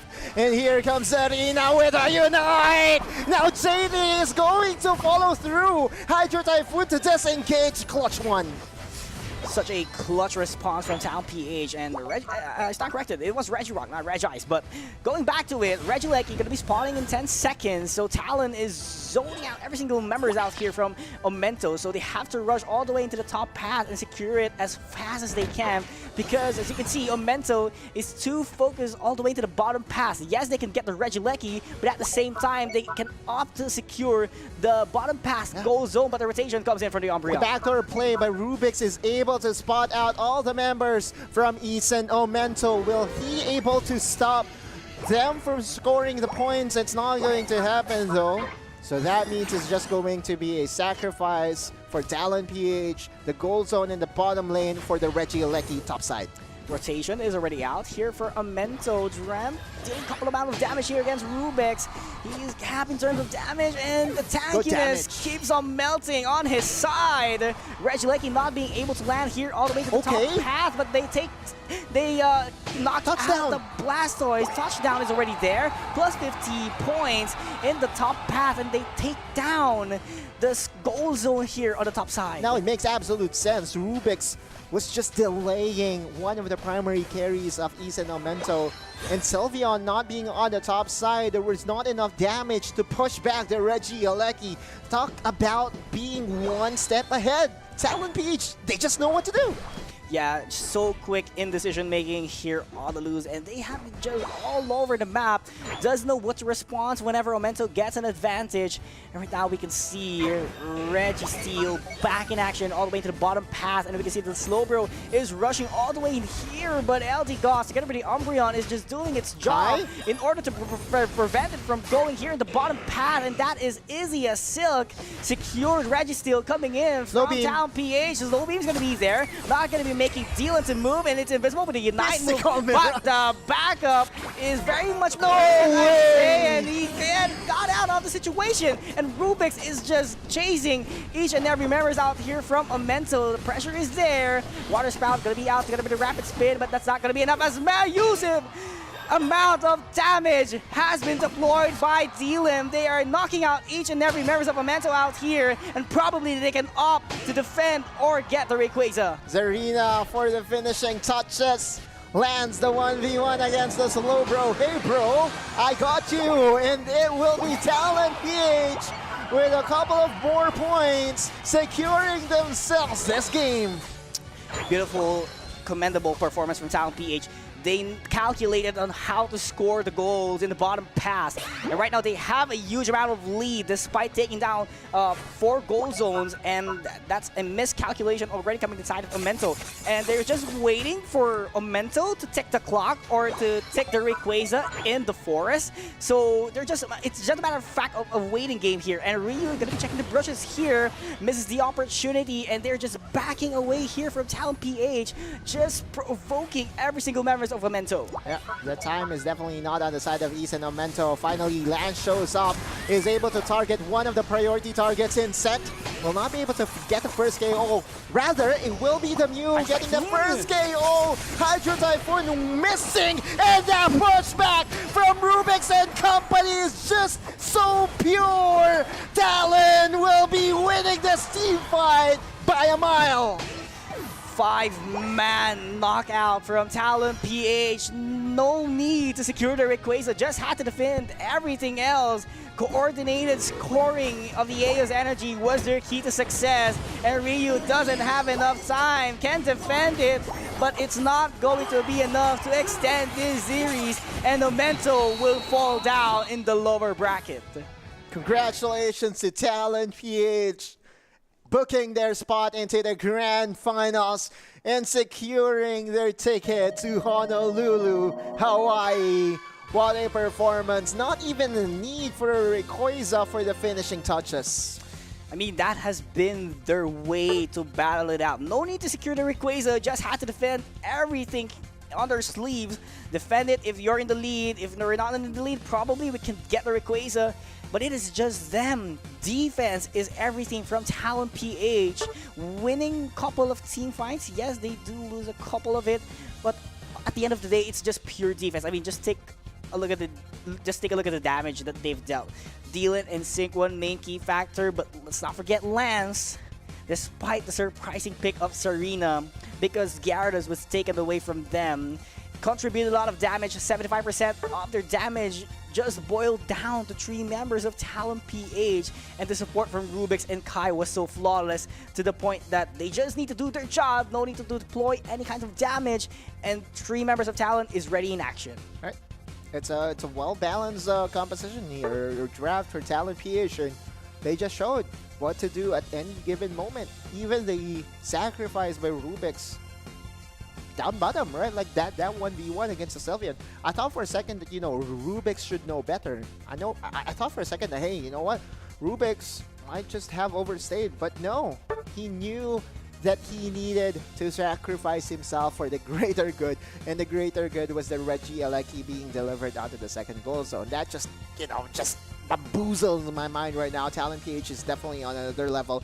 But Isa Nomento, valiant effort for them, and their squad will be moving down to the lower bracket finals. And in the lower bracket finals, that will happen just after the series, right? Yeah. It will be Isa Nomento facing against Elevate Unite, which, by the way, Elevate Unite is currently on fire. Yeah, currently on fire, and at the same time, they had a couple of rests after that sweaty match that they had against the other Izen. So probably they had a momentum building up. At the same time, they got a couple of rests out here, in which it applies a pressure to Omento, but at the same time, they are hungry for the victory. So both teams here, Mike Sally, Honolulu, just want revenge and ticket to Honolulu, Hawaii, and they want revenge against Talon PH because Talon PH sent them to the lower bracket. It's the revenge story. Everybody loves them. By the way, Talon, I kind of want to see the outplay by Talon early, in where he used the Mystical Mirage and used the teleport just to back away to safety. This was a sacrifice by Rubix, right? Like Ramped and Rubix just going at it 1v1. And all for the Regieleki to get delivered to the primary prize. This was the final moment in where, you know, at 2 minutes the fight was not even close to the Rayquaza, right? Like, you know, yeah. Talon is forcing their hands. Talon is forcing them to play outside of the Rayquaza. Yeah. Basically eliminating a chance of a 50-50. Yeah, because if you try to force a team fight on Rayquaza's pit, damage could be deployed by using your moveset. That it could probably miss target at the same time. Area of effects might be there, so it would inflict a couple of damage against Rayquaza, and over time there might be a last hit happening. So they just wanted to be sure and secured by forcing the team fights outside Rayquaza's pit, outside the forest, and that made it possible for them to provide such powerful defense to secure the grand final slot and the Honolulu, Hawaii ticket. Talon PH has just displayed what to do at any given situation. This is Bertie's message to everyone. Come beat my dragons.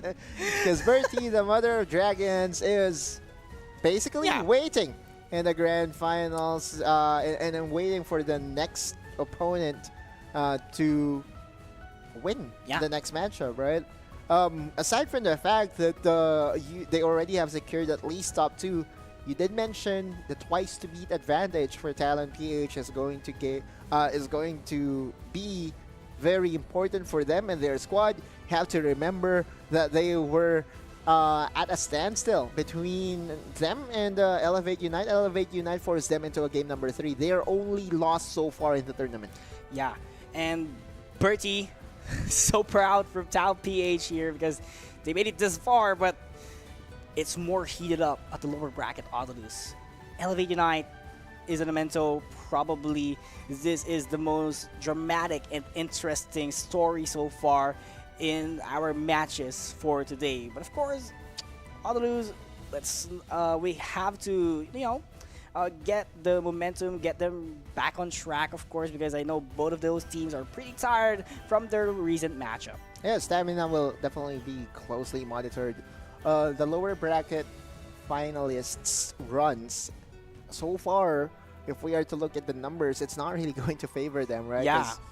One, the upper bracket finalists should really have the skills to reach first the grand finals, and second, stamina. It will definitely be considered as we move forward to the grand finals, in where the twice to beat advantage will definitely be at a premium. But that said and done, we are going to enter a very short break. By the time that we get back, more Pokemon Unite action will be with us.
Welcome back, everyone, to Pokemon Unite Championship Series Philippines Qualifiers, and we're now down to the lower bracket finals. I mean, lower bracket, everything is at stake already because whoever wins this will book their ticket to Hawaii and represent Philippines in the WCS 2024. Yeah, absolutely insanity. It is coming down to this, the final last lot, as we have Talon already sitting at top.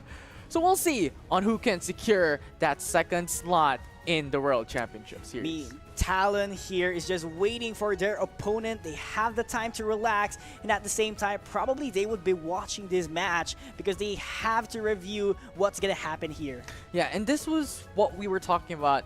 Actually, me and others were talking about this, how these teams have to really put out their best, have to put their best foot forward, and looking at the state right now on our series, it's going to be Elevate up against Isen, Omento. And that means that SR is now out. Wow, I mean, this is surprising because Secret Rare, probably one of the top teams out there, was already taken down, I believe, by Elevate Unite. And Elevate, they have really crawled their way because they were on the lower bracket after the first set of matches up against Talon PH a while ago in the upper bracket. So this is just a matter of fact that they haven't been dropping yet after that defeat against Talon PH. There's just a lot to consider. I mean, a while ago, you and others were casting the upper finals, and Talon was just so dominant. And Isen Omento can't do nothing. And now, this is their final chance. Beating Elevate Unite, they have to really put them down to be able to come forth once again on a Vengeance matchup up against Talon. And if not, of course, Elevate will come through and push through into the Grand Finals. I mean, this is just not a revenge story. It is about booking your ticket to Honolulu, Hawaii. But of course, rundown of who's going to be playing for today's matchup for Isenamento. It's going to be JT Cent, SW, Ryu, and Dremt. Yeah, and for the opposite side, as familiar as it may sound, we have broadcasted this team specifically 3 times now. This is the 3rd time that we're seeing it. Might be the 4th one later on if they win up against Isen Omento, but Junior absent, Shua, Tempest, Miva, and Luis. I mean, probably they are the crowd favorite, and they're so lucky, and fans are so lucky to always get an opportunity to watch them here in our live stream. But of course, Isenamento has been really consistent so far. They had a downfall in the upper finals, and of course, they are hungry and ready to get the revenge. And of course, they really want to take down Elevate Unite here, but pick rate instead, it's still Blizzy and Trevenant together with Blastoise as their go-to. And the thing is, this strikes a little bit of a curiosity for me, as there is no speedster on the frequently used Pokemon among this team. Isen Omento is banking onto the likes of these long-range special attackers coming into their compositions, with the likes of Mew and the Glaceon in their composition, which is a really good when it comes to those kite, when it comes to those pokes, but will put them a bit of a disadvantage when it comes to fast clear onto the central area and the forest. So we'll see how they adjust up against Elevate Unite, considering how fast-paced and how they utilize the triple or double speedster in their composition as we have seen prior. Well, I mean, Elevate Unite has been really aggressive. That is their trademark, the aggressiveness, especially having the Dodrio always on their side, which has probably one of the highest pick rate, top 3 at least on their team. But top 1 still, it's going to be Mew, followed by Trevenant. And Mew so far has been efficient on their side, juggle around the moveset that it can do. And Trevenant, you know, very common. Every single team out here has been utilizing Trevenant because it's one of the best way to deal crowd controls, I'd say, because of the Wood Hammer plus the Horn Leech. So understand why, and at the same time, Mimikyu 50%. Somehow this Mimikyu is really good because it can stop a single target. Yeah, it definitely can. Though, something of a comparison between these two teams, now that we have looked at the frequently used Pokemon for each side, is that both of them actually has a huge favorability onto the Mew. So, whose side is it going to be? Who's the orange team? Who's the purple team? Because that will dictate on who has the priority pick, who has the priority bats coming forth into the drafting phase. Yeah, I mean, it's all about the stakes that we have right now in Infinity, because again and again, it's booking your tickets to Hawaii, because probably both of these teams, they're hungry. They want revenge against Talon. They want the spot to represent the Philippines. They don't want to go through all the way in the LCQ, because that's a different path that they're going to take. And this is their perfect opportunity to show what these trainers are made of. And of course, I do believe this is going to be an intense match. That's the stakes on the line coming forth into this series. The lower bracket finals, baby. Let's go. It's game number 1 between Isen Omento and Elevate Unite. So expectedly coming down to the bans, Mimikyu right out of the gate. Leafeon answered by Elevate Unite and Isen Omento. I'm thinking banning away the likes of Trevenant, banning the likes of these Pokemon, because if it's left open, if Mew is left open, they can pick it up for themselves. Yeah, they are a heavy user of Mew, but Gyarados, they're going to be taking it away. But at the same time, yes, it's very much open here, as you said a while ago, Mew. But I think they're opting to go for the Fable ban. They're showing it, but decided to switch off with Crustle. Still a good decision, because Crustle so efficient a while ago with the past couple of games with the Rock Tomb, blocking and losing the mobility of the teams. Now Mew can get picked up. If Trevenant is left open, it will be to the side of Elevate Unite. Hoopa is also available for the team, so expectedly it will be Trevenant and Hoopa. We've seen the power of Hoopa just a while back, and this will be really, really good coming into the composition of Elevate. Yeah, fast rotation is the key here for Elevate, having the Hoopa, plus of course, Tempest going to stick with the Trevenant. Of course, tanky at the same time, crowd control.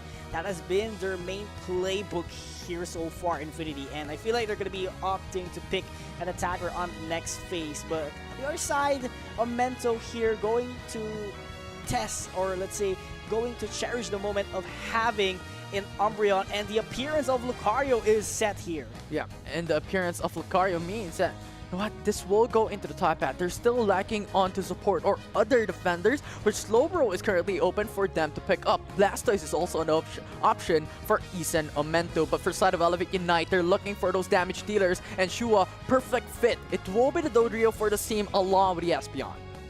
We've seen this lineup a while ago. Dodrio, Luis going for the Espeon, Hoopa, Trevenant. I feel like they're going to be closing it out with the same lineup that they had been doing a while ago, but Miascarada is the key for Sen. So just like we said a while ago, they haven't had a solid speedster on their common league picks. Right now we get to see a speedster on their team, which I do believe it will be going into the central area later. Oh, wow. Tyranitar is now going to get picked up by Elevate Unite. They have teased this a while ago. Miva's played this one time, but yeah, now they're going for it once again. Unexpected. I was thinking about the likes of Blastoise, very sustainable Pokemon that could go so much hindrance and suppression just because of the availability of Hydro Typhoon, but they're opting to go for Tyranitar. So Elevate Unite is wanting to go for that late game insurance.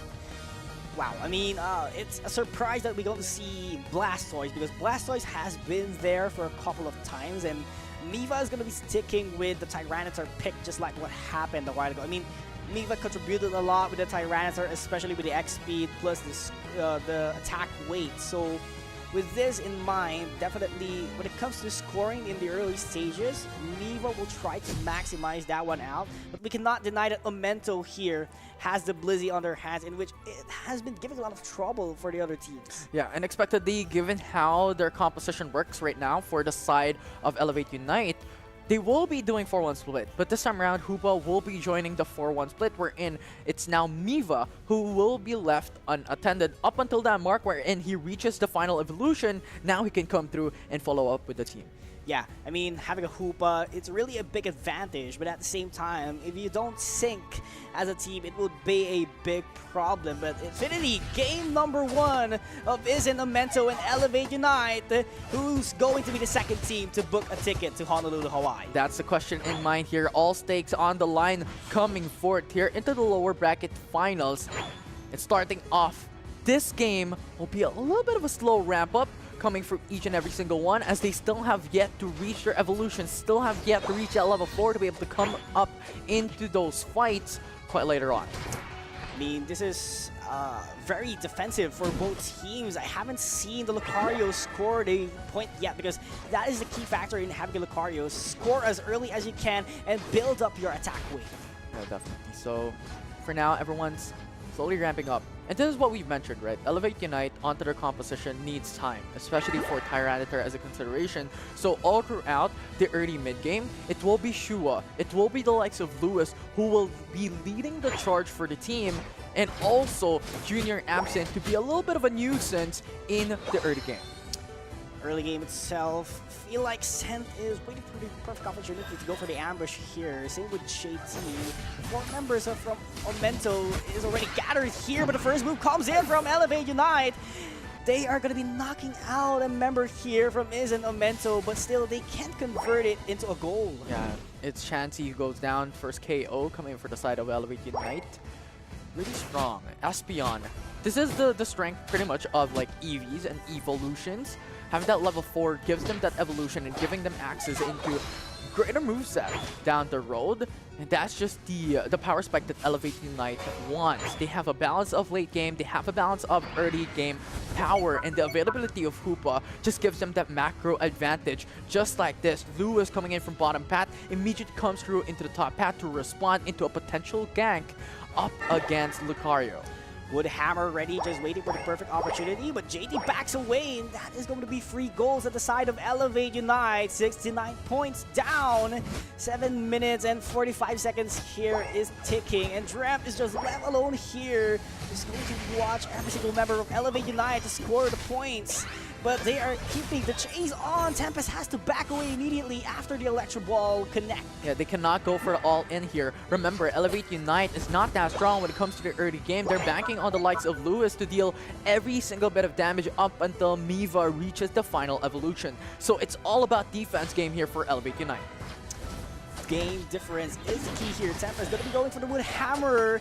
Closes the path with Ryu, but has to back away immediately. Lacks HP already. Hyperspace hole is down to go in back to the base, and there is just not enough response coming to the side of Elevate Unite. They are being pinched here by Ryu. Ryu cannot score the goal, but finally does. Levels up, but still not going to be enough to take down the goal zone. Steals the Citrus Berry on the other side. Yu takes down the Hoopa in this situation, and Elemento keeps it alive, scores another goal for their own good. They have to back away already because they have been overextending a lot, and they will secure the Regirock, but the trade is the Regieleki on the top path. Regieleki is now putting pressure on top path. They want to get those points. Elevate Unite, bot path.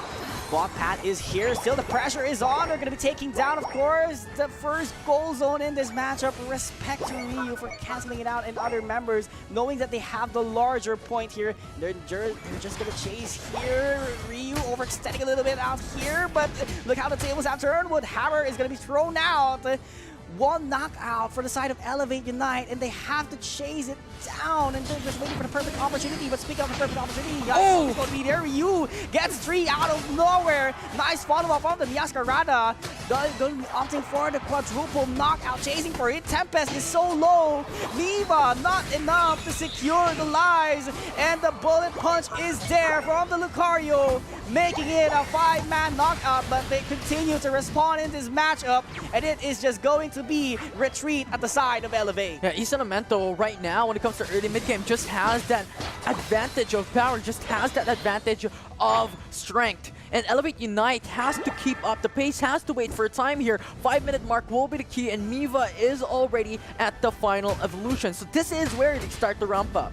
Ramp up immediately, and Koopa trying to distract all the way here into the central area, not making an opportunity here for Amento. Astonish gonna be there, but no, it's just enough to buy time, and 30 seconds on the clock. Both objectives will spawn. Both objectives will spawn 25 seconds. Actually very interesting, because typically the timer between these two objectives are a little bit different, but this time around both these teams were able to secure it hand in hand, both at the same time. Yeah, both at the same time, but there is not much of a trade. I think that's going to happen here anytime soon. That is going to be the teamwork coming up against Elevate Unite, taking down a knockout up against that, but the momentum continues. Ryu going to be backing away a little bit here. Tempest too low to provide a Leech Horn plus Wood Hammer to go in for the crowd control, but Miva will tank everything else on their side, and the Mento just waiting for the opportunity for them to make a move. But on the other hand, Tempest has already back in action after retreating from the hyperspace hole, and Ryu just waiting for the perfect angle. But at the same time, the Dodrio is ready to take the Reggie all the way to the bottom path. Dunking point.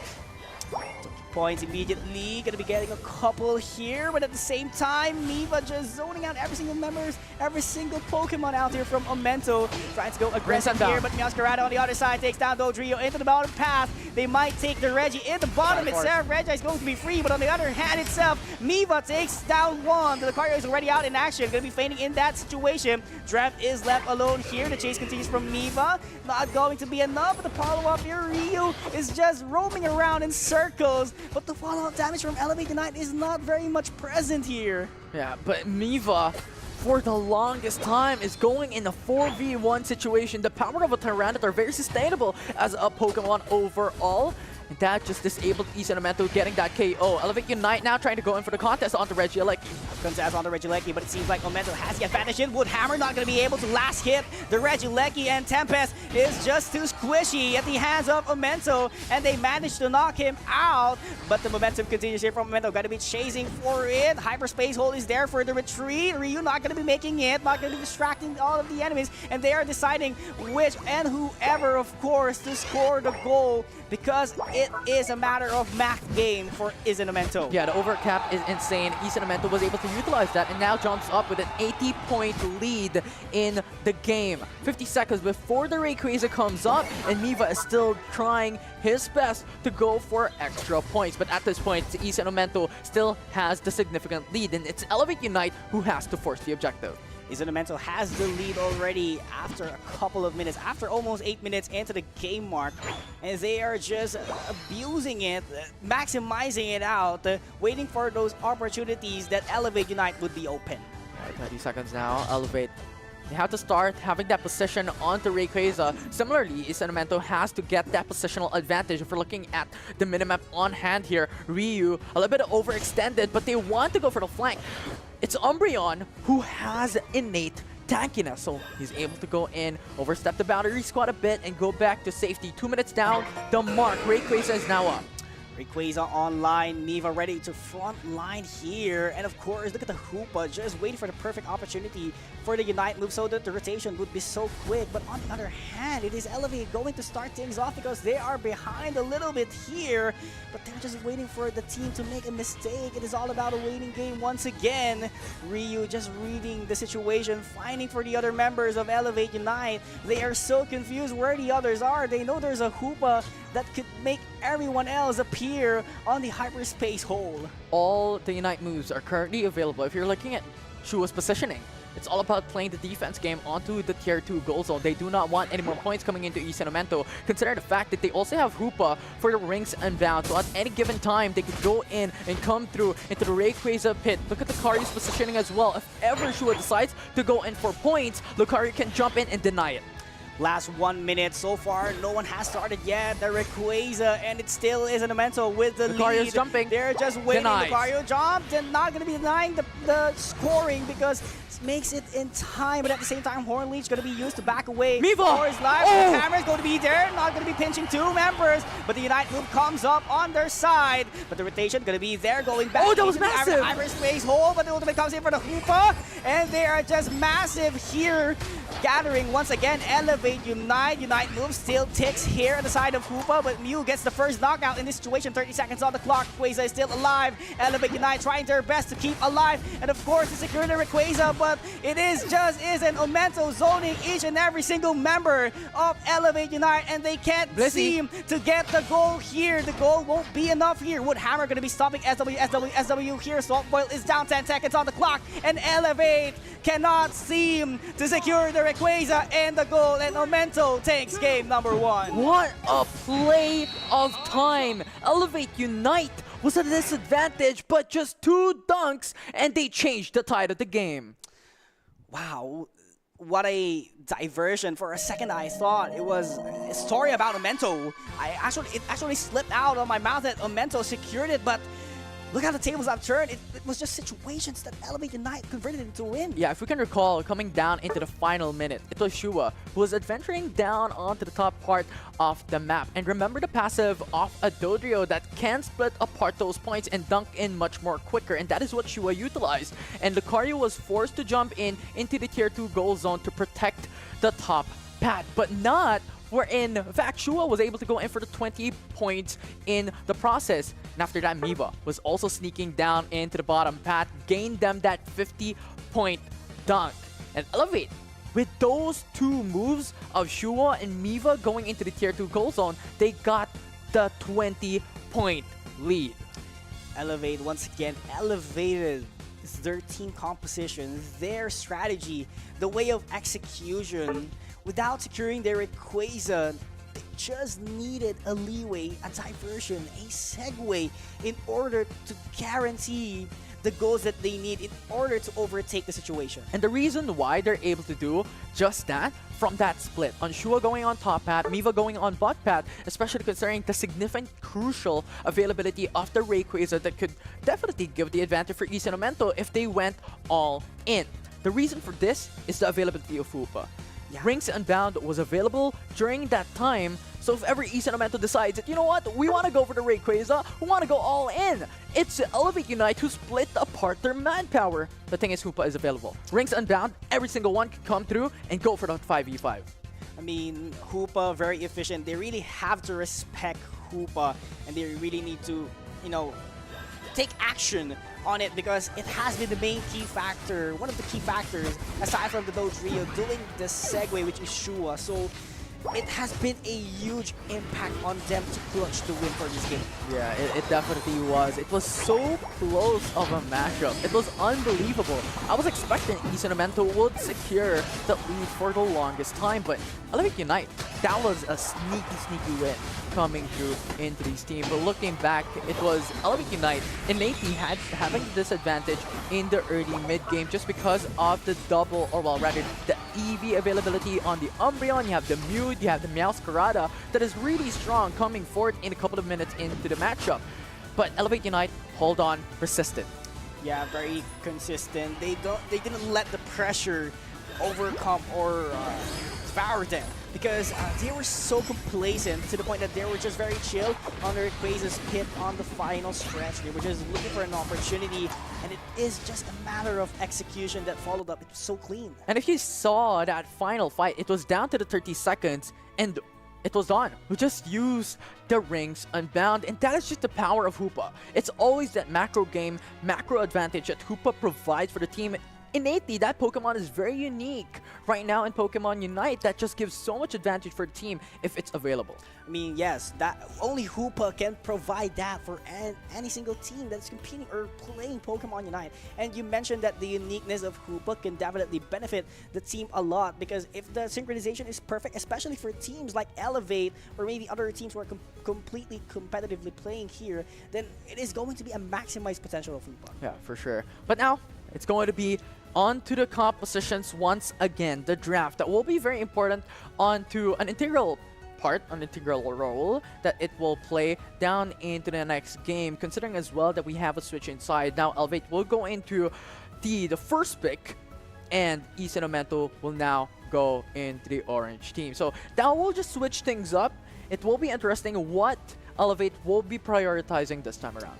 I mean, probably they could go for the Gyarados if it's going to be open, but I think it would be banned still coming from Omento, because Omento, they have to take action as well on the Hoopa, because it has been a huge factor on their clutch defeat, I'd say, during game number 1. So they have to really assess it. There is so much things to consider, but if they really want to secure, or if they really want slow rotations from Elevate, probably they could just ban, of course, Hoopa. Yeah, and Hoopa. We're talking about the opposition this time around, Isen Omento. The team profile is, of course, you have JD, Sant, SW, Ryu, and Dremt. The question is, what strength do you believe your team brings to the competition? And looks like their strength is coming down to connection, the chemistry and the coordination to each and every single one, as they have huge and rich history in playing Pokemon Unite. Wow, I mean, I do believe that they have been through a lot, they practiced a lot, they scrimmed a lot, and I think that is what they were referring to connection. Understanding your teammates at the same time, the communication is always present on their side, to the point that if they just look at each other, if they just call their names, they already know what to do, and I feel like that is the connection that Omento that has been referring to. But, you know, on the other hand, we still have Elevate here. I do believe they have the same question here. And yeah, aside from that, in addition to what you have stated, it's about like playing ever since ACL, even past that Isen Omento has that strength and has that coordination already, chemistry built into each and every single player. But similarly, looking at Elevate Unite, it is all about a good game sense of competition, right? And I think that's really good, how competitive they are, how fun they are to watch. I mean, looking back at yesterday's matchup, me and Otilus, we were talking about like how Miva has been playing, as Lewis has been playing the game thus far, and they're actually really good mechanically, and I think that is what we are expecting them to go for, and it's just really what they bring to the table. They want to be almost perfect, Elevate, based on their statement, because they want to entertain, and of course they want the viewers to enjoy that they are competing. But of course, audience would be enjoying if your performance is so clean, so perfect, to the point that everyone is going to ask themselves, this is Elevate. They are so unique in the scene. Now we'll see if they can come through into a perfect run here into the lower bracket final, because once again, as a reminder for the viewers watching at home, the stakes on the line coming into the series would be the slot into the World Championship Series. It's only 2 slots that will come through for each and every single one here in the Philippine region. So it's all eyes on the screen. But looking at the info card for Isen Omento, specifically JT, it's Blaziken and Gyarados, which is the high priority picks here for this player. I mean, if Gyarados is going to be banned, then JT won't be able to use it. But we haven't seen Blaziken back in action so far here in Infinity. And I feel like, depending on the draft here of Elevate, if Blaziken has an opportunity to shine based on the Pokemon lineup that Elevate will be using later on, definitely I think JT will secure it, because, you know, it's the comfort pick. It's the best pick probably for JT. Yeah, surely. And I think it's really up to the compositions, it's up to the lineup on what they want to do. Are they wanting to go aggressive? Are they wanting to play it on mid-game? Or do they want to scale down to the very last minute? But looking down into their opponents, it's going to be Elevate Unite onto Miva specifically, which always consistently utilizes Mimikyu today and Leafeon yesterday with impeccable performance. Yeah, we've been always talking about you and me and Honolulu. It's just when we hear Leafeon, massive damage, especially Miva is one of the probably top performing Leafeon trainers out here. So kind of understandable that the pick rate is currently low right now because it's either it gets stolen on the first pick or it does get banned. It always gets banned. We were looking at the draft a while ago. We were looking at game number 1 of this series specifically. Leafeon was removed. Even in the past games for the day, Leafeon is consistently removed. It just provides so much damage in long distance. And on top of that, Leafeon is a very mobile Pokemon. Yeah, a mobile, huge damage dealer. But it's understandable. That's why it always gets banned because yesterday, out of the 11 matches that we featured, Leafeon was banned 10 times, so there is just only one opportunity to use Leafeon in which we do get to see someone really use Leafeon at that time. And that was Miva, for sure. Miva performed insane with this Pokemon, and that was the time we were in awe of the performance of Miva on his hands on the Leafeon. But this time around, Mimikyu has performed really well for them as well, just giving that single targeted suppression that really changes how the attackers maneuver on their opponents. But coming here into the next game, expectedly if Hoopa is open, it will be Elevate Unite who can utilize this Pokemon to their advantage. Alright, Crossell out here denying the Rock Tomb that can close out the space, but at the same time consistent ban, knowing that Mimikyu is already out, so no 1v1s, but they can still up choose Serena. Yeah, Instant has to ban away the Leafeon. If they leave it open, it will be an immediate pickup coming from Elevate Unite. And here we go, Meowscarada, Crustle as a ban for Elevate Unite, and Isen Omento removing Mimikyu and Leafeon. 2 Pokemon that is being utilized by Miva. Wow, that is just pure respect ban. They are really threatened up against Miva, but high prioritization here for Elevate is going to be Mew, not going to be Gyarados, and I think JT will enjoy the pleasure, of course, of having Gyarados, but at the same time, Ryu going to take away Trevenant up against Tempest. Yeah, and it's really fortunate for Isonomento to be able to capitalize onto the availability of Gyarados and Trevenant in the same process. But Elevate Unite, off their own, they have the Hoopa once more. We saw the power of Hoopa just a while back in the prior game. So definitely something to watch out for when it comes to the macro utilization of this Pokemon. For Isonomento, they lock in onto Blissey and they lock in onto Sylveon, so sustain and damage locked in. This is very well-rounded lineup once again for Isen Omento. And then on the other side, Elevate, they still have Hoopa, which gave a lot of room during their past game up against Omento. Might tell you, and they still have Tyranitar as Miva and Shua going to stick with Dodrio. So this is just a change of defender, I'd say, for Elevate Unite because Ryu managed to take Trevenant away from him. Yeah, and at this point, Isen Omento has to decide who will be the central Pokemon for their team, and could possibly be Glaceon or Sylveon this time around, who will come into the central area for Isen Omento. So eyes on possibly Sand or possibly Dreamt in this game for Isen Omento, how they're able to roam around the map and deal a lot of significant effect and benefit for the team. Evolution, it's just full of evolution here in the lobby, Infinity, and Sand. We've seen Sand a couple of times using Glaceon already. It has been efficient, and they really need that efficiency through this game because they really need to chase for a victory extended to game number 3 to keep their dreams alive in representing Philippines on Honolulu.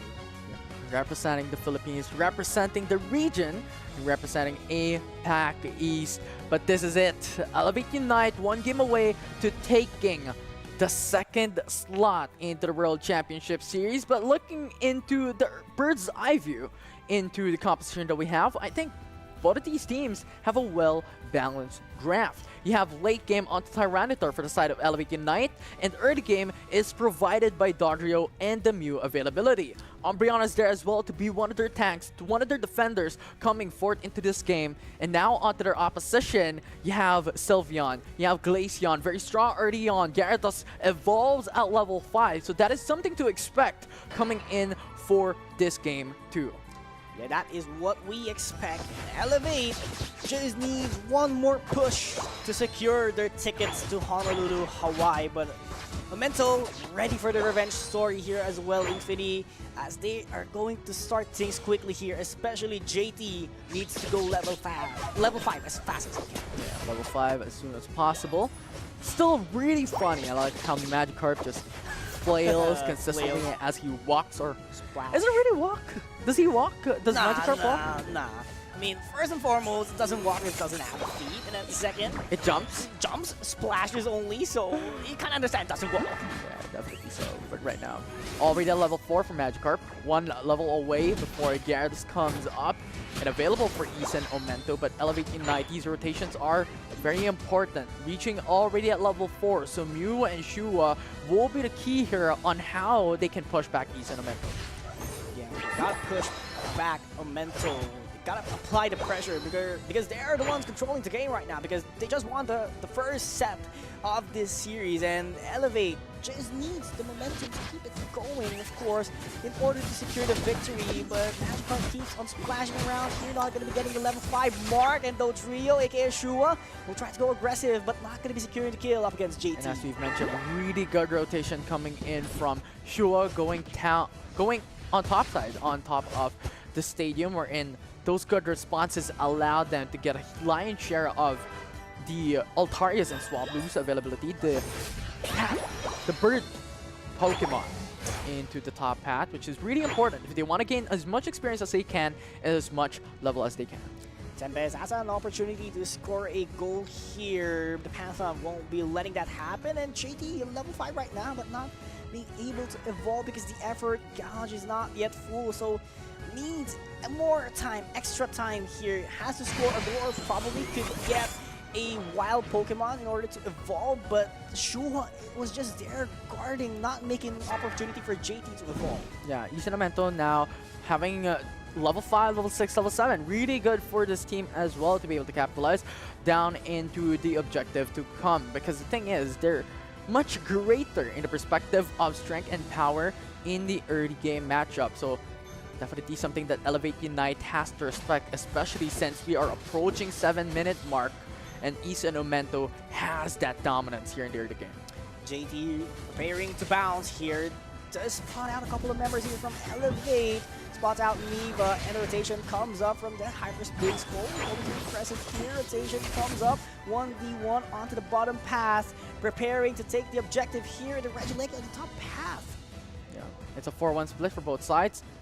It will be Trevenant to defense for Issa and Omento, and it will be Umbreon for Elevate Unite. Regieleki will take it. Regieleki will take it here, but who's controlling Regieleki? Instead, it is going to be Elevate, but quickly denies by Omento, defending the Regieleki despite the last hit coming in from the Hoopa. So that was a quick response from Omento, not letting an opportunity fall in the hands of Elevate. And that's what we called. It's just too strong. Issa and Omento right now, they have the early game lead. Early game lead, and Registeel 30% mark already. Shua just ready to secure it, and the last hit will fall in their hands. Plus, Pupitar still, no evolution will happen up against the Tyranitar, and the hyperspace hole ready for the backup here for Elevate. That's why Omento decided to back away immediately, but the chase continues coming on their side. Trem is pinched all the way in the center of the central area. A good utilization of the Hoopa. They got the Registeel and immediate respond onto the top pack just a while back. Right now, already reaching level 9, so Miva will start to ramp up this time around. Issa and Omento has to slow down the pace. They have to respect on the team of Elevate Unite. Really have to respect, but Tyranitar here, trying to go aggressive. Hindrance resistance is very much present, but still applying the pressure that they need. Tempest waiting for the perfect opportunity. Elevator. And there we have it, the Elevator, aka the hyperspace hole, ready for the response. And Elevate keeps on guarding their goal zone, not letting Omento make a shot on their air's energy. Woodhammer going to be there, has to eject away. Tyrannical for Rampage. the live knockout once again here, coming to the side of Elevate Unite. Woodhammer going to be buying enough time here from Miva. The backup is already present. Sen will deploy multiple damage here. Yes, they do. Triple knockout at the side of Omento. Has the opportunity to score some goals, but there is just still Pokemons guarding their goal zone. Lewis going for the surf, pushes them back. Pushes them back immediately. Woodhammer back again. again in action. They can't seem to find an opportunity to go, score Mirage. the goal here. Unite move gonna be popped off by the Mew, but at the same time, it is just too hard for Amento to make a shot here in the goal zone. Hornleech going to be there. Woodhammer going to be making the shot. Yes, they do take down the Tyranitar in this situation. With Hyperspace Hole ready for this action. Rotations not Nice yet happening. Nice moveset coming in from Elevate. And they have elevated once again their strategy. Shua going to be taking down one from the Evolutions. They are the ones so far who can make the goal, who can score it. And Drem kept running away, but at the same time, they're straight on the other side. The Blizzy will be making 40 points on the bank, and the rotation will come in on the other side itself. SW keeps on buying time, and there we have it. Finally, knockout for Elevate Unite. Absolute showing coming in from both sides here. Very close of a matchup. 12-point lead for Elevate Unite, but this can change anytime soon. Mew will be able to take down the Reggie Rock, but Regieleki is pushing down on top hat.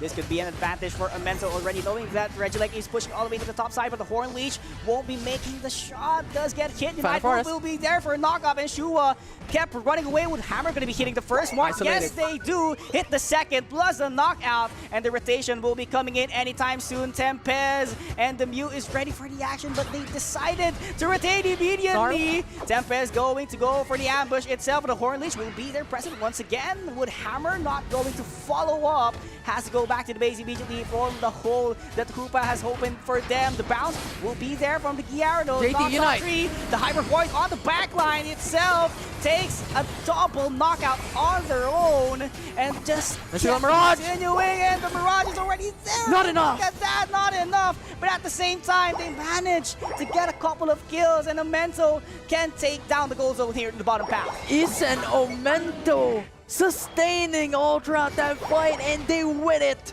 And Elevate Unite wants a point of their own on top, but that's not enough. Isen Omento now got a huge lead. Huge lead, very favorable for them, but still, Elevate can still elevate their performance, I'd say. Could probably go for a reassessment. 2 minutes and 30 seconds left on the clock. A lot of things can still happen here. There's just so much damage sources coming from Isen Omento, alongside with the possibility of suppression from the likes of Trevenant and Gyarados from Isen Omento's side. So that prolonged matchup, alongside with a Blissey, was a bit favorable for the side of ISN. And in the end, Elevate Unite was having a little bit of a struggle out from the pressure on top and having that fight in bot. Having that fight in the bottom lane, they can't afford to go for the Reggies right now because 5 seconds on the clock, Rayquaza will be out, and this is just going to be a defending game for Amento, and Elevate will try to get the Rayquaza in order to a segue. It will be crucial for the Trevenant and also the Gyarados for Isen Omento to be able to take that win. They just have to play defense. For Elevate Unite, however, they have the utilization of the Hoopa. So if they want to go sneak around and dunk some points onto enemy goal zone, that they can do. Neva ready for the zone. Trevenant gonna be doing the entry point, trying to gather information. The vision is already present. Solar Beam going to be there, making a distraction. But at the same time, the Sylveon just waiting for the perfect opportunity all the way to the top path. And Elevate Unite can't seem to find a path to start the Rayquaza, but Neva trying to go aggressive once and for all. The Glaceon will be there in the back line trying to assist. A minute left for Elevate Unite to do something. They have to force out the fight. Hyperspace Hole now goes in for the reset. Phantom Force denies it! No reset for them as Miva will try to run away for his life to keep it alive. But on the other hand itself, it is just pure defense from Amento. They are not letting Elevate touch Rayquaza in this situation. But on the backline itself, it's the Glaceon pretty much available here. Can secure the Rayquaza, but will not gamble it because it could be stolen still by the Solar Beam of the Mew. Woodhammer not going to be hitting anyone else. Dodrio, aka Shua, ready to take action at this point, and Elevate started with the team fight already with the Rayquaza halfway already done. The Meteors are there coming in from the Rayquaza. One width away. Who's going to secure the last hit? And Elevate does secure it together with the Hyperspace Hole from the Hoopa. Together with the Unite move that they use in order to make everything as quick as they can. And that is going to be quick scores coming in from the side of Dodrio because that is the one thing that is so unique. They have to defend the bottom. Oh, yes, they do! With the super jump! 3 members of Amento won't be hitting the goal zone. And just like that, without enough defense on the objective with Elevate Unite securing the Rayquaza, Elevate will turn the tides in their favor and secure Game 2. Secured Game 2 for Elevate makes them advance into the grand finals of the tournament, and they are ready for their revenge story. But at the same time, let us not forget, Elevate Unite is the second team from our region to qualify to the WCS in Honolulu. What a game to watch. And we were discussing this, right? During the competition, during the draft phase, that Isonometo had a huge lead, had a better composition coming into the game. But when it came down to the last couple of minutes into the matchup, Elevate Unite, that is their strength and that is their power. Now, Elevate Unite has the Hoopa. Their macro game was so good. So when Ryu forced out the Phantom Force, they went in for the reset, they came back into the fight. There was no more suppression left for Isonometo to deny the objective away from Elevate Unite. They just kept on elevating their performance always during the final stretch. The same story happened here. Just take a look at that. It was just pure discipline coming from Elevate. Just take a look at that. Well-distributed damage. I mean, just imagine that Shua has the smallest damage dealt all over their team. Yeah, it's not really looking that good, but you know what? Shua did a huge amount of pressure coming into the early game, because this is pretty much his role. Shua and Lewis will be the only ones, along with Tempest, to push back Isonomento coming into the early mid-game matchup, because Miva is pretty much just a walking Pokemon all throughout the first 5 minutes into the game, but when he reaches level 9, that is where it is at. Elevate Unite will have their strength coming down to the latter part of the game. And with the power of XP that Miva has, definitely could respond much faster compared to other Pokemons here. Plus the hyperspace hold of the Hoopa, that is very beneficial for them. Just taking a look at the graph, it was so sided on the second half, or rather on the 2/3 of the matchup. It was really favorable at the hands of Omento, but all boils down to the final execution on the final stretch. Yeah, in 6 minutes, if you see this, it's actually pretty much equal for both sides of the teams right now for Isan Omento and Elevate Unite. However, Isan Omento won the prolonged team fight, won so much objectives at that point wherein they're able to secure a couple of goal zones off their own. First 2 goal zones off the game as well, on top of Elevate Unite's successful touchdown onto the top path. But nevertheless, it's Isan Omento's game. They just need to defend, but they're not able to successfully do it when the Rayquaza come up. Wow, they just turned the tables that quickly. A minute is enough to secure the victory for Elevate. I mean, just take a look. Everything, the execution of Elevate here. And the same thing goes, of course, to Omento. They are so consistent here. Yeah, very consistent. The coordination is seen by Elevate Unite. This is what they were showing us. This is what they're saying, right? The coordination and their mechanical playstyle are top notch. And on top of that, Isan Omento's chemistry as well is there, but not enough, unfortunately, as Elevate Unite will come out on top here in this early game. This is what we're saying, right? This is where they were struggling quite a bit, because Isan Omento onto prolonged matchup has the advantage up against Elevate.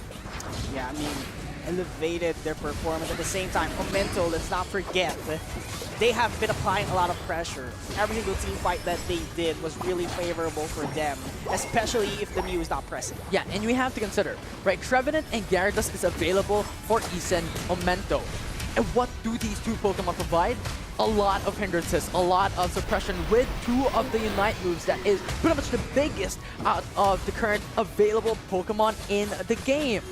So, with that said, if they're able to push it back, if we're looking at the final minute, it's Trevenant and Gyarados who doesn't have the Unite move, and that is what Elevate capitalized. And that was a perfect timing super jump coming from Elevate, because they knew that after scoring the goals that they need, they just had to retreat immediately, because they know that there's enough Aeos energy from Omento that is enough, of course, to turn the tables once again. Yeah, it was really good. Once again, the stake on the line coming in from that series is the second slot into the World Championship Series, and Elevate Unite has secured it. Congratulations, of course, to Elevate Unite, and of course, Talon PH, who got the first slot for the World Championship Series slot that will be concluded in Honolulu, Hawaii. But Infinity, we're not yet over here. We still have the grand finals waiting at the back of our seat. Yeah, and this will be very exciting. because these are two of the greatest teams in the region right now. It's Talon, who has dominated even way back in ACL. They were the top player. They were the top team here in ACL in 2023 during the Philippines Qualifier, and they did it once again. And Elevate shortly fell after coming down into that regional qualifiers. So now they have a chance to bring back and have that vengeance game up against this team. Yeah, it is just a matter of fact that they are proving something here. The stakes, they both qualified already, but the stakes is about their story right now, Infinity. It is proving who the better team is in our region. Yeah, and on top of that, the lion's share as well of the prize pools here in the regional Philippines Qualifier. Of course, that will be the sprinkle on top of the win, because the champions coming through, I mean, that will be a title, the strongest in the Philippines. Being probably strongest Philippines, and the Philippines is well known for being one of the strongest in the whole world. So having the title of being the strongest in the Philippines, you will have a lot of exposure out there. A lot of teams will respect you, because Philippines, one of the top regions out there, and you being on top in the Philippine region, a lot of things will definitely love to see you. Oh, for sure.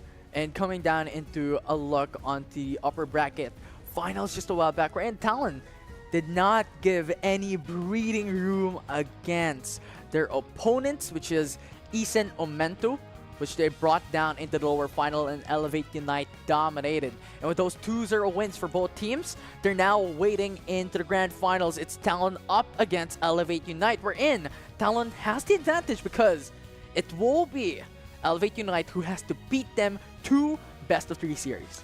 Yeah, and after that, still pressure from Elevate Unite is very much present, because as you can see on the bracket itself, it was Talon PH who sent them on the lower bracket in the first set of matches. Mind to tell you, in the upper bracket, fresh from top 8, Talon PH sent them back all the way into the lower bracket. But still, the advantage is in Talon PH. Just the matter of fact that they have a twice to beat advantage. Yeah, it was impressive. I mean, 2-1, it was the distance off a game. It was 2-1. So it reached the maximum best of 3 series, but for this, it will be another matchup. It will be Talon and Elevate once again. Will this be a run it back in history, wherein Talon will dominate, or will Elevate their power coming down into the grand finals and hopefully have that chance once again to be the top one and be the best of them all? Who's going to be the best trainers out here, Infinity? That is a big question mark that everyone has been asking all over our region. You know, every single viewers out there, they were looking forward to this, the revenge story. Some others were telling that Elevate had a downfall after falling short the past couple of tournaments, just like the ACL. But right now they are back once again, and they are here to prove who they are. And fortunate enough, coming in for the teams that were not able to make it here into grand finals, you still have the LCQ available. The registration will come down into a couple of next days, but will happen next weekend. Yeah, I mean, LCQ, they still have a chance. Philippines still has a shot to send 3 teams to represent our region, but that would be a different case, because teams all over the East Asia would be competing against each other for that final slot. Yeah, for that final slot, a lot at stake on the line. I mean, to be the best of them all would be an honor. But for now, we will take a short break before we jump into the grand finals, before we jump into the final series of the day, wherein 2 of the best teams are currently waiting. I'm Infinity, and this is Pika Yules. See you guys later on.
And it all boils down to this, the grand finals of the Pokemon UNITE Championship Series 2024 for the regional Philippines Qualifier.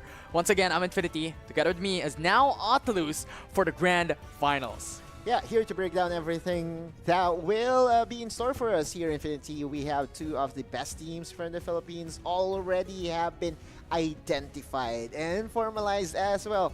No surprises here, right? Like two of the teams that we kind of expected to be part of the upcoming World Championships. Again, Elevate and Talon PH will be our representatives. There might still be our third, representative, right? Oh, are you calling it? Yeah, LCQ is still around the corner. So for all the teams that still wants to be part of the main event, you guys can still register for the upcoming LCQ. Yeah, I believe it will happen up until May 16 for the registration, and then you have May 18 and May 19 to be the official date for the event. But here into the grand finals, I mean, these two are the winningest teams in Pokemon Unite in the region here in the Philippines. So it's already to be expected, but not like this. Talon has dominated them into the first bracket, in the upper bracket, and they were the ones who was able to beat Isen Omento. So we'll see how they can perform up against one of the strongest, one of the favorites coming down to the Philippine Qualifier. Let's look at the player lineups and Talon PH facing against Elevate. Of course, the starting five will not be changing anytime soon here. Infinity, Rubik's, Land, Sky, Dylan, Sync1 will be manning the Talon PH roster. Meanwhile, Elevate Unite, still the same, JR. Yeah, running it back. It's very familiar. The community and the Pokemon Unite fans out there definitely knows these players already. Junior Absent, Shua, Tempest, Miva, and Lewis. I mean, Elevate Unite has been broadcasted for like, what, 4 or 5 series now?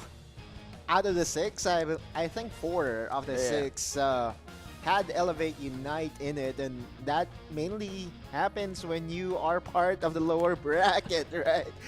Almost all your matches since match number 2 has been a make or break. And the reason why they are down there is because of Talon PH. Let's look at the stats. Talon PH, in terms of the frequently used Pokemon, Mew is at number 1, 69%. It used to be the Gyarados at 70+%, but we all know what happened the last time out for Talon PH. They got targeted. The Gyarados was not able to join their squad. It's just too strong. Gyarados coming down. Magikarp is pretty much useless from level 1 to level 5, but when Gyarados comes up, he will ramp up. And that is just the strength of the Gyarados. You give him time, you give him space, you give him levels and experience, he is going to dominate. Right, exactly, and can do it all by himself, right? There's a crowd control and so on and so forth. Now we move on to the next team. We do have Elevate Unite, of course, for the frequently used Pokemon. This time around, Mew is going to be in full contestation. Now, what is surprising here is that a Speedster is definitely going to be in play whenever Elevate Unite plays. Yeah, they consistently bring out the Dodrio. So I'm very curious, right? What will Talon ban away? Will it be a focus ban onto the likes of Miva, wherein he's constantly playing the Mimikyu if Leafeon is unavailable, and if both are banned, which is going to be unexpected coming down into these games, wherein he picks up the Tyranitar, or will the focus ban come through into Shua? Shua is being forced to use the Dodrio because of Zoroark not being available all the time. And Zoroark is very conditional. But the main reason why I brought up Zoroark here in Infinity is because we all know that if there is a team that is willing to roll it all with the Zoroark pickup, that's Elevate. Yeah, surely. If there is an availability of Comfey and the Zoroark both at the same time. But I believe that will only happen if they are all going to be the first pick, just because they have the double last two picks. Yes. Right, the last 2 picks will definitely be what we would say the game changer, or the tide turner for the drafting phase. And I really am excited because we were not able to see the initial clash between the two teams. That happened off stream, and we all know what happened there, right? In terms of score, it was a 2-1 in favor of Talon PH. So the only loss that Talon PH suffered for the entirety of the tournament, it was Elevate that handed it to them.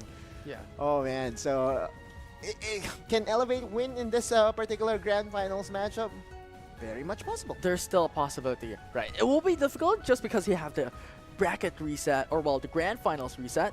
If ever Elevate really just pushes through, and remember, they have been playing for every single match of the day. They're down there in the lower bracket because of Talon, and they have to keep themselves back into the Grand Finals. And the stamina will definitely be in play here, right? The amount of games that you have been playing since yesterday, it will add up. It will toil up for sure. And for Elevate, although one would say that they do have a roster that have had a lot of experience, it still is going to be considered, especially facing against a team in Talon PH that is not going to slow down. They know when to pressure, where to pressure, and the ideal part about Talon PH's roster is that they know how to defend their goals very, very well. Yeah, those macro games, right? Very, very good coming in from Talon. And aside from the 2-1 matchup that they had up against Elevate, the rest of the matches that they had were always consistently 2-0. And I never consider Talon PH being at risk at all in all the games that we casted. In fact, the very first game that we casted in this tournament was Talon PH against a community team, and it was an experience, I guess. It definitely was. It definitely was. And they're bringing out just random Pokemon coming through unexpectedly, uncharacteristically compared to historical data, but they still won. Here we go. Game number 1, Infinity. Game number 1, here's the draft. Leafeon immediately remove huge respects onto Miva, but Elevate also doesn't want to give away the Umbreon. Talon PH, what will be their next ban here? I wonder if they will be banning away the Gyarados. I don't think so, because if it will be left open, they will most likely pick it away for themselves. So it will be a target against Miva. Oh, once again, they saw the prior matchup, and it was Miva who was having so hard of a time. Gyarados is open for Talon PH. Elevate Unite is daring them to go ahead and pick it up. Ooh. It looks like the Talon PH is not going to mind the Gyarados, rather will go for the Hoopa. And expectedly, they're gonna go for the Trevenant and also the Mew, but instead picks up the Gyarados, still having the availability of the Trevenant if they want to go for it, but instead Mew will get picked up. Yeah, Lewis, the best pick possible for Lewis is this Mew. Always effective, always deals a huge amount of damage. For Talon PH, their answer to the Gyarados will be the Lucario, which is, actually no, they're holding back and would rather go for one of their premier attackers in the Sylveon. This is within your expectations, Infinity. Trevenant is going to be part of Talon PH's roster. Trevenant, Hoopa, Sylveon, these are so good off picks. And Zoroark and Comfey are still available for Talon to pick up. So Elevate has to think about what they have to do next. We'll see. Because the Zoroark Comfey is Elevate's ace card, right? And Hoopa is already onto Talon's side. So unexpected, this is not going to be Zoroark. Exactly. I was a bit too excited, but right. Yeah. Because oftentimes, whenever I overlook it. Zoroark is Elevate's calling card, I guess. But anyway, for Talon PH, they need to find an answer to the Gyarados. Blastoise, kind of slow. So if you will ever use the Blastoise on the top side, it will just be a stalemate. A give and take and so on. But with Talon PH's roster, again, the sense of balance is in it once again, right? The double EV evolutions that can really counter out the early game of Elevate Unite. Eldegoss to pick it up, or to be the last pick here for Elevate. This is very good. Now, when we're looking at it, these are pretty much very mirror type of matchup, because if we're gonna think about it, the damage leaders for both sides, Sylveon and Glaceon for Talon, it will be Mew and Espeon for Elevate. You have the hindrances and suppression built into the Gyarados, Mamoswine, which will be tanky as well, and Talon has Trevenant and Blastoise. But the thing is, Elevate still needs a little bit of that extra push when it comes to hindrances and suppression, so they pick up the Eldegoss. Also has a decent amount of damage in comparison to the other supporters that are available for the taking. And so now game number 1 draft is already set in stone here. Infinity.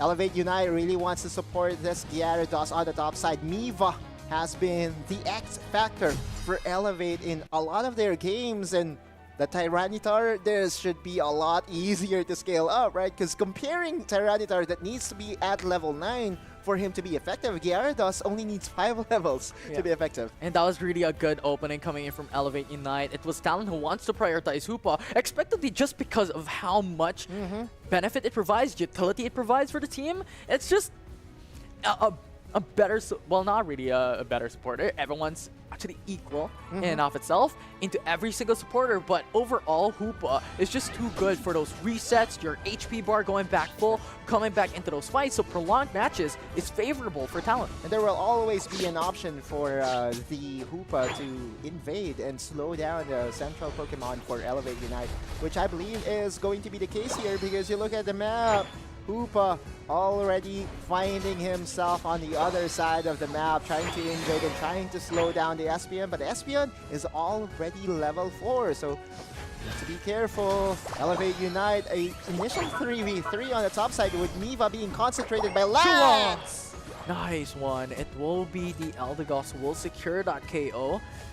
And that's a big one because you're giving assist over to the Magikarp, allowing for him to have earlier access to the Gyarados. You look at the bar, it's already at half. Oh man, Niva, he might just be able to find himself at the 8-minute Gyarados level. Now stuck, but Hyperspace Ult. Immediately go back into a reset position. Right. That's just the strength of Hoopa overall being utilized by Talon. Just being a nuisance, but also at the same time can come back into those fights at any given time. JR, blocked. Will be gone, will be absent. That will be a KO for Talon. That's true. And now the reset comes in with Kai being here to support the squad. Here comes a 4-1 rotation, right? Like this is within expectations. Talon PH just mirroring what Elevate Unite is trying to do right now. And Kai, Hyperspace Hole with a reset. No harm, no fall. Yeah, and I love what she was doing. If you're going to look back at the past couple of seconds into this matchup, he's consistently just staying on top side. He wants to babysit the Gyarados and the Magikarp to be able to evolve as soon as possible. And this is it. This is what we're looking for. And once that happens, Gyarados will now start to ramp up. Yeah, now he has more tools in his arsenal and can make play for the squad. Elevate Unite. Just enough timing, right? At 8 minutes, that's the timer for the Gyarados to level up. And in the middle part, there was an exchange, but no casualty as of yet. Yeah. And Gyarados will not just go for flailing and splashing. Now he can bounce, right? Yeah, now he can bounce. Now he can jump. Definitely so. But Elevate Unite and Talon very close thus far. Talon is still waiting for that moment wherein Wartortle will evolve into Blastoise, and Hoopa having the availability of the Unite move will be crucial as well for this lineup, for this composition for Elevate Unite. It's all about just banking onto the level 7, gaining access to the next moveset. Yeah, next. It will really take time for them to stack up on the levels. And you were saying that Miva needed 9 levels for him to be effective earlier. This time around on the Gyarados is going to have an easier time, especially with JR absent there to support him all the way. Now Phantom Force goes through, the knockup is there, Kai is in danger, Shua forces that in the eject button, and Miva comes in with a bounce. That will be the dunks coming back and forth, left and right. That's really good because that will be 20 points remaining for the goal zone to come down, and Wartortle is down low. Ooh. Immediately, Elevate was able to dictate the early game. The top side, the points, the XP is there, and even gets the Regieleki to boot. What a performance so far in the early stages for Elevate Unite. For Talon PH, they need to slow things down because Miva is 1 level away from the Unite move being available, and we all know how impactful Dragon Current is in any given situation. Yeah, huge knockout potential. Tempest forcing out the eject button. Actually, picture perfect there. As if he did not go for it, right? He will get the hammer. That will be really devastating as now the objective is available for both sides contest. You can feel the tension, right? Like Talon PH and Elevate Unite. Although Elevate Unite was able to get a very good early game advantage on the top side, they're not pushing their luck as of yet, right? They're respecting of the punishment that can come their way if Talon PH will be able to find whatever opening they are able to find. Tempest going in. Yeah, Rubix is in danger, stepping down, overstepping. But Registeel is reactive. It will be Sync 1 who forces down the Glacial stage just to secure the objective. Was it stolen? It was the Mew that took it. Wait, huh? It was stolen. It was stolen. Oh, wow. And now Elevate was able to get another advantage. It was Lewis all along, once again clutching in a steal. Wow. And we're seeing it right down on our screens. It's Registeel coming down onto Elevate Unite. Oh, such a menace. Everything that could go right, they'd go right for Elevate Unite. Now it's all about the mid-game now. It's all about the late game as well, because we are going to enter the 5-minute mark. How will they penetrate through the defenses of Talon PH? We all know, with all the best teams that we have here, Talon PH has done a remarkable job in defending their gold zones. Yeah, and Talon is having a huge reliance onto Unite moves as well. Now that they're level 9 across the board, that's now available for the team. Right, and that's no overcap whatsoever. It's 12 to the 12 HP of the bottom gold zone. Lewis, the recipient of the Registeel, or the stealer of the Registeel from a while back, is now being pushed back by the Talon members. Still very close game. Gyarados bounces, goes for the Dragon Current. Now readying up, Eldegoss goes in for the Unite move. Hydro Typhoon will not connect onto Gyarados. Gyarados goes down as Miva will be KO'd. And Elevate Unite is forced to retreat. The numbers advantage is on Talon PH's side because Elevate Unite has decided to go for a split push. Mamoswine will gain them that 32 points, and now it's Elevate Unite who has to force out the Unite onto Shua. Yeah. Not exactly the best position there. Has to force out the eject button to go back into safety. Talon having the Regieleki has that advantage of objective and pressure. And one down already. Eldegoss is removed, KO'd. Reset. And Elevate Unite is still holding fort. They're still defending as Regieleki is within an inch of getting onto the goal zone. Blastoise coming in with a rapid spin, but Hyperspace Hole saves him. Elevate Unite, the defense is just too pure. Regieleki is not going to touch down. This is what happens when you have the best teams here in the Philippines. No one wants to give an inch. And the action continues with Elevate Unite trying to look for the exiting members of Talon PH. It's quite surprising, right? I thought for a second that the resets coming in from Hoopa should be enough for them to push over the Regieleki over to the goal zone, but for Talon PH, it wasn't enough. Yeah, it wasn't enough. Elevate Unite just held their position onto the Tier 1 goal zone on top. They just have so much hindrances and suppression built into Eldegoss, Gyarados. You also have Mamoswine, which has it. Okay. Now it looks like that they are planning to trade this Regirock for some points on towards the goal zone here in the bottom area. Elevate Unite, they're very vulnerable on the top side. Hoopa is now trying to score some points, Gyarados but will be stopped. Miva. Oh, Miva has to force out the bounce, has to retreat, has to fall back, but Lewis is there. Give that extra support. If ever it comes down to Talon going into the all-in. Tempest defending the goal zone. Elevate Unite has a 3-man rotation going for those dunks. 25 points will be dunked through. Will be denied for a bit, but you also have Blastoise going back with the Hyperspace Hole. It's really good. Dragging out Miva with the Dragon Current. Now looking for their opposition. Goes for the knock-up. But now it's Dylan who goes in, but the Unite move. Wow. It comes in unattended, unscathed. In 2 minutes comes out, Rayquaza appeared. Wow, that's huge because that's a Unite for a Unite that was traded off just ahead of the Rayquaza battle. We have to remember that Miva's Dragon Current will not be available at least in the next minute. Now here comes the Hornleech. Hornleech Jr. absent is out of position. The weak KO for Talon, and that will start up the Rayquaza. It's a 4v5 at least for the next few seconds. Tempest overstepping, going in with a Unite move as well, gaining extra shield and extra sustain. But Hyperspace Hole saves a couple of members of his life here. You also have the Rings Unbound. That's just too much damage. It's just too much utility coming forward for Talon. Ins and outs. No Unite move for Miva. Where is Miva going? He's going to target at least one of the carries. Goes into the back. Miva gets a KO. Glacial is gone. Hyperspace Hole has to be forced away. Jesus. Now Lewis is going to go down. Dylan clutches it down, and now KO one after another. Miva is trying to survive against the Blastoise. Miva is gone. Lance will secure it. It's a 2-for-2 trade for now. But all that Elevate has to do is defend Rayquaza pit. Rapid spin goes around. That will secure the KO once again onto Eldegoss. Tempest put out of position. And he has to force away the retreat. So has to go back. Has to remove the chase down from Talon. And now Shua is up and running with the Unite move. Pushing them deck. Pushing them back rather. And 30 seconds left for them to take the Rayquaza. The Gyarados is here. Dragon Current available.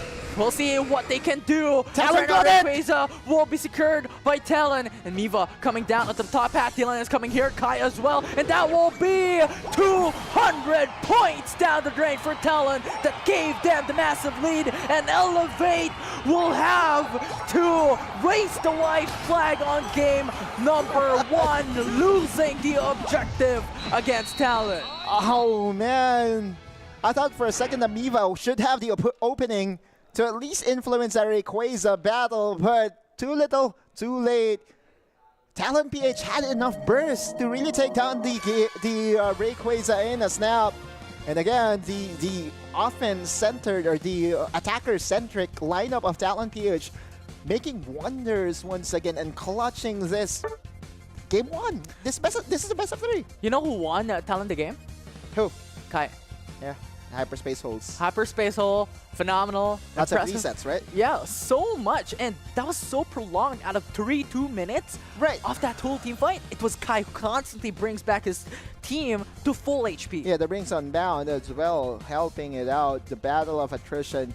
Miva also committing the Dragon Current so early at around 2 minutes and 30 mark, and it not being available. It wasn't used for the entirety of the Rayquaza battle, and the only reason why was because he was hesitant, or he was he used it prior the Rayquaza spawning up. Yeah, it was very unfortunate. Talon, Kai, this is so good. And I think coming down into the next game, Elevate can opt not to ban it away if they want to use it, because they have the priority pick. You have to switch insides. Right. And they have to think about the draft. They have to think about what they can put to the table, because Talon is pretty much 1 game away into taking the grand finals in top 1 position. Yeah, $15,000 waiting to join the pockets of Talon Esports members. Talon PH, they know that they are in the lead. At one point, you know, Elevate United, all that they have to do was to really keep them away from Rayquaza, but they were not able to do so just because of, you're right, the resets coming in from Kai. Yeah, that's the only thing that can do that is Hoopa. The only Pokemon that can do that is Hoopa. Yeah. Because if there's any other support coming from Talon, they can't win that prolonged matchup. Right. Clefable maybe, but no. I don't think so. You kind of need the burst damage to really take away the functionality or the power of Hoopa, right? Because if you are able to burst down those Pokemon, no resets will happen. We saw this yesterday, right? One way to deal with a Hoopa is to just knock them down. And that comes down into the positioning of Kai as well. Right. Alter out that matchup, alter out that final Ray Pit fight. Kai's positioning is always impeccable, and if you're looking at the timing, even in the early game, at the start of the matchup, it was always Kai who has perfect time onto the hyperspace hole that may either save himself or his teammates. Has been a very beneficial pickup for them. First pick worthy, as I would say. But Elevate will definitely download this game, try to study how to answer back. We all know that their last or previous interaction or previous engagement was 2-1 in favor of Talon. Now Elevate, as we look into the highlights, it was promising for them, right? This defense, remarkable. Yeah, and it's a well-drafted composition, right?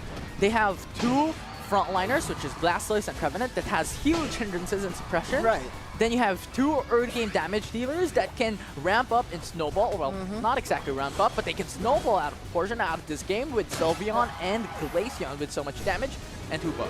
J-Rabson was the first one to go down in that team fight. And he was also, I believe, one of the reasons why they were not able to slow down the Rayquaza battle. I feel that JR is being outrolled by Kai right now. I don't want to say it. I don't want to say it, but Yeah. in a matchup in where we are pitting heavyweights versus heavyweights, we have to look at them on a player perspective as well. And JR on that Eldegoss, getting caught out of position twice, getting outplayed in that Rayquaza battle was definitely a head scratcher, as I would say. Yeah, it's unfortunate because the thing is, Junior Absence's role there with the Eldegoss is to provide that extra utility, to provide that extra suppression for the team, especially down into the Ray Pit. If ever one team wants to force it, those Unite moves are crucial. When he's gone, when he's absent, it's not available. Yeah. Similar to his name. Anyway, we look into the team profile. Elevate Unite. What do you have for us? What strength do you believe your team brings to the competition? It's the exciting games for the viewers to watch and have a good sense of competition for the others to look forward to. Interesting, right? They're competitive. Uh-huh. They're competitive and they're fun to watch. Yeah. So that's their strength, right? That's like their they're They have Okay. They have the backup of the community I guess. to push them to success. Because they are exciting to watch. yes. They are garnering fans that Yes. provides them the sixth man per se.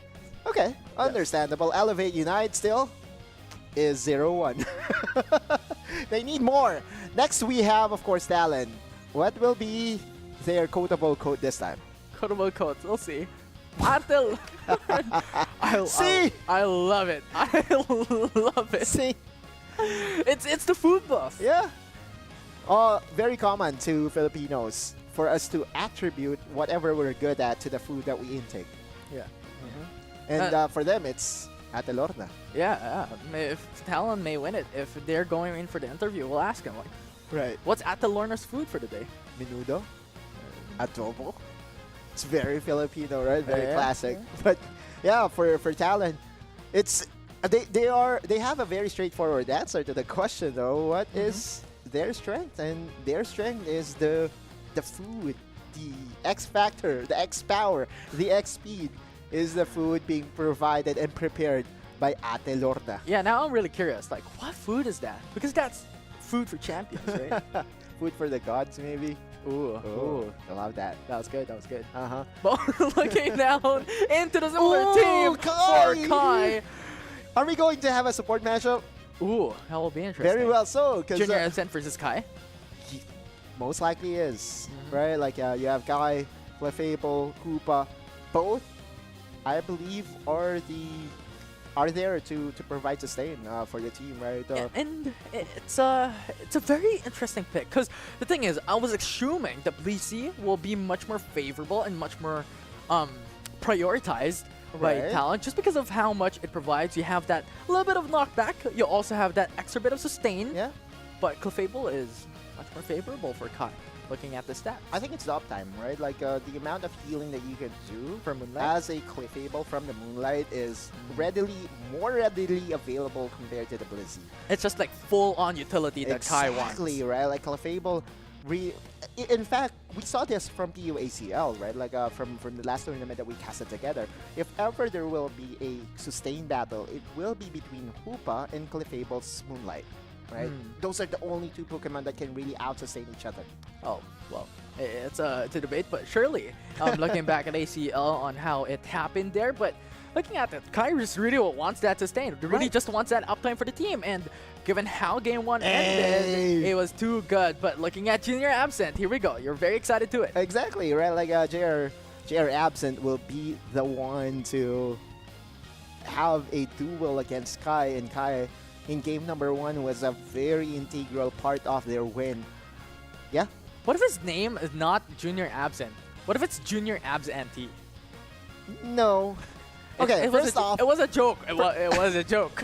first off, I know for a second that I think it's JR, not Junior. Is it Junior? You tell me. I sent you the names, bro. I did, right? JR, yeah. It's JR. Yeah. It's JR. It should be JR because it's Jose I Miguel love Ringpis. I love that we're having this discussion while looking at the Pokemons of JR. It's JR. Let's just call him JR from now on. Yeah. JR is absent. Junior is so Filipino, by the way. Yeah. Does other countries not have, or like other regions not have junior in their name? I don't think so, because they run by they have the second, the third. Yeah, 30, 40, right? So, 30. sure. So seniors and juniors are So Filipino. so Filipino. Yeah. Interesting. Well, good to know. That's trivia for the viewers watching at home. As we jump into the next game, game number 2 for the grand finals, it's Talon up against Elevate Unite, wherein Talon is one step away to taking the top 1 victory. Let's look at the bands, and Elevate taking away the Crystal, which is one of the premier defenders that we have in the game. And expectedly, they're going for Trevenant. If they're banning away these defenders into their bats coming into very early on at the draft pick, they want to pick up the Trevenant first. You know what I miss? What do you miss? Lapras. Oh, let's forget about that. No, I'm saying, because defenders, right? Of all the defenders, Lapras has been absent. We saw it one. We saw it one time in EUNA in their championship series, but Right. during the interview, they were like, I'm just using it just to prove that Lapras is still usable. See? What if Talon PH is also No. about to do the same? No, I doubt that. Mew Oh. for Lewis. They're giving away. Okay, the thing is, Umbreon is much more prioritized by Rubik's time and time again. So this could still be a Rubik's Umbreon, and then Elevate going in for the Trevenant for the second rotation. For sure, Kai still has the Hoopa to go back to. So no Clefable in this game for Talon PH. Elevate Unite, by the way. Last two picks. Last two picks. Zoroark and Comfey. Comfey. So expectedly, this could be a support defender or double defenders if they want to go for that route. For sure. For Elevate Unite. An That- all-rounder is also considerable. That will be the route for Elevate Unite. There you go, the double the double defender. This might be it. Zoroark Comfey could possibly go in. But the thing is, Talon could sneak away and seal it away from Elevate Unite. They still are lacking the speedster, but unfortunately enough, they already have the Hoopa. Right, they already have the Hoopa. Hey, So let me finish. for Talon PH, what will be their go-to here? It will be the Glaceon and the Blastoise. Ooh. They're daring Elevate Unite to pick it up.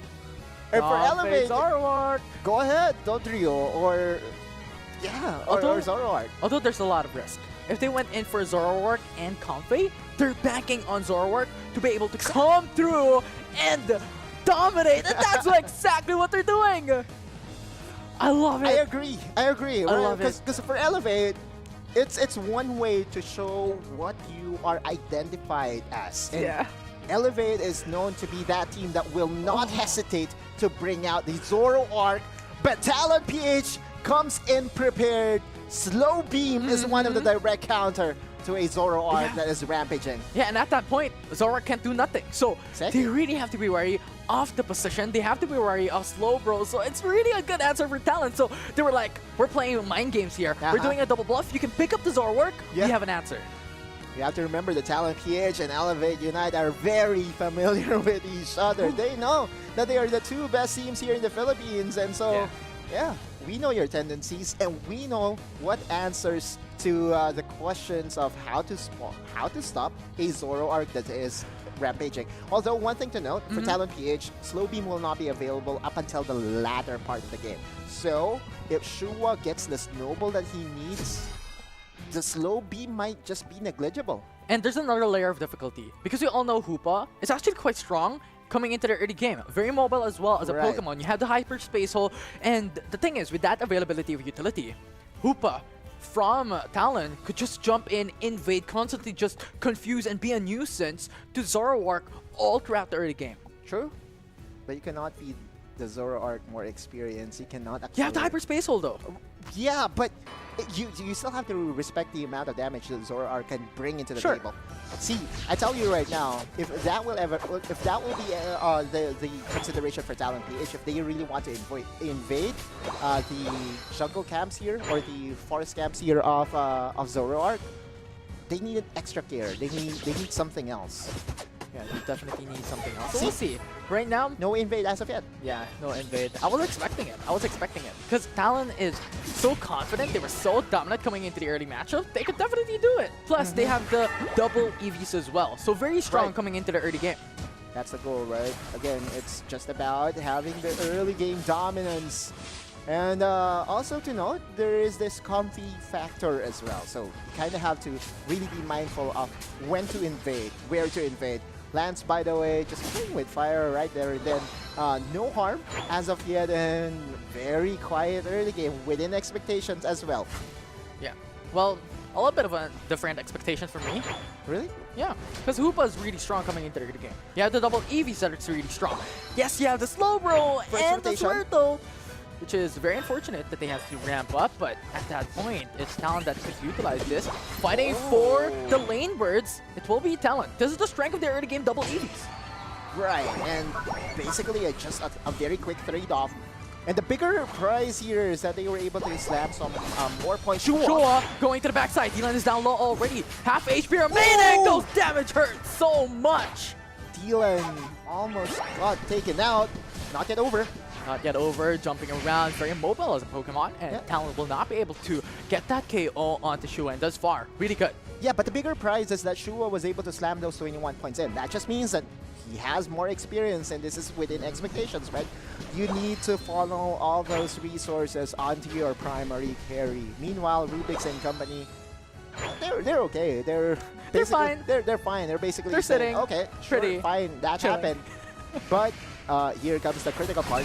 Shua comes into the back as well. Dylan is in danger. That will be Sylveon, who is removed by the Mew. That's Lewis once again. Very reliable on the Mew, and Tempest was able to sneak some more points for for Elevate, I mean. Goes for the elevator. It's now Hoopa coming down onto the top path as well. Having a quick response. Having to sight Shua and Comfey in the same lane. And that will push Elevate Unite back. That's the primary focus, right? Okay, fine, sure. Tempest is scoring some goals here and there. But the primary focus is to slow down Shua. That's it. Yeah, definitely. Because Shua will be the winning condition here for Elevate Unite. A KO onto Hoopa. Shua is just doing so much work. And right now they're fighting for more. They want that Blastoise, but exactly at the right time, it evolved.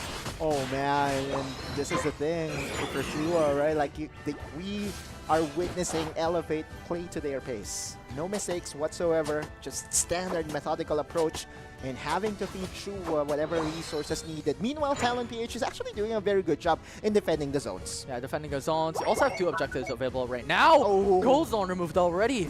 Talon PH was able to capitalize on that, was able to get that, and now they gain the map control advantage. They gain Regieleki advantage. Shua waiting in the sides. Wanting to at least get the head of Kai. Kai gets information with the Phantom Force stage already used as well. Shua overstepped the boundaries and now 2 KO by Talon immediately after. Just as I thought that they are playing their pace and that there will be no mistakes, that was a big blunder. Regieleki secured by Talon, and that will be another KO with Trevenant going down. And Talon PH will be content by just having that denial of Regieleki. They can go over to the bottom area and secure another buff for themselves, but rather they will go for the goals. Snarl going through, not enough. The goal zone is in danger, and you also have a lot of hindrances to be able to protect Talon's goal to go for a couple of dunks. And now Hoopa goes in for the elevator for that quick response onto the top path. And considering that there is no tier 1 goal zone coming in for Elevate, this will be the advantage for Talon. Now Tempest going down into the bot path, into the bot lane, will be a 3v2 with Comfey in favor for Elevate Unite. With just one knockout, with just one feint, all the momentum that Shua was getting in the early stages of the game is now gone and removed. That's how good Talon PH is. You commit a mistake, they will pounce and punish you so hard. Yeah, Shua is right now having a bit of a hard time. Exactly. Those oversteps is quite risky. And the thing is, once again, I want to tip my hats off to Talon. I feel like that's the reason why they're having a hard time. Now Tempest goes into the back Shua as well for those damage, and a Unite coming from Tempest removes HP along with the Phantom Forest, and Blastoise goes in with a Hydro Typhoon, but it's a little bit too late. But Comfey in their sides for Elevate Unite. They have a lot of sustain. Rings Unbound comes through with a quick response. Miva comes again with HP, with sustain, with Comfey in their favor. Now with Regice as well, those prolonged matchup will be in their favor. But Surf, Miva out of position, gets isolated, but Trevenant gets sniped down. Easy for Talon PH. Shua is still here. Looking at the back glacial stage, already used up as well. Hyperspace Hole will Shua? save who's Shua? alive, and now Shua will be KO'd. Got isolated by the telekinesis, and it's just so easy for Talon now. Just the fact that they were able to defend that onslaught coming in from Elevate United is just a very good maneuver for themselves, and it's not yet over. Comfey is a man on a mission who wants to go for the dunk on top path while every single crew fight is happening into the bottom path. But the Elevator is there to at least defend the top path.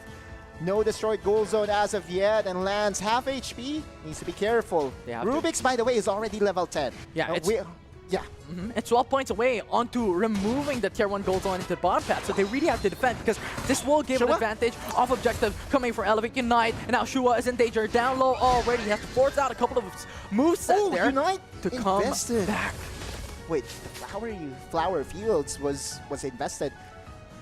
I think that's a little bit preemptive. Could possibly be. But at this point, they still have a couple of time before it reaches the Rayquaza availability. So that could charge up at any moment's time. Miva is in danger, has to force out the Phantom Forest. Sync 1 is down low already. Glacial Stage for that extra mobility, but Trevenant is gone. And Regieleki will be the priority by Talon. Bottom area, and there comes the push. Shua getting some points. Trying to go for the chase here. Wants to go into the backside. Wants to go for the eliminations. Wants to go for the KOs in the 2v1. Slowbo is just being a menace, being a nuisance to those Pokemon from Elevate Unite. Regieleki going in favor for Talon PH, pushing down the tier 2 goal zone with Trevenant there trying to defend. This could possibly be a time buyer for Elevate Unite. The game is super close. Talon PH knows that they are one win away from the championship. And Elevate fighting for their tournament life, fighting for one more chance. Registeel, this will be a huge benefit coming down into the Rayquaza as it gives you a lot more damage. And that will be to the side of Talon. But that's a goal for Shua. Look at the points. Elevate is already in the lead. But at this point, I don't think it matters because Talon will get points of their own. 207 points for Talon, 184 for Elevate. So it is sitting really close with a 16-point disadvantage for Elevate. Back and forth. Regieleki is not going to touch down. And now it's winning time. Rayquaza has appeared in the pit. And it's Elevate who has to force it. We'll see what they could do. Remember what Talon did just a while back with Hoopa, with those resets. Shua. This could definitely happen again. A backdoor play possibly. Lance being tethered. See what will happen here. But very tanky with a Hyperspace Hole. Resets comes through for Lance. Can come back in once again. Shua wants to flank. Shua wants the team fight. They have to find the Hoopa, the Sylveon, the Glaceon. This will be the key targets for Shua. And Kai goes in for the face check. Doesn't see anyone, no information where Shua's at. This is anyone's game. Definitely anyone's game. 1 minute and 20 seconds left. The positioning of Dylan onto the bot side. Just waiting for time here, and Rubik's is in a very good position. Lance constantly going in for those resets with a Hyperspace Hole. A minute left, and this is where it starts. Elevate Unite is now going to have to force something out of nothing. And now might just go in for the zone. We'll see. Elevate Unite is now running through. Shua. And just buying Here time. comes Shua. Hyperspace Hole. Shua into the back. Phantom Forest already invested coming in. But Trevenant goes down. It's a 4v5 situation where Shua is nowhere to be found. Just waiting for the right time to come through. But he's sighted into the back. Umbreon trying to go into the goal zone, trying to dunk some points. But at this point, these two teams know that the fight and the battle is close. The reset comes through, and this will be massive as the Rayquaza is down back to half HP, and Shua is nowhere to be found. Shua is a little bit too late. It jumps in at time. Blastoise secures it, and it will be Talon who gets the Rayquaza. For the championship, clutching it out, Talon PH secures Rayquaza. And the WCS 2024 Philippine champions is going to be Talon, being the best of the best in the region. Perfect game so far. Lance. Kai. He was the one who spot out Shua. Shua had no perfect entry because the Phantom Force was able to spot out Shua, trying to flank, trying to find the opportunity to go for the backdoor play. And JR versus Shua, that was our story. Sorry, JR versus Kai. And Kai winning that exchange in the end, or winning the game for themselves, was massive. And it was a bit of a shocker that constantly Elevate is leaving behind the Hoopa available for Talon, considering how Hoopa and Kai single-handedly won Talon the game 1. And once again, doing it once more into the last 2 minutes of that matchup wherein Talon was able to capitalize onto Kai to win it. They just know how to play against a Zoroark, right? Like, because Shua was trying to find the angle. You look at the damage dealt here by Shua. Sure, fine, okay. There's just no way for him to get some poke damage in. So all this damage that we are seeing is, you know, the KO hits, as I would say. But man, it could have been a lot bigger had it been that Kai was not able to spot out Shua in the end. Yeah, it was. And Shua was a bit too late. I think he was a bit too late coming down to it because the Phantom Forest was already used by Miva. Yeah. And that was a signal for Shua to come back into the back line and gain access, deal damage. But instead, it was Miva who has to force out the Unite and has to just be KO'd by Talon just because he overstepped and no one to support him. Remember, it was Shua who was with JR. And these are two pivotal players. Yeah. Out from that fight, it was 3v5 the whole time. As well as the Umbreon. Umbreon was on their side in that team fight, right? So it was more of like, you know, a 3-2 split, you know, where Talon focused on the two members and the numbers advantage was with them from that point on. Kai, I tell you, right, the thing about Shua's Zoroark is that it forces you to adapt to it. And then the adaptation was the slow bro. I thought for a second that, you know, the slow bro, slow beam will be the one responsible in slowing down and in shutting down Shua. But in the end, it wasn't him. It was Guy. It was Guy. Being able to detect where Shua is going to come from will allow for them to plan for him. Yeah, it was too good. Very unfortunate. Because the thing about Zoroark and Comfey, and this is the risk that we're talking about a while ago, right? Yeah. It's banking too much on Zoroark. So if Shua, or well, Zoroark, any Zoroark player, gets hindered onto reaching the snowball potential or the steamroll potential into the early game, gaining a lot of levels and a lot of experience, it's not looking that great. That was the first overstep, by the way, at the 6-minute mark, right? From that point on, Shua slowed down, and that was the mental breaker, I believe, that Talon needed. The undisputed #1 team. Shua was so far away, he wanted to. It was super close, but the Blastoise, the Hydro Typhoon, even catching and even knocking out Shua in the end, was cherry on top. Yeah, it was cherry on top. It was very difficult for Shua to maneuver around, especially against the likes of Hoopa, that can Phantom Force, gain information. Slowbro, that can do telekinesis or can do the slow beam. You have the Blastoise as well for that extra safety net with that Hydro Typhoon when it comes down to the all-in 5v5. So it was very difficult to gain access onto Glaceon and Sylveon for Talon. Shua needs to play it perfectly, right? But the way Shua played it, I really think that Shua played it perfectly. It just so happened, you know, Talon knows what to do at any given at that particular situation.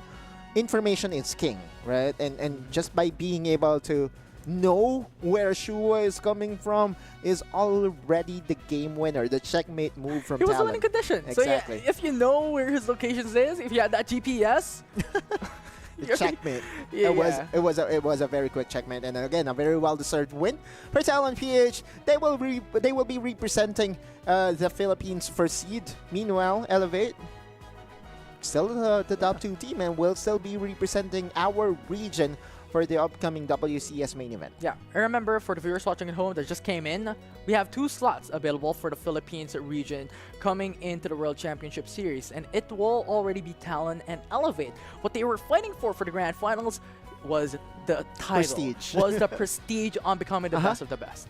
Not to mention the prize pool. It's a sprinkle on top. Yeah, that's a huge sprinkle. It's teams advancing to WCS 2024. Make us proud. Talon PH and Elevate Unite. Yeah, Elevate Unite and Talon, these 2 teams are the winningest teams in the Philippines. Much well deserved, coming and representing APAC East and Philippines in the international stage. Yep.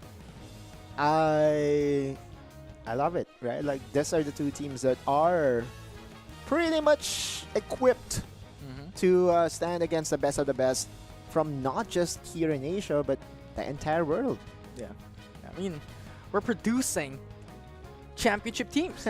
Elevate Unite, former Omo Abyssinian, Yeah. they have touched the runner-up position in the World Championship Series back in 2023. Right now, Talon is on a similar foot, is on Yeah. an even level playing field. This time around, these two teams will be representing us once again in the World Championship Series. Overall, really exciting stuff for Pokemon Unite fans. And how many times have we seen Talon PH win it all? ACL. Right? Since ACL, they've been really the clear-cut #1 team for the Philippines. And we're going to show the bracket as to how everything unfolds right here. Yeah, looking at the bracket, it's been a very long day too. And in the end, there's been no need for a reset here, Infinity. Oh, I was wishing for a reset. Really? Just for the experience? Yeah. Same. I just want to see what Elevate Unite can go and put up with the grand final reset. But, Right. I mean, this was a very, as you called it, we were discussing it, like a Cinderella story. Unfortunately, the Golden Path Talon was just really strong. They were. 3 of the 8 teams, by the way, were Eastern teams, but unfortunately, The probability, despite it being like 30-40%. you know Not what? gonna happen. You know what? There still is the last chance The LCQ. qualifier. Yeah. So And, they can put 3 of their teams into LCQ and have more chance once again. Yeah, it's not just them trying to qualify themselves though. So that will definitely be a very exciting event, and that will happen next week. Surely, and other teams as well. That was eliminated into day 1.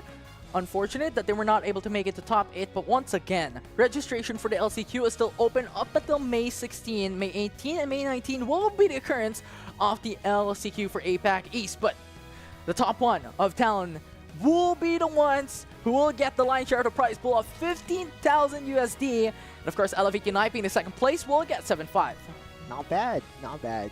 $6,000 for $6,000 for the third placer, and then fourth placer will be getting 3,000. And of course, for all the other teams up to top In 8, between. they got 1,500. It's not bad. It definitely is not. It's still a big amount of prize pool going Exactly. into each and every single team. And it definitely helps a lot coming through. But once again, congratulations to Talon to being the best in the Philippine region, and also Elevate nevertheless taking the top 2 position and still securing a slot to represent the region in the international stage. Yeah, we're going to interview our top 2 teams, by the way. So we are just waiting for them to connect our call over to our representatives. Woo! Congratulations again. It's you have questions? Oh yeah, I have 4. You have 4. Oh, We only have room for 1 each. oh wait, really? I'm kidding. Okay. Just choose your best question, I guess. Okay. Well, it's for later on for the Yeah. interview. But are your expectations met coming down to WCS? For sure. I really think that Talon PH has, unless they got knocked out soon or slowed down, they will really be considered as the best team for Pokemon Unite here in the Philippines. And by the way, for the community of Pokemon Unite, this is just going to continue on and on and on and on. So that just means that if That's you a lot of want, that's a lot of tournaments as well. Yeah. And lots of opportunities for our community teams to form their 5 and challenge the best of the best.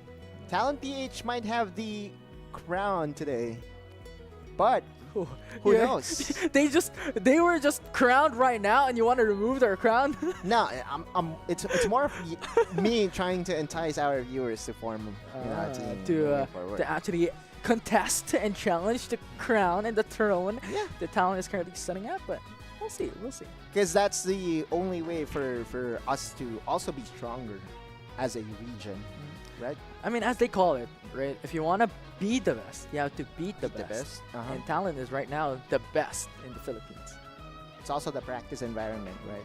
You know, the more better teams or the more good teams that we have here in the PH, the better the chance is it for us to make an impact in the international stage. Absolutely.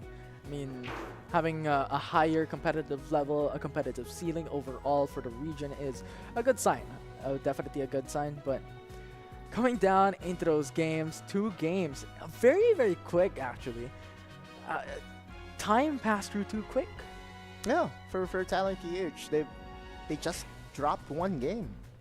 Almost a perfect run. And that's up against Elevate. Yeah. And that was the very first upper bracket round 1. Yeah. And in the grand finals, they did not even give anything anymore.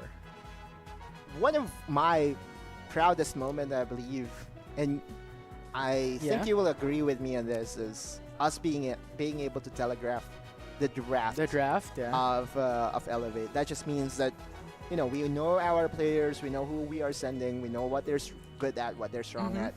And now we are also being allowed to peek into what possible strategies will be in play if in case Talon PH will be facing against a team that has a very good speedster. Because looking at the other region as well, Team MYS, they're playing almost everything, right? Like Team MYS, known to dominate the MYSG region. Can't wait to see them in action. Yeah, and with the conclusion of pretty much WCS 2024 for the Philippines Qualifier, we now have a lot of teams that has secured a slot in the international stage for World Championship Series.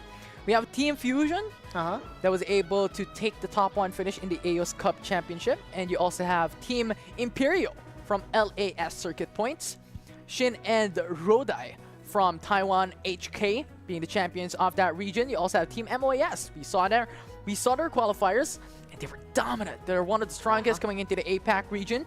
Ground Zero Gaming from Oceania, Antic Esports from Circuit Points in Oceania as well, and here in the Philippines, it will be Talon and it will be Elevate who will come through and securing a slot in the international stage. Very, very cool to have 2 of the best teams from the Philippines representing us.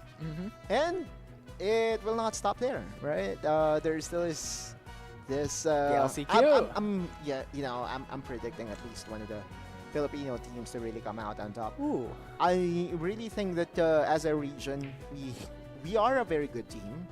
And the only thing that worries me is that in the grandest stage of them all, there are a lot of good teams. So, yeah, we'll see. Okay. So, I think Infinity, we are going straight to the interview.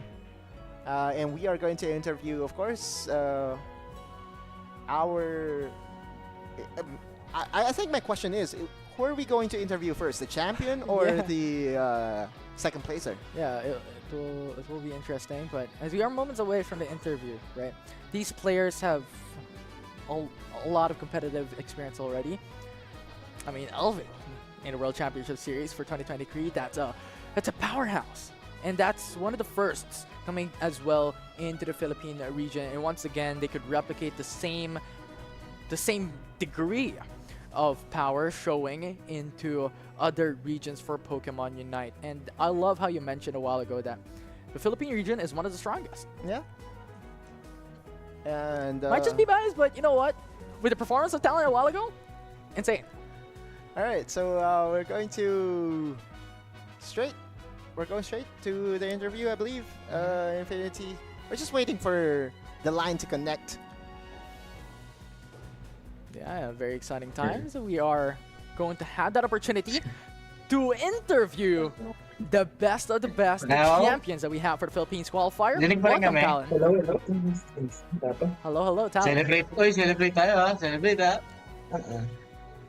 Kahit scripted. Uy, paano yan? Scripted ha, kahit scripted. Hello. Hello ha. Okay, one more try. Hello, Talon. This is Ano, 2 points na naman tayo ito ko. Second, consecutive day. Hello? You guys hear us? Sorry.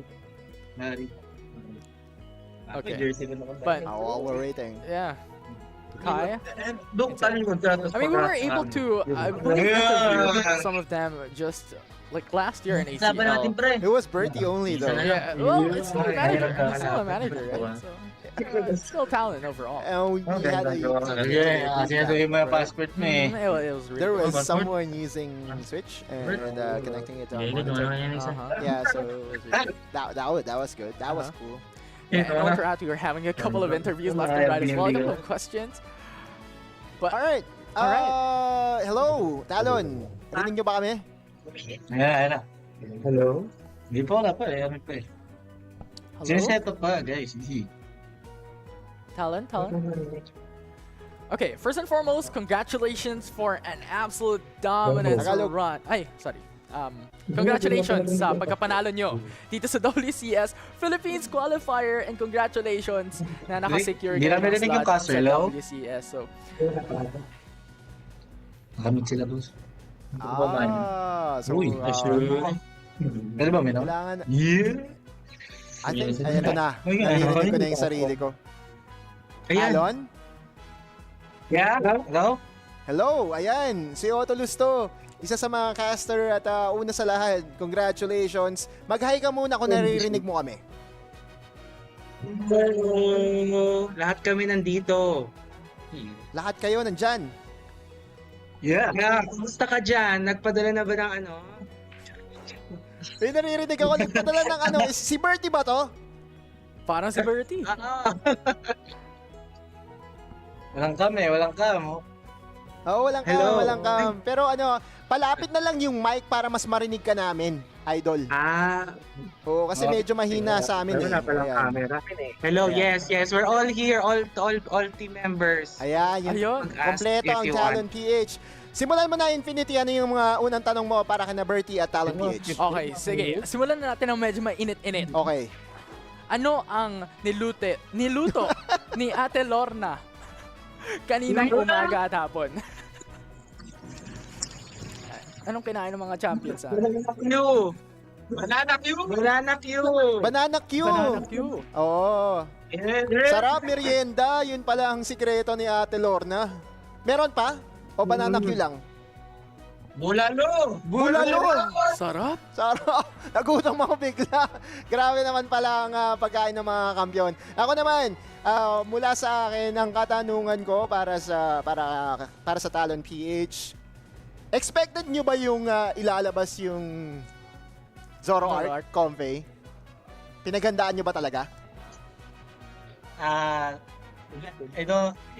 It's a destiny draw. It's our biggest flex, the last pick slow bro. So that's we're predicting Shua only using strong assassin, just like that. Yun lang. Happy ba sila? Predicted. Predicted. Sir. Napakagaling. Pero syempre, ayun, congratulations ulit, no, Bertie and the team. But may tanong ako, since ngayon naka-secure na kayo ng slot nyo for WCS, anong plano nyo para ma-maintain yung momentum nyo and of course, ma-continue yung improvement sa pagkapanalo nyo papuntang pagka-secure ng slot sa Hawaii? Magta-time capsule ulit kami. Time capsule. Time capsule. Okay. Parang ayos yung technology niyo dyan. Time capsule papuntang Honolulu, Hawaii. May pasalubong ba kami ni Kuya Infi? Ni Kuya JJ Kun? Meron. Oy, Meron. meron. Buhangin. Pero yun na nga, kidding aside, right now, ito na nga, in the upcoming LCQ. Actually, tanong ko sa inyo. Sa upcoming LCQ, maraming mga Filipino teams ang syempre sasali pa rin. Tingin nyo ba mataas ang chance ng Pilipinas na makasecure ng another one? O medyo mahihirap na rin talaga kasi mabigatin ang mga teams sa LCQ? Hindi, mataas ang chance, lalo na Vanilla Mimikyu, okay na yun. Sinong team? Sinong team sa tingin mo? mataas Bigay ka na ng yung- dalawa na may chance na may Mataas na yung chance. Meron. mataas na yung chance ng Philippines kasi lahat ng threat pasok na sa World Championships. Team nga, boss. Dalawang team, Isen. Momentum. Isen. I love you, JJ! Ayun. So parang sinasabi dito dahil nga yung mga competition ay naka-advance na. Madali na Oy, excited yan. Tatlong teams. Oy, good luck sa mga sasaling teams from PH. Meron ka bang tanong? Isa na lang, no, Bertie. Tanong ko lang, since nakasecure na kayo ng slot sa WCS, meron ba kayong regions na inaabangan papunta doon sa tournament, papunta doon sa World Championship Series na medyo aabangan nyo at mapaghandaan nyo? Brazil, Japan pa rin. Actually, I think pare-parehas kami ng sagot. Pare-parehas ng sagot sa buong Asian region. It will be the fusion from Brazil ang talagang nilook forward namin, and Japan. Ayan, Brazil at Japan. Ayan, naabangan din namin yan. Sige, sa akin naman gagaling ang final question. Bago kayo mag-shoutout, kwento mo naman sa amin paano kayo magse-celebrate ngayong gabi. Uwian. Well, of course, i-enjoy pa rin namin ang luto ni Ate Lorna tonight. And of course, magsasayaw ulit kami. Abangan nyo na lang ulit sa Twitter yung sayaw ng Talon PH. May sayaw, may pasayaw, may pa-TikTok. Okay, pagkakataon nyo na, Talon PH, na i-shoutout ang inyong mga supporters and family members. Unang-una sa lahat, shoutout kay Bless Valdivia sa girlfriend kong pinakamamahal. Happy Mother's Day sa lahat, tsaka belated happy birthday sa kanya. Hindi kami nakapag-celebrate dahil sa tournament na to. Ilang, mahal kita. Meron pa?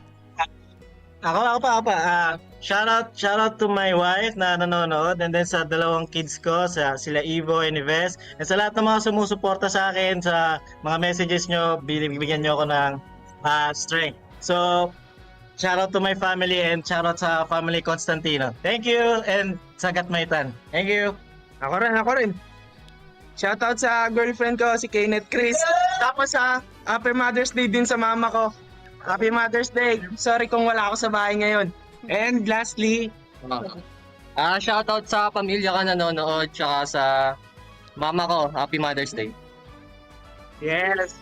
Kasi Ileto, I love you! Yeah, shoutout din sa Talon PH, Sir Nate, Boss Dudo, thank you for the support. Kuya RJ, Justin, Boss Nate, thank you. And Autolus and Infinity, thank you. Thank you. And congratulations make us proud sa upcoming na main event. Yeah, and congratulations to Elevate to Yun kausap din kami kanina bago mag-match. Alright. Thank you again, Bertie, and thank you, Talon PH. It's always fun to interview our players.